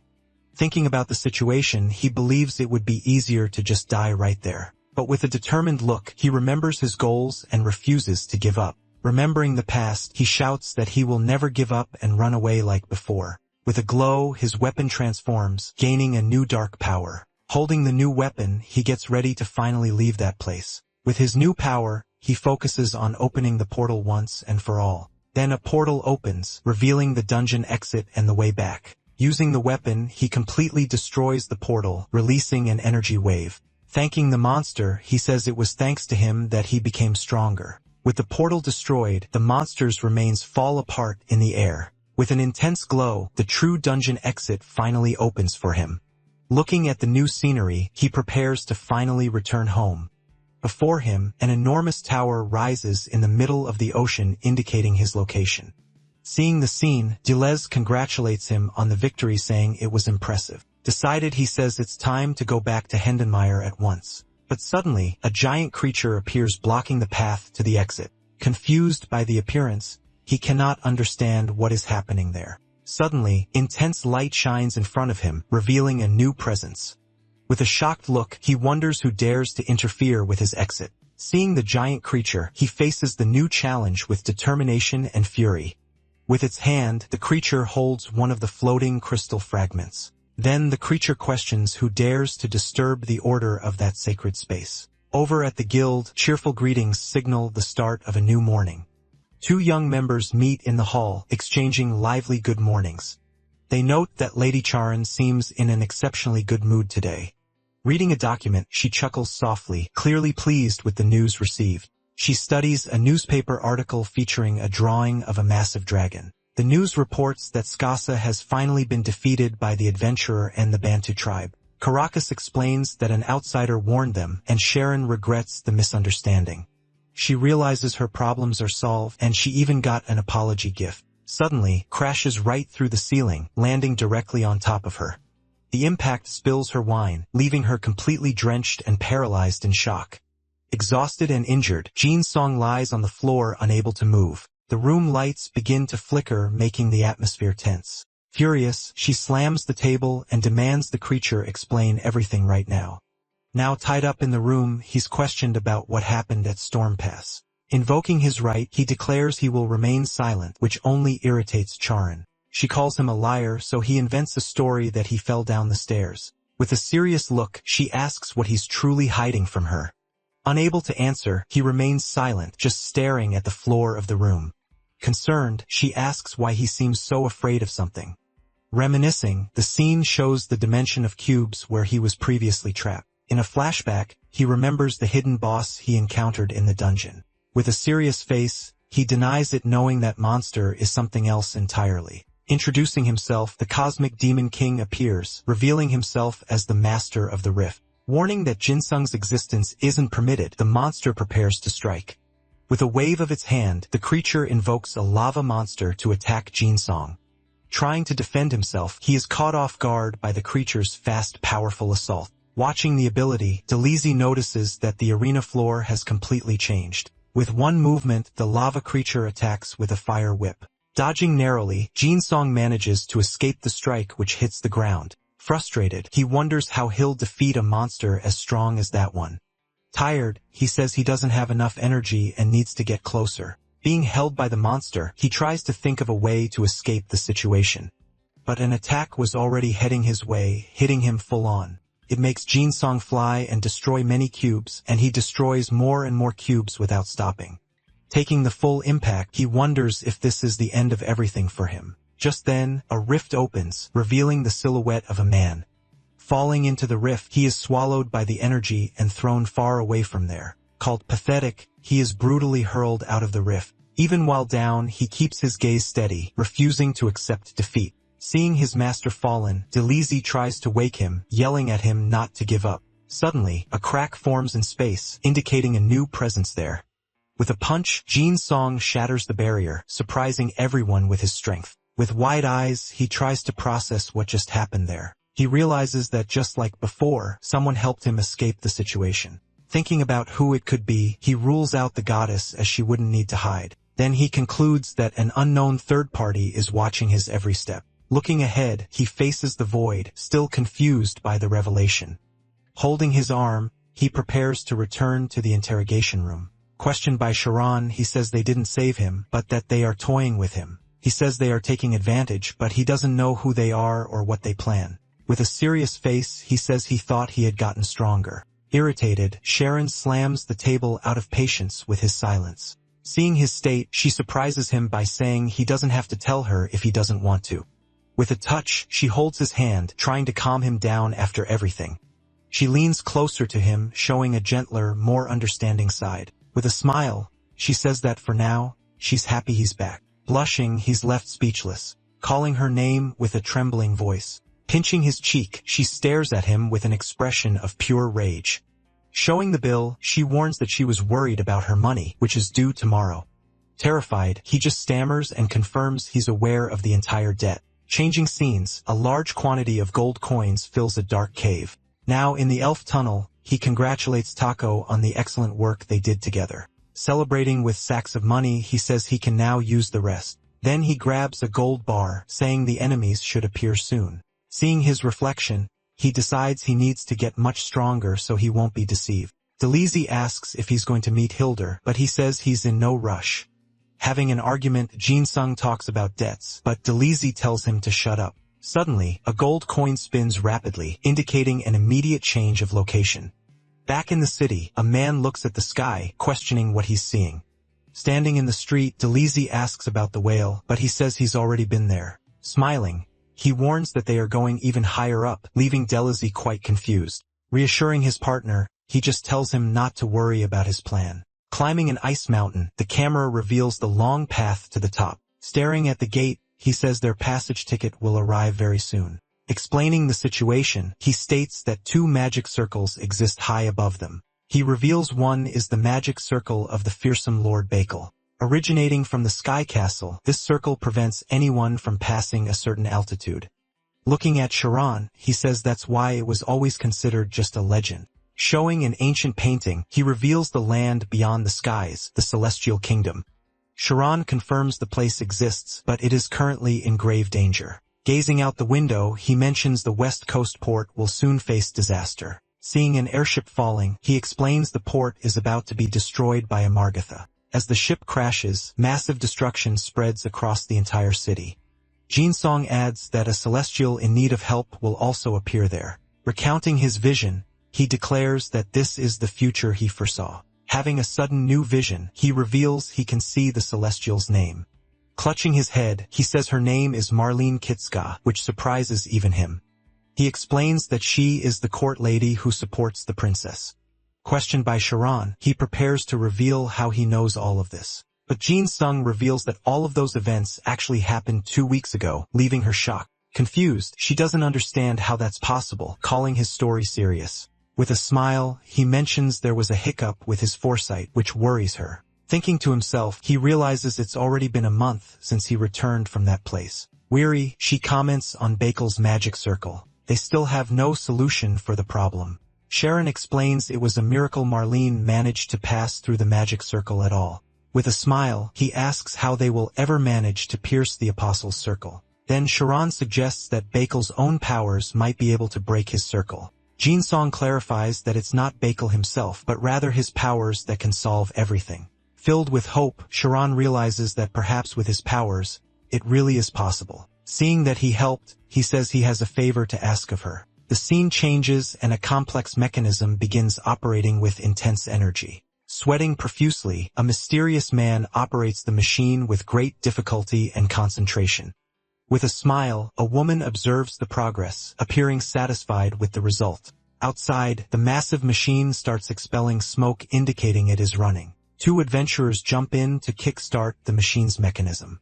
Desperate, a woman begs for the machine to work correctly. With a look of pure fury, she concentrates on the enhancement result. Suddenly, the machine starts to shake violently, indicating something has gone terribly wrong. The force throws her backward as the machine billows smoke. With a shocked expression, she stares at the result, unable to believe what just happened. In her hands, the item crumbles into pieces, proving the enhancement failed. Desperate, she screams and throws herself onto the ground, mourning the loss of her item. Watching the scene, a man laughs, commenting that someone is calling it quits for the day. Lady Kiri then appears, inviting anyone to seize the chance to enhance an item. Arriving at the location, he calls out for Lady Kiri, who receives him with surprise. Introducing himself, he claims to be the president of the Abnormal Phenomena Response Committee.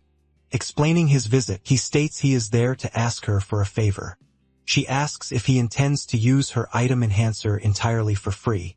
Looking at Ginseng, she mentions owing Sharon a favor for teaching her. Looking at her hand, she says she would accept the request because Sharon took care of her. She thanks him in relief, only to be interrupted when he says that free is too much. Extending her hand, she declares a 50% discount is the best she can do.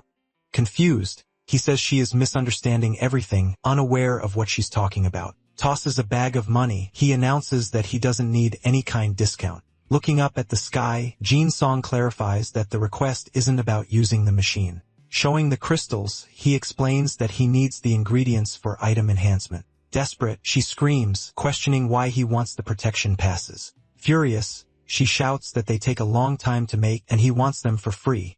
Seeing the prices, Jin Song thinks he can't back down. He needs those passes. Taking a step forward, Jin Song says she is putting him in a difficult position. Revealing his status, he explains that working for the guild makes him a government employee. With disdain, Jin Song asks why he should care about that. With a sinister smile, he asks if she is sure she can handle the consequences. Irritated, she calls it an irrational request, but he just turns away. Accusing him of blackmail, she becomes furious, but he asks her not to use harsh words. Then he asks about the machine's inspection and if her taxes are up to date. Running inside, he complains about the lack of a fire extinguisher in the building. Amazed by the dust, he threatens to report everything to the city administration. With no choice, she caves and he offers a 70% discount. Thanking her with relief, he says she is very generous to accept the deal. Back at the guild, he laughs, satisfied with having acquired everything he needed. With a smile, he confirms that he now has enough protection passes for everything. Then he reveals that all his equipment has been enhanced and amplified to the maximum. Excited, he declares they are finally ready for the vengeance he has waited so long for. With a serious look, he stares at the horizon, ready for the next mission. As he walks through the city, a mysterious figure follows his footsteps closely from the shadows. Showing a brooch, the figure reveals their affiliation and continues the pursuit from a distance. Suddenly, the figure appears right in front of him, blocking the path with their presence, revealing his identity. The man says it's been a long time, surprising Jinzong with his sudden appearance.